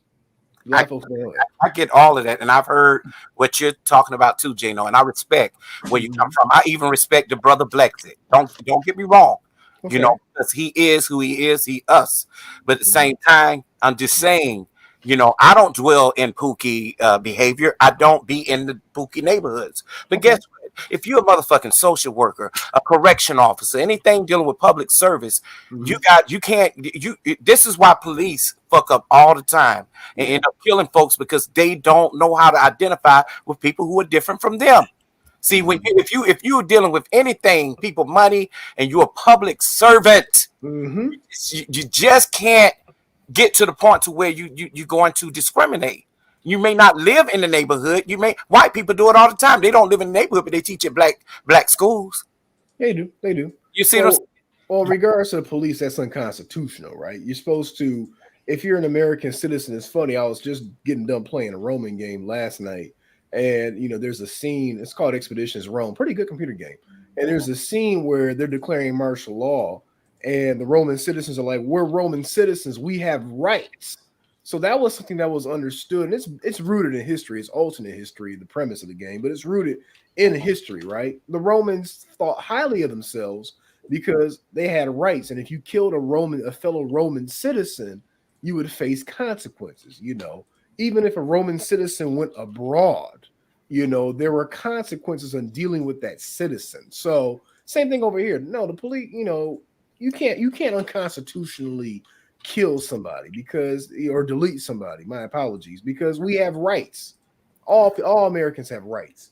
That's why we have so many situations right now when they are hiring the wrong people in these positions. But I'm talking to throw a counter argument in there too. Throw a counter argument with Alexis's point. I can't be walking around, with a knife in my hand or or anything that resembles a firearm, and then pointed at a cop or have it on me, or I don't even get into those kind of conversations because I'm ex-law enforcement and I know that. But what I'm saying is, when you're talking about things like this guy know what I'm talking about. He always come with this when you're talking about something in particular. You know what I'm saying? This will always derail the conversation, and this will always try to defend that he's right. You know what I'm saying? He's right to a certain extent, but you can't put everybody in that same box, and that's hold on. Okay. Yo, man, might get some pushback though, cause these one of my failures too, right? Even Platinum was telling me this, but I didn't want to listen to him at that time. Like I said, man, there was a lot going on. I blame myself for me getting out of character. So if Plat listening, it is what it is, man. But all of that other stuff need to stop, man. When things is going on, when things is flicked, don't take one side, understand both sides. But anyways, it is what it is. I am. Sometimes, because you a public figure, right now. Nino, you're a public figure. You're in these spaces. You got great content, great editing skills. You cam up. You show even fabric. Most of these dudes can't even sew. Most of these dudes don't have other black men in their spaces. You always trying to give other brothers opportunities to make money. You're doing most things that most gentlemen, even in the chat box, not doing. But when you're on a panel, this is what I have a problem too. Like, I like to read the chat box and look at what they saying. When you're on a panel, you got to stay focused, brother. Because you're a content creator now. Like, if you always read what people say in the comic box, you're going to lose focus. You know what I mean? You gotta stick to, like, you just got to have out of sight, out of mind type of attitude. Like, I know it's hard because I got a problem with it. Ism told me, Ism had to tell me. I didn't want to listen to what Ism was saying at that particular time, and still don't even want to listen to him, but he's right. But look, I didn't want to listen to Platinum about that shit. He was right. I may be with Cerulean, multiple people was telling me the same shit. I'm hard-headed though. I may be with I know I am. Okay, James. I may be with the bullshit right now, but I have been trying to, say shit at all, especially people. But I have when I see this guy, conservatives, all these same dudes that come up and derail the conversation with they talking points, they do this anything that this host has something to say, they have a problem with. You don't come on nobody else's show and do this stuff that you do at TPOT. I'm glad that TPOT stopped. I do it, man. I shit on people channels left it. Hold on, let me give Nino his flowers though, because we see black people got a problem with giving each other their flowers. I'm gonna give Nino his flowers too. I stamp this on everything I love. I never, ever heard Nino get out of pocket until right now. So something really must irritate him, and he's being passionate about it. He's not don't have any aggression, because other people could yell, scream, other groups could yell, scream, but we always get put on the spotlight. Nino never came out of pocket. This is the first time that I ever hear him talking like this right now. I wouldn't say he's out of pocket. Okay. So here's my thing.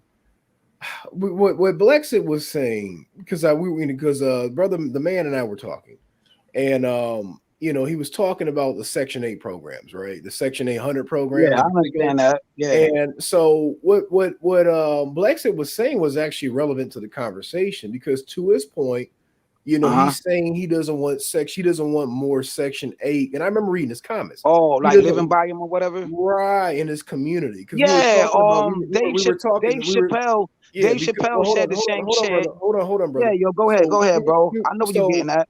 So the man was talking about, building structures in, I believe, Inglewood, which is a community that Blexit is nearby. So that's a legitimate concern. Now, to your point, Dave Chappelle, I heard that story. So go ahead. You go ahead and recant. Yeah, I heard it too, man. I don't know that's a skit. I don't know that shit real. It's true. Maybe Gino could explain that shit more. But what happened is they building a development project near in Ohio. So Dave Chappelle went to the town meeting and he spoke, and he said he will take back his $3.5 million if they develop that space into them communities. Because when you build, to me, when you build stuff like that in a real upkept community and you build a project there, and then you got people living on top of each other, it's gonna be bigger. And I live in them type of situations, man.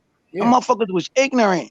Like the dude, okay, I'm in this fucking house, like in the attic, right? But the landlord turned it into like a little small apartment or whatever. He got a stove, it got, running water, all of that good stuff. But the dude below us on the first floor, his grandmother was 88 at the time. He playing loud fucking music. He's up all night drinking. Then the neighbors across the street, this motherfucker will put a speaker in the window and blast the shit. Mind you, I just started working in 2005. Finally got my job. Happy as a motherfucker, working at the hospital and shit. I come home 8 o'clock, 9 o'clock. They're jamming until 2, 3 o'clock in the morning. Jamming. That's ridiculous. So the neighbor across the street jamming, and then the guy who live in the apartment building with me jamming his fucking music. So I gotta hear this fucking shit all fucking night, fights and shit. Then the guy, he not supposed to live by the school because he one of them type of guys. He in the window naked. Sometimes he get in the window naked, and his house right next to my house where the bathroom at. Mind you, I'm living with my girl, my kid's mother at the time. He in the window naked. It's 80 degrees outside. I understand, but why you in your birthday suit, my nigga? Nigga in his birthday suit. Got his peckerwood all out. Fuck you all up. I stuck my head out the window. I said, fuck you motherfucker. You ain't shit. He cussed me back out and slammed the window on my black. Yo, that shit. Right, exactly, Gino. Oh, nasty ass nigga. Yeah, nasty motherfucker. I want your stuff to get monetized, man. I'm sorry for cussing. But listen, this is what I just want to say, fellas.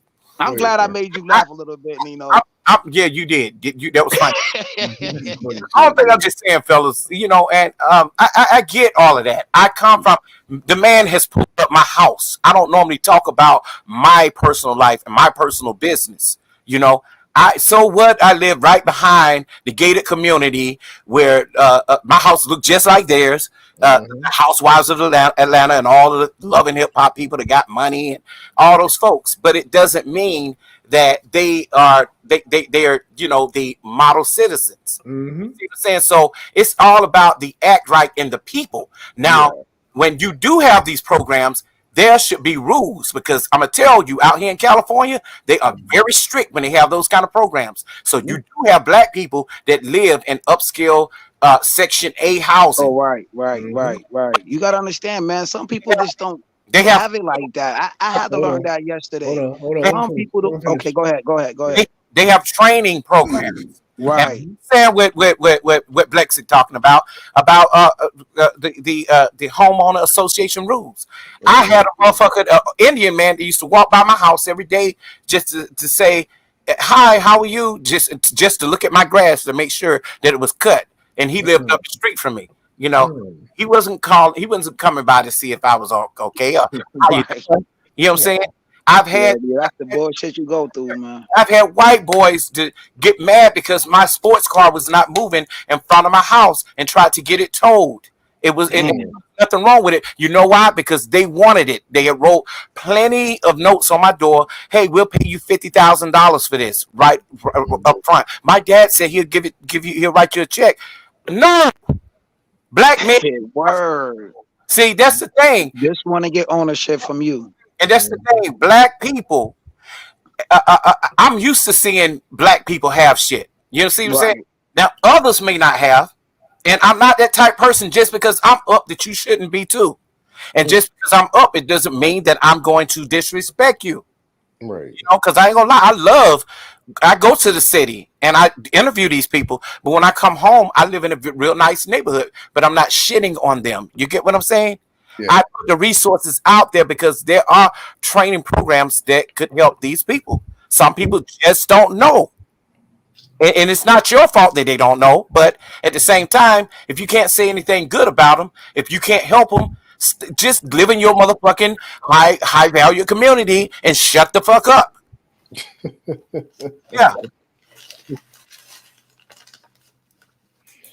Well, I tell you, y'all. Okay, so I think that's my cue to jump on in here. Yeah, I'm chilling. Now, I wanted to make sure that I was fair. So that's why I kind of let you guys talk. You know, are you finished? Yeah, I am. I'm Wait, done. I'm hold done. on. I just want to say this. I'm chilling. I get all of this. We all want the best for us, but my thing is, isn't it a shame not to have something to fucking believe in other than yourself? Other than yourself. You know what I'm saying? I mean, you ain't the first one that lived nice. You ain't the first one that lived in a $500,000 home. Me fucking too. I was in the music industry. I come from a motherfucking family. My dad was a famous fucking drummer.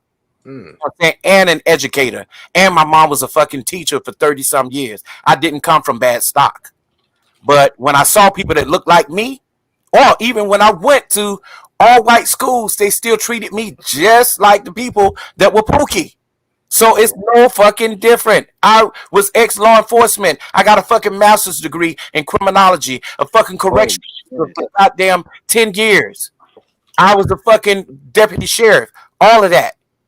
You see what I'm saying? So my thing is, me being in those kind of jobs and those kind of situations and dealing directly with the people out there. I see these people with no different. I saw they never speak on the rich white boy that's on drugs. They never speak on the white pookies. And I know plenty of them. They're gonna be in the video. You know what I'm saying? They everything they see white is right, and everything that's dark is fucking negative. Is it really that, or is it that we're not exposed, and we're not exposed to rich white so-called Hunter Bidens or Pookies? I mean, we deal with proximity. Research a little bit more then and stop shitting on other black folks, because them same motherfuckers that you licking all up in the ass, they turn around and they shitting on you right on TPOT channel. Well, here's my thing though. Like based off of proximity, though, most of us are not even going to encounter a rich white person that's on drugs, and based off of the law of proximity.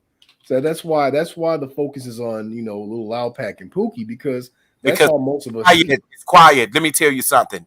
I've seen enough money to make your head spin 1,000 motherfucking miles per hour, legal and illegal, with rich white boys that were my friends. Yeah, they doing everything under the sun. Yeah, but yet, all these statistics on black folks. Yeah, you have, but the average black person has not. That's my point. That's my point. Like most black people are not going to use that as an excuse, Gino. The brothers in this space, this is their opportunity to get out and talk to people that are different. Because the same motherfucking bookies that you talking about are super chatting you. Trust me. Yeah, and like sometimes, man, you be in these spaces. They have to fake it around these fake ass niggas. Yeah, man. And most of you dudes who talk all of this shit, nah, I mean, y'all lucky. Like, I'm gonna keep it real with y'all. Some of you dudes is lucky saying this shit y'all say, because I don't believe that y'all would say to this shit to your neighbor, or you don't even know that person, say that shit to their face, man, because it'll be a different situation. How you get to know your neighbor is to watch your neighbor. 90% of things is non-verbal communication. You watch, you observe, you see how they moving. It can start off with a hi, a little engagement, you know what I'm saying? Or however your approach is to get to know people who moving into your community. This don't, we all judge each other off of the rip, but damn, like, why is you gonna fucking continue to live your life by watching somebody else? Like, that's too much time on your damn hands. And like everybody in these spaces, even watching me, I'm like, yo, how you know what platform I be on? I don't watch you. I don't study you. I don't care about you. Well, again, there's a sense of nuance to the conversation, because again, I'm not saying that anybody should just walk up to a random person and call them a pookie. Right, but you gotta do that. I was telling somebody, they do it on the panel. I mean, not on the panel, but right in these spaces. When the spaces, right. I know my Gino. If they don't want to be around black men, take your motherfucking ass over there. And my mom was married for 30 years, Gino. 30 years. Hey, my dad worked. Kick these dudes out of the goddamn atmosphere. They kick them out. You see what I'm saying? And yet they're coming over here using their doing the same thing that white men did to them, and to disrespecting people they feel is below them. And half of these niggas ain't got shit, ain't got nothing. Facts. I'm a Pookie, right? Everybody call me a Pookie. The way I dress, the way I talk, they always call me combative. I'm always starting arguments or whatever like that. I don't. They I call don't care. Right. I don't care about none of that. I'm all about the smoke. It is what it is. I respect who I respect. That's it. You're not gonna put no chain on me. You're not gonna hold me down. None of that. I'm gonna break the chain. Anyways, my mom was married for 30 years. Hold on, one at a Like, time, fellas. One at a yeah, time. my mom was married for 30 years, bro. Like, she moved up here when she was 16 from South Carolina with my dad. My dad from Hemingway, South Carolina. My mom from Jacksonville, South Carolina. He came up here with nothing. So consider that they was a Pookie and Ray Ray, but my mom worked at a hospital, became a freaking supervisor, became a freaking group leader, and all of that good stuff. My dad did construction. You know what I'm saying? My dad, my brother worked for the freaking he's a bus driver, yo. Well, He worked for the RTS company. He's productive. But the way that I carry myself on here, I will be considered a Pookie or a Ray Ray. I don't got no problems with that. My whole thing is get to know somebody, bro. See, the whole thing about this whole Pookie thing is we have to be specific in what that means, because calling somebody a Pookie should be on the same level as calling somebody a bitch. So with that being said, you know, if you're a productive black man, it ain't just got to be if you're educated on paper. If you're working construction, if you're driving, if you're working in an honest pursuit, because some of us descend from Pullman porters. You know, y'all know what Pullman porters are, right? From back in the day, way back in like the 100 years ago, the guys that used to work on the train stations and stuff like that. Right. I mean, those were men who worked blue collar occupations, right? Or they drove a bus or whatever or whatnot. That's not a Pookie. That's not a Pookie. They're productive. They're working. They have an honest living. They're engaging. But they would call them Pookie. They would call them Pookie. They do it. No, that's not Pookie. That's why we have to redefine that term. We definitely need to refine it. Though. They shit on men that drive Lyft. At least they doing That's not Pookie. That's being productive. It might not be. You might not be making 50, 60, $70,000 an hour a year. I mean, but that's still honest work. That's honest labor. Shit, they make 100,000 or better out here driving Lyft. Trust me. Yup. Yo, once you get your license. Look, dog, goddamn babysitters, nannies, bartenders make more money than these motherfuckers in the South. Okay. Yeah, yo, especially in Atlanta. My best friend married an African woman, so he, you know what I mean? He considered overseas or whatever. Mm-hmm. He do forklift, man. He got a Mercedes Benz, man. He live in a freaking condo, man. Like he's doing his fucking thing, but he's a reformed Ray Ray. He's a reformed Ray Ray. What about them reformed brothers? Like Malcolm X. Malcolm X would be considered a Ray Ray. And look what he did. Look what he accomplished. He's reformed, though. That's the thing. You acting like a Pookie and a Ray Ray can't be reformed. But Malcolm X also condemned his prior lifestyle. That's the thing. You have to condemn. You have to recognize that those lifestyles are degenerate. You because you have turned your life around in this space. Yeah, and I don't do that. Yeah, if you turn your life around, but see, most of those guys who turn their lives around, they will disavow that lifestyle. I even knew cats that I grew up with. I knew cats back when I grew up in the hood that told me to take it behind the school, man. This life ain't for you. Now, same here. So even they knew what they were doing was degenerate. So yeah, what about Puff Daddy? Puff Daddy's father was in the freaking. He knew Nicky Bonds. Mm-hmm. Puff Daddy used to do parties and do this and do that, like. Yeah. But he took that same hustle that he did in Harlem and he took it to get his own label. Jay-Z, same situation. He was out there in Marcy Projects and he sold drugs or did what he did allegedly or whatever. He took that same drive, that same hustle, and now look at him. He's a freaking billionaire, bro. Like, let me say this, like me. Yeah, go ahead. Situation now. I come from, like I told you, if I'm a brother that's never had a drink, smoke, drugs, nothing a day in my life, and here I am still looking like Pookie, and I walk up on my brother and his friends, and everybody they smoking and drinking, and they say, "Oh man, put that up because my brother he don't do that." You know, I'm like, God damn, if they are Pookies and I'm being called a Pookie, shit, what is a Pookie? So I really break it down in the next video. Mm-hmm. Trust me. And and the white Pookie they're gonna be laughing at these motherfuckers because they're gonna be like, look, just because I'm white, it doesn't mean that I'm, you know, because they praise the white man over there all day long. They be licking all on this nigga's nuts. Oh Lord. Well, I don't praise white man. I'm not trying to be I white. see it at my job, man. I know how it goes. You, Gino, you totally different, bro. Yeah, I'm Nah, cool. yo, I like Gino, man, he from Gino got some nigga shit in him too, man. He got some pookie in him too. He got a little bit of pookie in him too, man.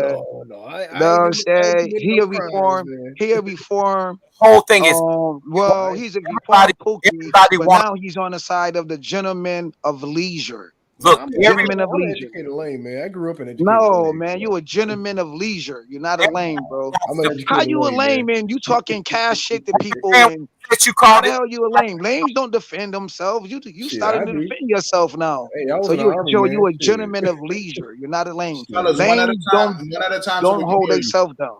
Okay. Yeah. Man, what was it we called it last night when I said some of these dudes are incels? And you was like, no, I'd rather be what?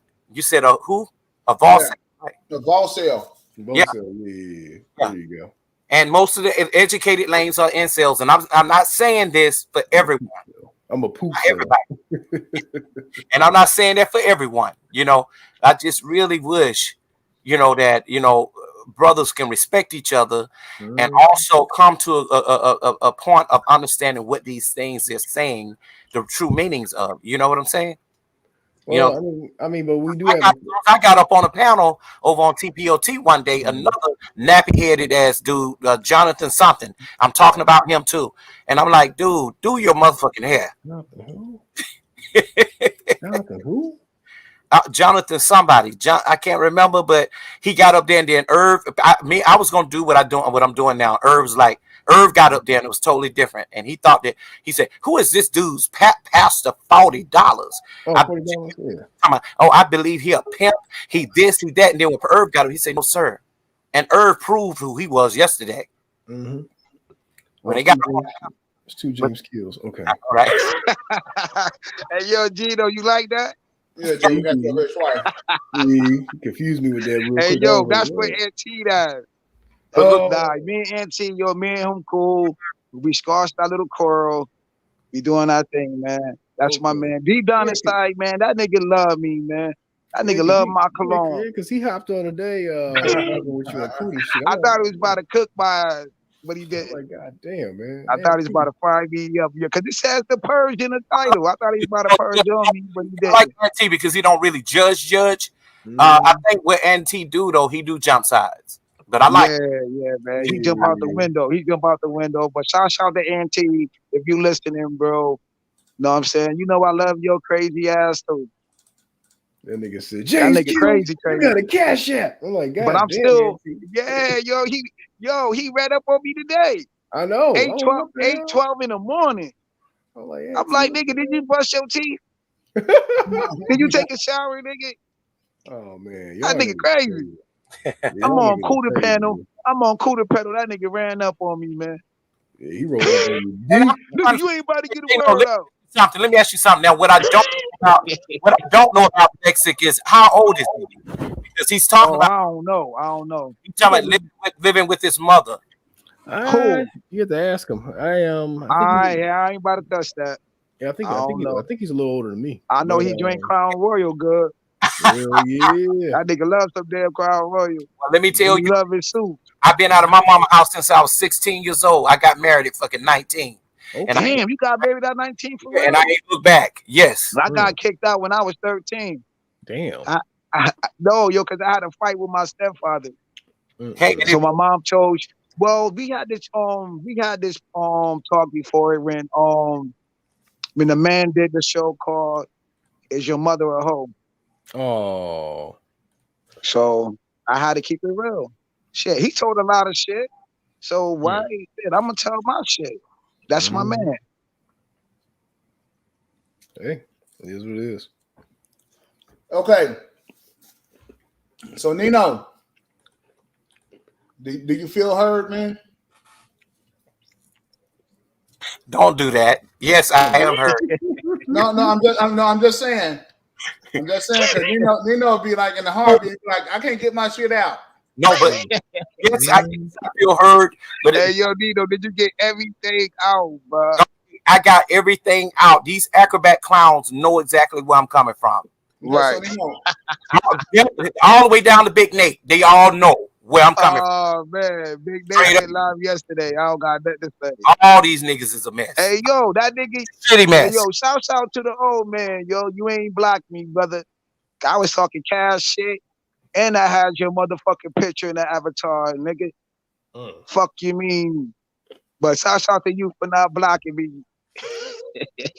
And I ain't gonna I had your last cross, nigga. I'm glad that Grandmaster Troll. Yo, yeah, respect the Grandmaster Troll. Shout out to Grandmaster Troll talking about stocks. But look though, I'm glad you do checks. I know, but listen, I'm glad the Grandmaster Troll squash things with Charles. Right, but for the that's rest, beautiful. That's beautiful. Shit about. You need a person like him to put these niggas in their place. Straight up. Exactly. When you can't have a decent conversation with them, and they can't. Take the Grandmaster Troll on their ass. Female talking shit. Get their motherfucking ass. Yeah, I'm glad he smashed that with Charles because when he went after Charles, I stopped being in his comments. I was like, whoa. Nah, I be in the comment. I be chilling. I was on the panel. No, I don't be over there. After that shit with Charles Faulkner, I said, fuck that. Yeah, that was crazy. That was crazy. That was fucked up. Yeah, you did BTS like that too. That nigga don't care. We went over there and helped. We was on that stream. That stream. Yeah, man. I was over there. Now another motherfucker, and I don't give a fuck. Beasley, you bitch looking ass dude. Who, Beasley? Look like a goddamn woman. Man, that nigga look like an old grandmama woman. Nigga talking about his hair, my hair. Nigga, you got man boobs, nigga. You ugly motherfucker. That nigga got like 4, 5, 6 jaws, nigga. But wanna talk shit about the angry man, nigga. Fuck your hair, nigga. I'm on your heels, ass, nigga. That nigga look like, who seen the movie Gamer before? That old movie called Gamer. You never seen that movie? Watch that shit and watch that ugly ass white dude sitting in his house all day. You know what I mean? Playing with a woman. Hold on there, fellas. Now I'll let you guys go. I didn't mean fuck that nigga Beasley. I should have said that. I should have. Nah, I'm on that nigga hill. Do you guys realize that you guys didn't even respond to the topic? Do you guys realize you said nothing even about the topic? All right, fire away, fellas. Okay. Topic. Go ahead, Nito. You got it. Well, me and the man talked about it. We talked about doing this topic anyway last night. So he know how I feel about it. You know, I'm not a guy that call women bitches or hoes. I don't do that. I just don't. I do believe in holding women accountable. I do. But far as men, this is why hoes are bad for you. That ain't my style. I came up here because of because of the financial part of the conversation and what Lexit was saying, and that was my opportunity to finally speak to him over the airways instead of chat, because he always tried to annoy me in the chat. He do. I don't even say nothing to him, but now I'm up.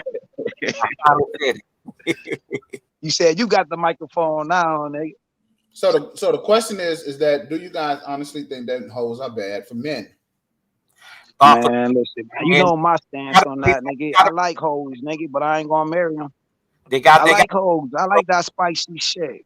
I'm not a treat a hoe correctly though. Hoes got a place in this world too, and even the man. Educated names of you don't marry her, you don't bring her to your house. You take her to an alley, knock her up, wear a condom, give her a couple dollars, and keep it moving. Fuck it. You don't marry no hoe. Who marry a hoe? What part of the game is that? Only pimps marry hoes because they in the same trade. You gotta fuck with a motherfucker in the same trade. Not even pimps marry them. Well, you know, back in the day they did. Jay Boogie, can you hear me? Yeah, my dog. So what do you consider a hoe? Man, a hoe who always talking about chasing the bag, man, who put the money first. She put the man last. If she talking that shit, putting you last, defaming you, cussing you the fuck out, know what I mean? She only use you for weed and a ride. You know what I mean? She don't even she call you and don't even say how you doing today. You know she on some fuck shit. She worry about your motherfucking pockets than she worrying about you. She don't care if you dead or alive. Okay, so Nino, what type of woman would you consider a hoe? Well, one that just when it comes to sex, I'll put it this way: sex, no feeling at all, and you already packing yourself, goddamn it, and you just dropping that bitch, and you falling all the way in it. That's a hoe to me, sexually. You know, you got a whole tendencies is a bitch who sit around and got a date every night where he's a paymaster, just taking her out to dinner. Maybe no sex, but she got a different one every night. That's whole tendencies. Mm-hmm. But really a hoe when it comes down to that sex part. Yeah, she calling you. Okay, boom. You got a hoe like this, right? And her phone, she using you, nigga. She call you the food man. She got then in her phone. She got the weed man, the Uber man, the nigga who drive her around all day, every day, A every fucking month, freedom. every year, nigga. And you still didn't get no ass, but you spending Goddamn that cash. man, the FedEx man, the goddamn milkman. Hey, She shit like that. yeah. She come out in a nightgown because she know even the goddamn sanitation department man to drive go and come in and get some pussy. Get some pussy, nigga. That nigga laying that pipe down. Mm-hmm. Damn, wow. She's a sanitation guy. nigga, she fucking the sanitation guy. The same. Upstairs, she ain't paying no money. She paying Now, some pussy. I ain't gonna lie now. Pookie get the pussy for free. He gets Yeah, it. Pookie, because Pookie got that. Y'all need to go support the gaming show host, man. We was talking about this shit last night. Support that man channel, man. The gaming show host. Okay. Support that man, man. He a cool brother, man. He talk shit like everybody else. Quiet as kept. Everybody that talk against these things, you got, and I'm gonna speak again, and not speaking on you, Gino, because you totally different. The educated lanes, they paying for pussy. Even the prostitutes in the neighborhood, Keisha. You know what I'm saying? Where Keisha be at. I see them at late at night. You know, when I'm out here filming. Luckily, I didn't get any on camera, but yeah, I seen it. The rich white men do it. Also, everybody wants a piece of Pookie as well.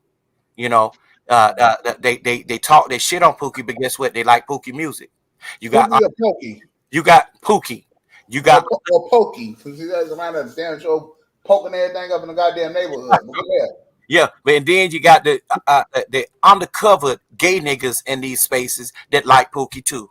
Trust me, they like him too. And in the gay neighborhoods, they call them trade. Right. And that Yeah. I just learned that a few months ago. I ain't even know that. So these niggas is talking so bad about Pookie, they want Pookie dick. Real talk. Yeah. Okay. And it's more open now, like a motherfucker, throughout every state. All right. So a couple of things. So I hope you guys just realized that you did identify the reason why these hoes are bad for these men. Right. Okay. And so thank you fellas very much for answering the question. No doubt. Okay. So Blessed. I understand where the brother's coming from. In Chicago, what you do is, and it's kind of a sad thing, but for the most part, what you're doing is you are identifying. You're taught to say the negative things. That's how the news runs. Okay, from start to finish, everything's bad. Goddamn dog got 3 legs. You know, The weather's bad. Everybody's shooting up each other in the neighborhood. Fucking schools closed. I mean, Right. it's terrible. But what is Yeah. good? We want to know what's good about black people that you have discovered since you are the great, good black man. You see what I'm saying? High valued and all. No, I don't think he's saying that. He never said here that he's the good, like he's the best thing since sliced bread. I never heard him say that. Well, I have.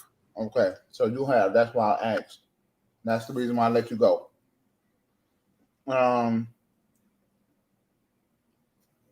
Now the issue here is Chicago, and the issue is with the women. See, and I can understand why he's saying the community. Right. I understand why he's saying that, especially in Chicago, because that shit is really being ran by women who think that they're men. I agree with that. I agree with that. But on the flip side of the coin, when you give me a chance, and I touch on that. Now, these women are literally fucking up every side of town. Okay, except the north side. And they are refusing to let black women be on the fucking north side. I'm telling you. It's like they don't want black women on the fucking north side. Right. Period. Let me ask you something. Why do people keep bringing up Pulaski? I know about Pulaski because I was up there in Chicago, but Pulaski was no joke in around about 1998. So right. I don't. Maybe has it changed? I mean, Pulaski still ain't no joke. You got to go to a guy on Fighter Channel. I'm gonna tell him to come over here though, man, because he actually live in Chicago and he have no, the man a lot of informative information. He's from Chicago. Yeah, the man is from Chicago, so that's why. Okay. Yeah. So Madison and Pulaski is the west side. Oh, west side where all the money at. Mm-hmm. So Madison is downtown Chicago. Well, Madison is but it's 0-100 north and south. It's 0-100. So that starts the north side and the south side. Okay. And State Street is 0-100 east and west. So Madison and State Street is literally like 0-100. Okay. So going either way, it's north or south. Now, the issue here is you have black women with zero accountability who have been going unchecked for the past 40 years. This is the most checking that black women will hear about in Chicago. Oh, he's saying that black women are up north too? Oh, shit. That's that. Now the shit is really going to hit the fan.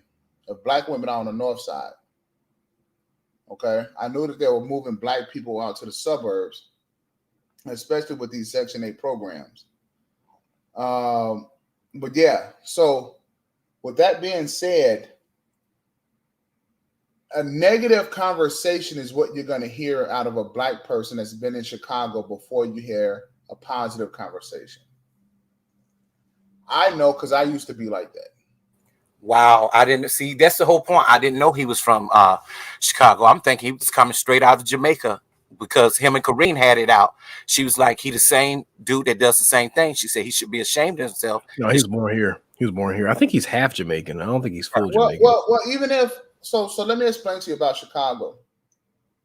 So you have a lot of different people from a lot of different. And Chicago is a melting pot, right?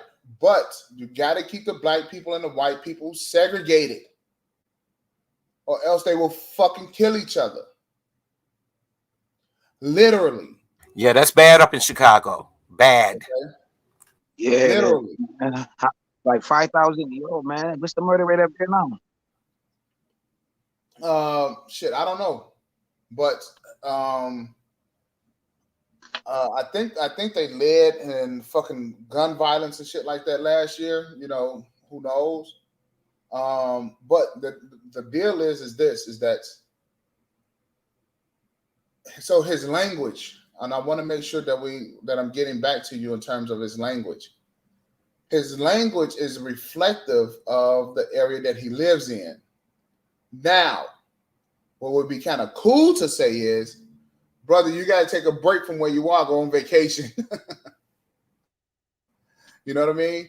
Yeah. Because, So that's the whole point. See, when Gino was saying, but some people hasn't been exposed to blah blah blah XYZ. But if you're a grown ass man past 25, you should know better. Period. okay, wait a minute, Jay Boogie, is you still on the panel? Yeah, I'm right here. Then what the hell is all these things popping up for, man? Hold up. I mean, okay, all right. So here's what we're gonna do. I'm trying to find it. Yeah. Go ahead, brother. Go ahead. Now we can play some Monty or some shit with you. Yeah. Go ahead. Have fun with this, man. I'm 4 deep. Yeah, you 4 deep on the panel. How do I do that shit? All right. So with that being said, if people are from different places, like he said, his mom's half Jamaican, but his mom went to Marshall High School in the 60s. People don't know about Marshall High School. Marshall High School is a motherfucker, especially during the 60s and the 70s, because you're over there with all them goddamn vice lords. My mom boyfriend a vice lord, yo. Okay. That's why I'm laughing. All them damn CVLs over there. Right? So you just gotta understand where they're coming from. All right. Kanye West grew up on the west side, Twister grew up on the west side. All right. But a lot of people didn't make it from the west side. A lot of people did not make it out of the west side. And but had I not moved out at 18, 19 years old and I got out of the city, I would have been one of those negative talkers first, because you're taught to report what you see. And if you're seeing murder, death, kill every day, right? If you're seeing little badass kids and, with their mothers, and I mean, the kids is like, fuck you, nigga, I'll kill you. You'd be like, what, you little badass motherfucker? And they'll pull a gun out on you. Hey, man, I'm going to get down, but I just want to say in closing to most of the acrobat clowns, I've excluded a few from the group because they've redeemed themselves. Why most of you brothers can't be like Gino? Why most of you brothers can't be like Free Zone Lou? Just neutral and not shitting on people. If we can have that, that'll be great. You know what I'm saying? Maybe we can get somewhere with this whole situation, because I'm not your enemy. Free Zone. So Gino got a question about what are the acrobat clowns? Go ahead, Nino. The acrobat clown crew are the guys that are just soon as they want so bad to be a part of white people, so bad. Oh, I live in this neighborhood. I live in that neighborhood. The other situation you'll find is they thinking because they have mixed children that they're not black. Just crazy shit. Oh, so you're saying they're doing backflips for white daddy? Is that what you're saying? Yeah. Okay, I got you. You're right. Exactly. White daddy, when they say they want white mama. And most of them niggas that date white women are gay. Okay. I didn't mean to go that far, but all right. I'm going to, because that's a cover up. Because if you're that fucking happy, you ain't got no business worried about where a black man dick is going. Okay. That's interesting. All right. Okay, just to say something about what Blackstick is saying. He said the 4 CHs. Now, people don't know who that is, so I'm going to explain it to you. That's the 4 Corner Hustlers. Okay. They started around the corner from his old house on Will Compton, Springfield. Mm-hmm. That is a tough neighborhood. Okay, that is a very tough neighborhood. That's not for the faint of heart. And when I'm telling you, this is not one of them. Oh, this is Marcy Gardens. No, Marcy Gardens is a fucking walk in the park compared to this neighborhood that he's talking about here. I'm originally from Garfield Park, and he moved out in the 90s, but moved out in the 90s. People don't understand about these parks. So the Chicago Park District runs all of the parks in Chicago. Okay. It runs like Soldier Field. It runs like the high school football stadiums, things like that. Okay. So the park is called a park district. And gangs commonly hang out in these parks. Oh, wow. Okay. And so, as a kid, you had to battle gangs just to go to the fucking park. Now the kids cannot even play in the goddamn park because they're shooting at the park. Jesus Christ. Exactly. Yeah, now I can see where you're coming from now. If he's from Chicago, I get it. It's just that, when you're on the panels and when you're in the chat, for people you don't know or have not had a conversation with, stop calling them Pookie. Stop calling them Ray Ray. What about motherfucking Pete? Okay. So let me run this past you. Pookie and Ray Ray is just a softer way of saying motherfucking niggas. Stupid ass niggas. That's like the PC way of saying that, right? So you would be saying it different. Okay, go ahead. Gino. Gino was saying that he's gonna drop down, but hey, bro, come back up, man. You always welcome. I'm down. I'm gonna get down too, but and I didn't mean to run nobody off, but No, you didn't. You did. He said he had to answer the phone. Yeah. So only thing that I'm saying to you is that the language may be different, right? So, and we have that language barrier that we have to overcome. Now, there's a such thing as a certified do nothing ass nigga. Now that's a real Pookie. Yeah, but in Chicago, there's no describing these guys. You understand what I'm saying to you? There's no describing these guys. There's no. Explain this what he's talking about. I lived on one block away from Garfield. What is that? What is that like? Okay, so he lived 1 block away from Garfield Park. Okay, so Garfield is a street that runs. It's like 55th Street, and 55th runs east and west in Chicago. And let me see if I can pull up Garfield Park so I can show you.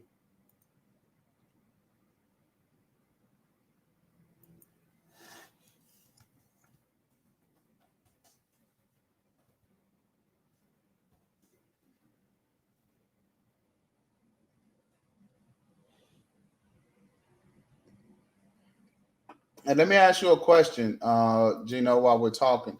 Did you grow up where the conservatory is? No, that ain't Gino. That's Blessed. No, I'm sorry, Blessed. Did you grow up where the conservatory is out west? Because I think the conservatory is out west, whereas Garfield Park is out south.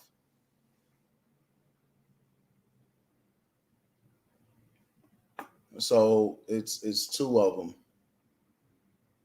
So you're gonna have to tell me. You're gonna have to tell me which one.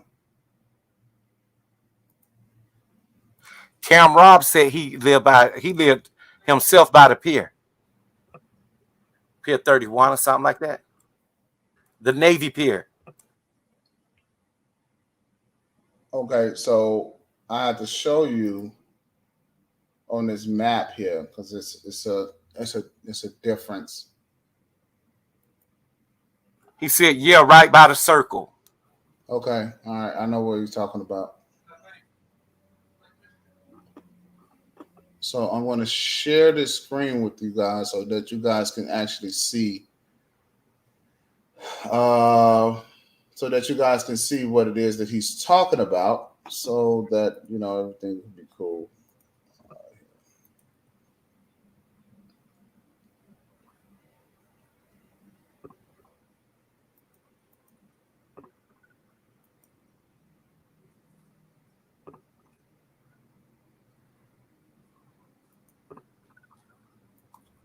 So just give it a second. I'm just waiting on this computer.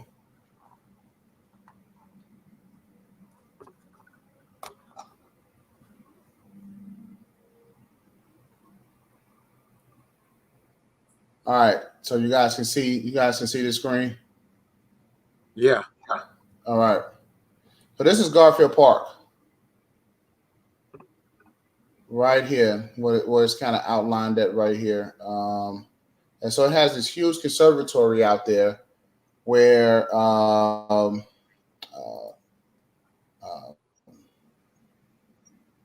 they had it to where I believe like you could there was different things that was out there. They always, like I said, the park district is always doing something, and I don't remember if that was like where they had a like some astronomy shit that was going on over there or something like that. But anyway, I believe right there at that stop right there, you could get off the train and you can go over to the conservatory that was over there. Well, the deal is that this is kind of what fucked it up for everybody. This highway right here is 290. This highway right here is 290. Now, 290 in the 90s became a corridor for guns and drugs. Okay, it was real simple. The way Chicago is set up is that you can hop off the highway, buy drugs, hop right back on the highway, and be gone. Okay, so the main part of this highway was the main battle was for this highway. And this highway ran right through, you guessed it, Garfield Park. Okay, Garfield Park. Now, Garfield Park has, as you can see, Jackson, Madison, which is 0, north and south, and Washington. Madison and Pulaski is right here. This is Madison and Pulaski right here, right? The park is right down the streets where the conservatory is, and Harpo Studios was on the other side over here. Right? So K-Town, a place that's called Killer Town, is outlined by these streets and the neighborhood. So you have Kilpatrick, Costner, Kildare, Keeler, Karlov, Pulaski. So this is called K-Town, or what they call Killer Town. These streets. Okay? You do not want to be caught in these streets after dark. Okay?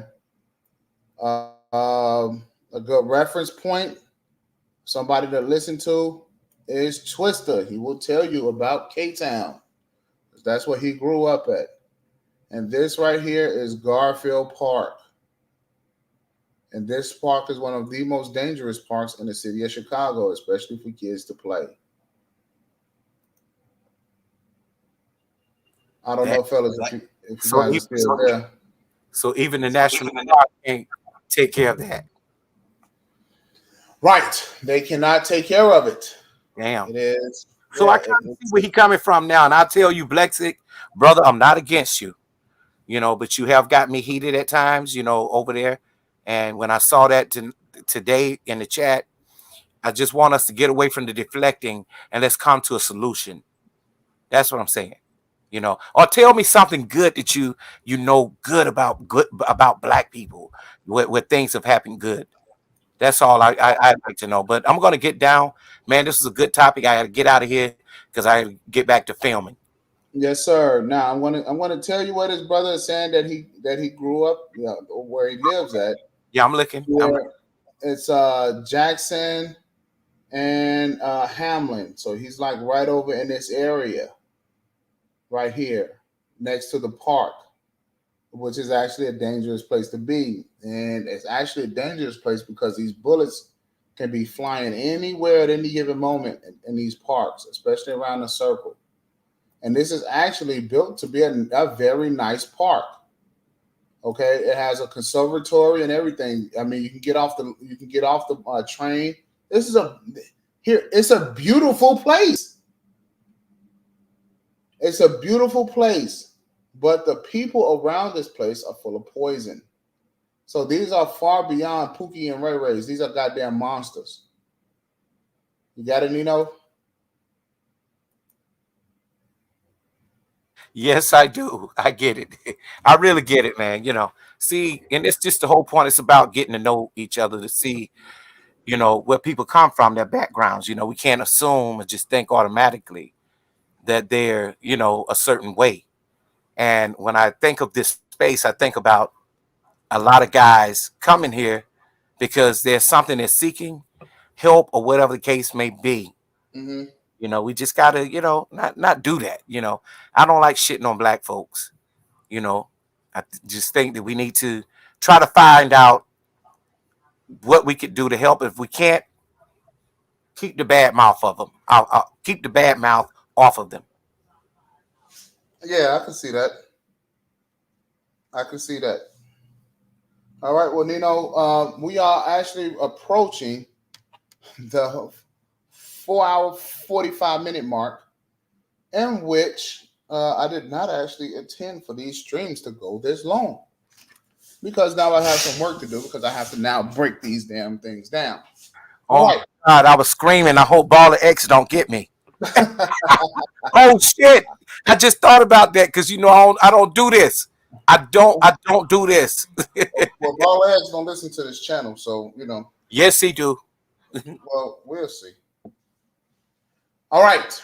So with that being said, brother, I'm going to let you go out here and go get back to work. I'm going to cover a few more of these little deals, and then I'm going to get out of here because I don't want the chat to kind of go unread. So Blessed is saying he used to walk from his baby with my babysitter to her house from Jackson and Hamlin to Crenshaw and Costner. That was back through the 80s. Yes, I bet you that was a scary time for you.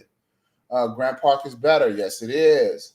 So Blessed, I understand, man.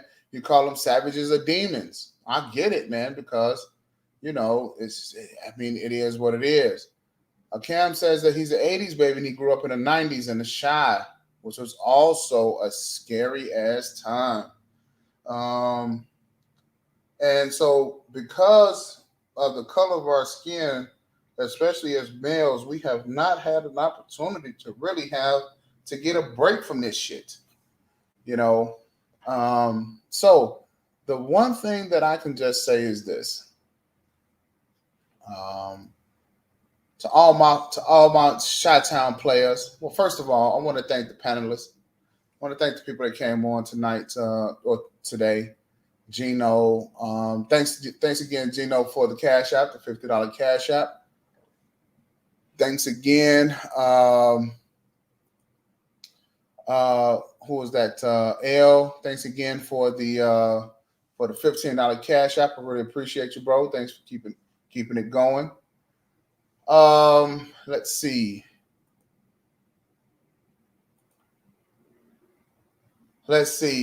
And thanks everybody for joining in the chat. Camrock, Nino, Conscious. Conscious,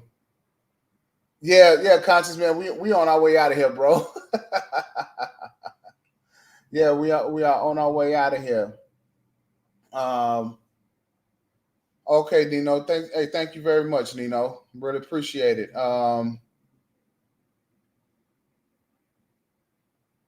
Let's see. Dig Thug, thank you very much, man, for joining us today. Sugar, who was that? What's her name? Sugar Bomb. Is that her name? Hey, thank you again. I know that we that we be having these hoes in the topic and everything like that, but as we know that, fellas, we know that hoes are bad for you. You just got to know it, right? but a lot of guys be throwing, they be throwing rocks at the penitentiary, as we'll say. They be taking that risk unnecessarily, and we be suffering the consequences, right?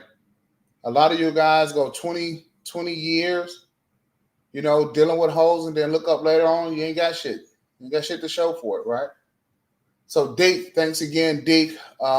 Deacon Dave, Vigato, John the Analyst, Mr. Blue Collar, Leonard, hey, and if everyone, look, I want you guys to put your information in the comments, so that way we can subscribe to your channels, right? You guys have channels. We want to make sure that those channels are being built, right? So if that's the way that I can support you, that's the way I can. Jack Spade, thank you again, man, for joining us today, right? And giving us your 2 cents.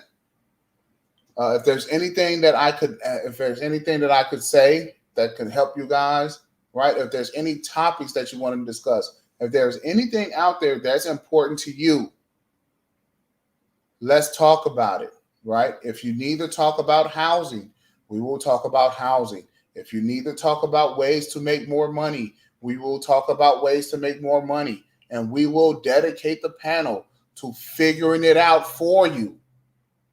Because it's not just for you, it can also help someone else. Right? So if you have a business, Bitcoinell, thank you again, man, for joining us, man, especially in the chat. Again, Nino, thank you again. Cam, thank you again. If you have a business and you want to get the business figured out on this show, we will do that. You guys must understand something. On my show, this show that you guys make, there's lawyers that come here. There are real estate professionals that come here. There are credit guys that come here. There are guys that have life insurance that come here. There are CPAs that come here. There are health professionals that come here. Hell, there's even designers, clothing designers that come here. There's a lot of people that come into this space. As a man, there's no reason why you should not have a fucking portfolio by now. If you are 30 years old, you should have a portfolio. There's nothing to say that I need to wait. Yeah, I'm going to wait to do that. What the fuck is wrong with you people?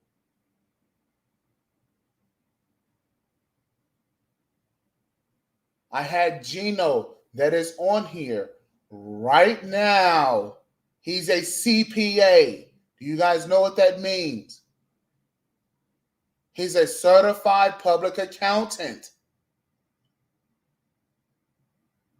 His job is to get you to look at your financial picture in a true manner.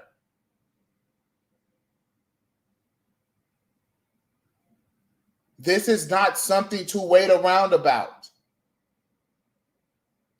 Stop procrastinating. Here. Because see, a lot of you guys don't like me. Right? They don't like me. So use someone else. Gino, I don't want you to hate me, bro, but I'm going to do it. I'm going to put your email in the fucking chat.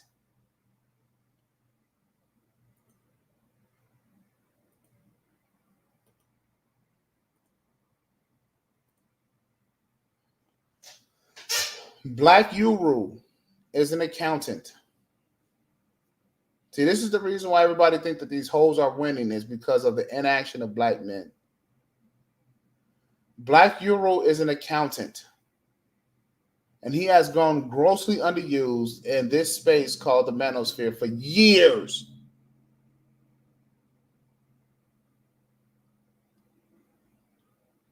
Hit Gino up and says, listen, I want you to help figure out my financial picture for me.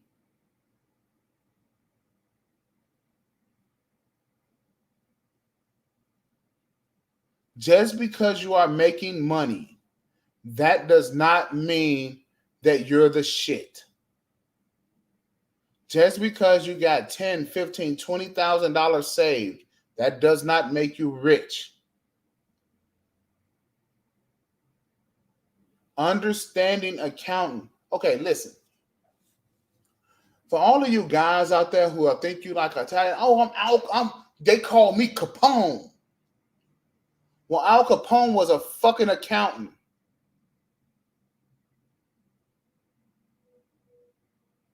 Yeah. He was an accountant. That was his profession.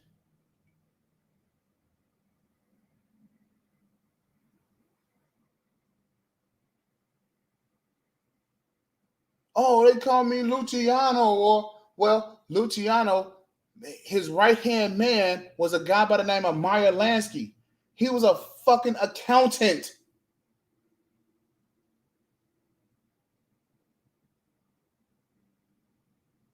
See, this is the reason why hoes are bad for you.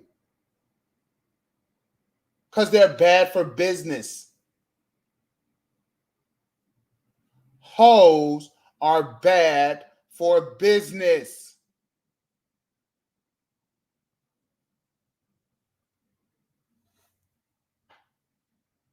Look, I'm not going to preach to y'all. I'm just not. And I want to stay away from that. Right? But the things that I'm telling you guys, contact Gino.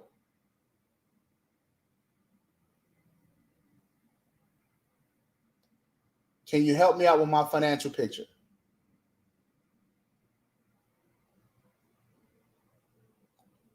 Gino, Blessed, you want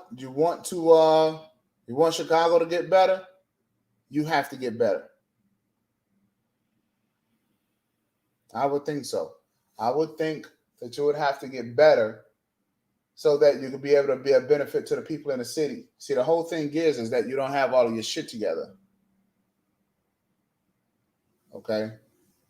I hope I was able to explain what it is that you're going through, but you have to get better. So you need to make sure that you have your financial picture together, that you have a good grasp on your resources.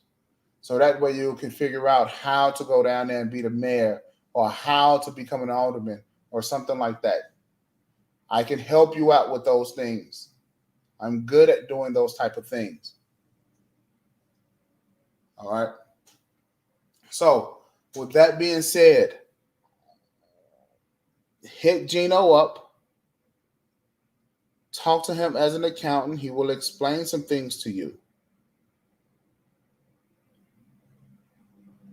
Between he and I, we can help you get your financial picture on the roll. So then that way, boom, boom, boom, everything is A-OK. James Kills, man, hey, I'm proud of you, bro. I'm proud of you. You are making strides and leaps and bounds. This guy is actually using the space for what it's designed for. He talked to people, he bullshit people, but that's what he does. He also gets the meat and potatoes out of here so he can become a better guy.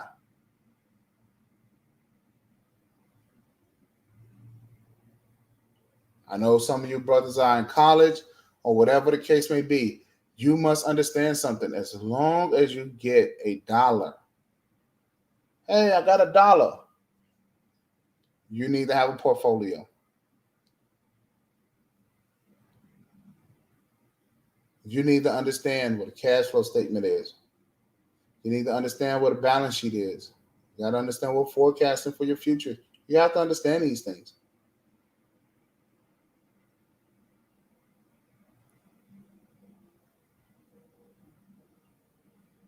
You need to learn at least enough that will make you dangerous enough to where you can say, I'm confident in having a household.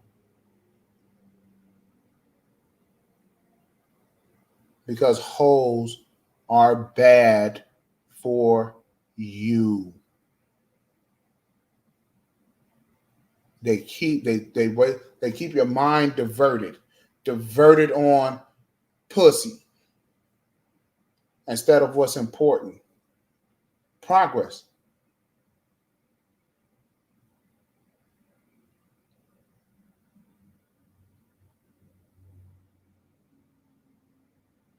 It's too bad that we don't have women come on the show because they know for certain that the first thing that they'll be identified, classified as, is a hoe. I don't have anything against hoes. Maybe we could take the whole class and just divert them all the way over to the white boys and let them go divest out. Let them waste the white boys' time for once. They don't seem to have any problem with wasting our time. Not being productive. All right. So, fellas,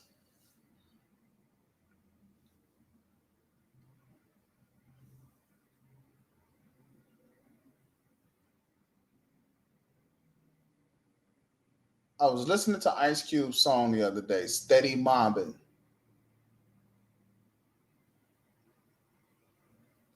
Right? Steady mobbing. And then steady mobbing, he says, and life ain't nothing but money and fuck a bitch.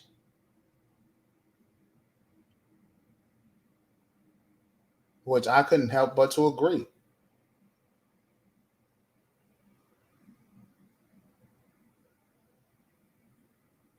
Because in the way of you going to try to go get some money, here you go. You got these hoes around here and they just want to occupy your time. And then next thing you know, you're claiming that you're homeless and that you're having problems.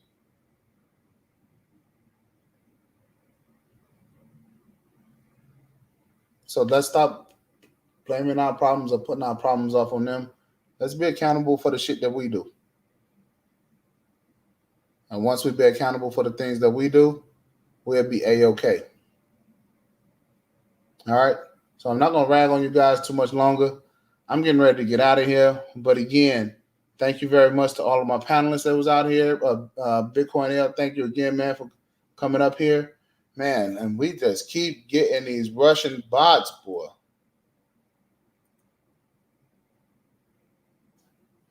All right? So, fellas, let's be a lot more patient with each other. Let's keep life going. Let's keep things going. And eventually, all this bullshit, it'll work itself out. All of this bullshit, it will definitely work itself out. But one thing that I want to see you guys prosperous. All right? There is not a reason why Gino is on this damn panel and you are not talking to him about money.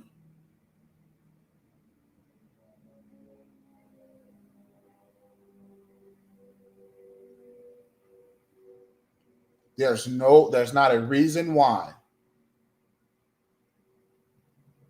Oh, and by the way, if you guys will say, well, I don't want to talk to any guy that's on the panelist about my money. Okay, well, understand something. Financial accountants, they get like vowels, just like the doctors have to take, the lawyers have to take. It's the same thing. They're professionals. Okay? Professionals.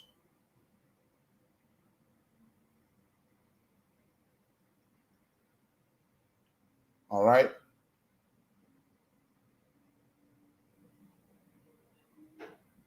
So think about it.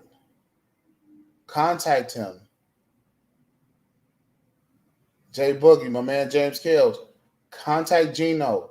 Nino, contact Gino. Cam Rob, contact Gino. All of you guys that was here, Bitcoin, contact Gino. Blessed, contact. Well, I'm sure you already contact Gino, but talk to Gino about your financial picture. Talk to him about it. Get Quicken. Get a Quicken software. Understand about your money.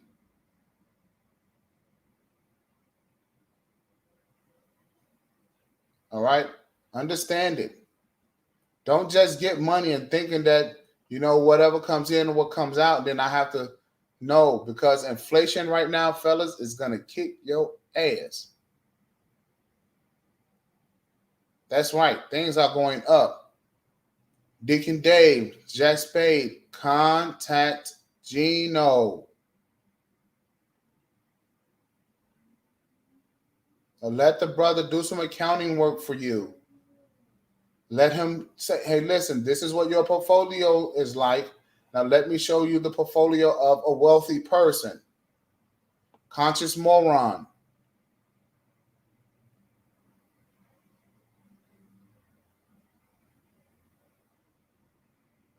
All right.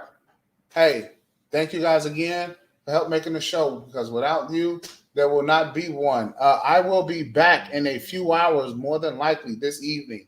I will be back, and we are going to talk about some more of these whole problems that y'all be having out here. All right.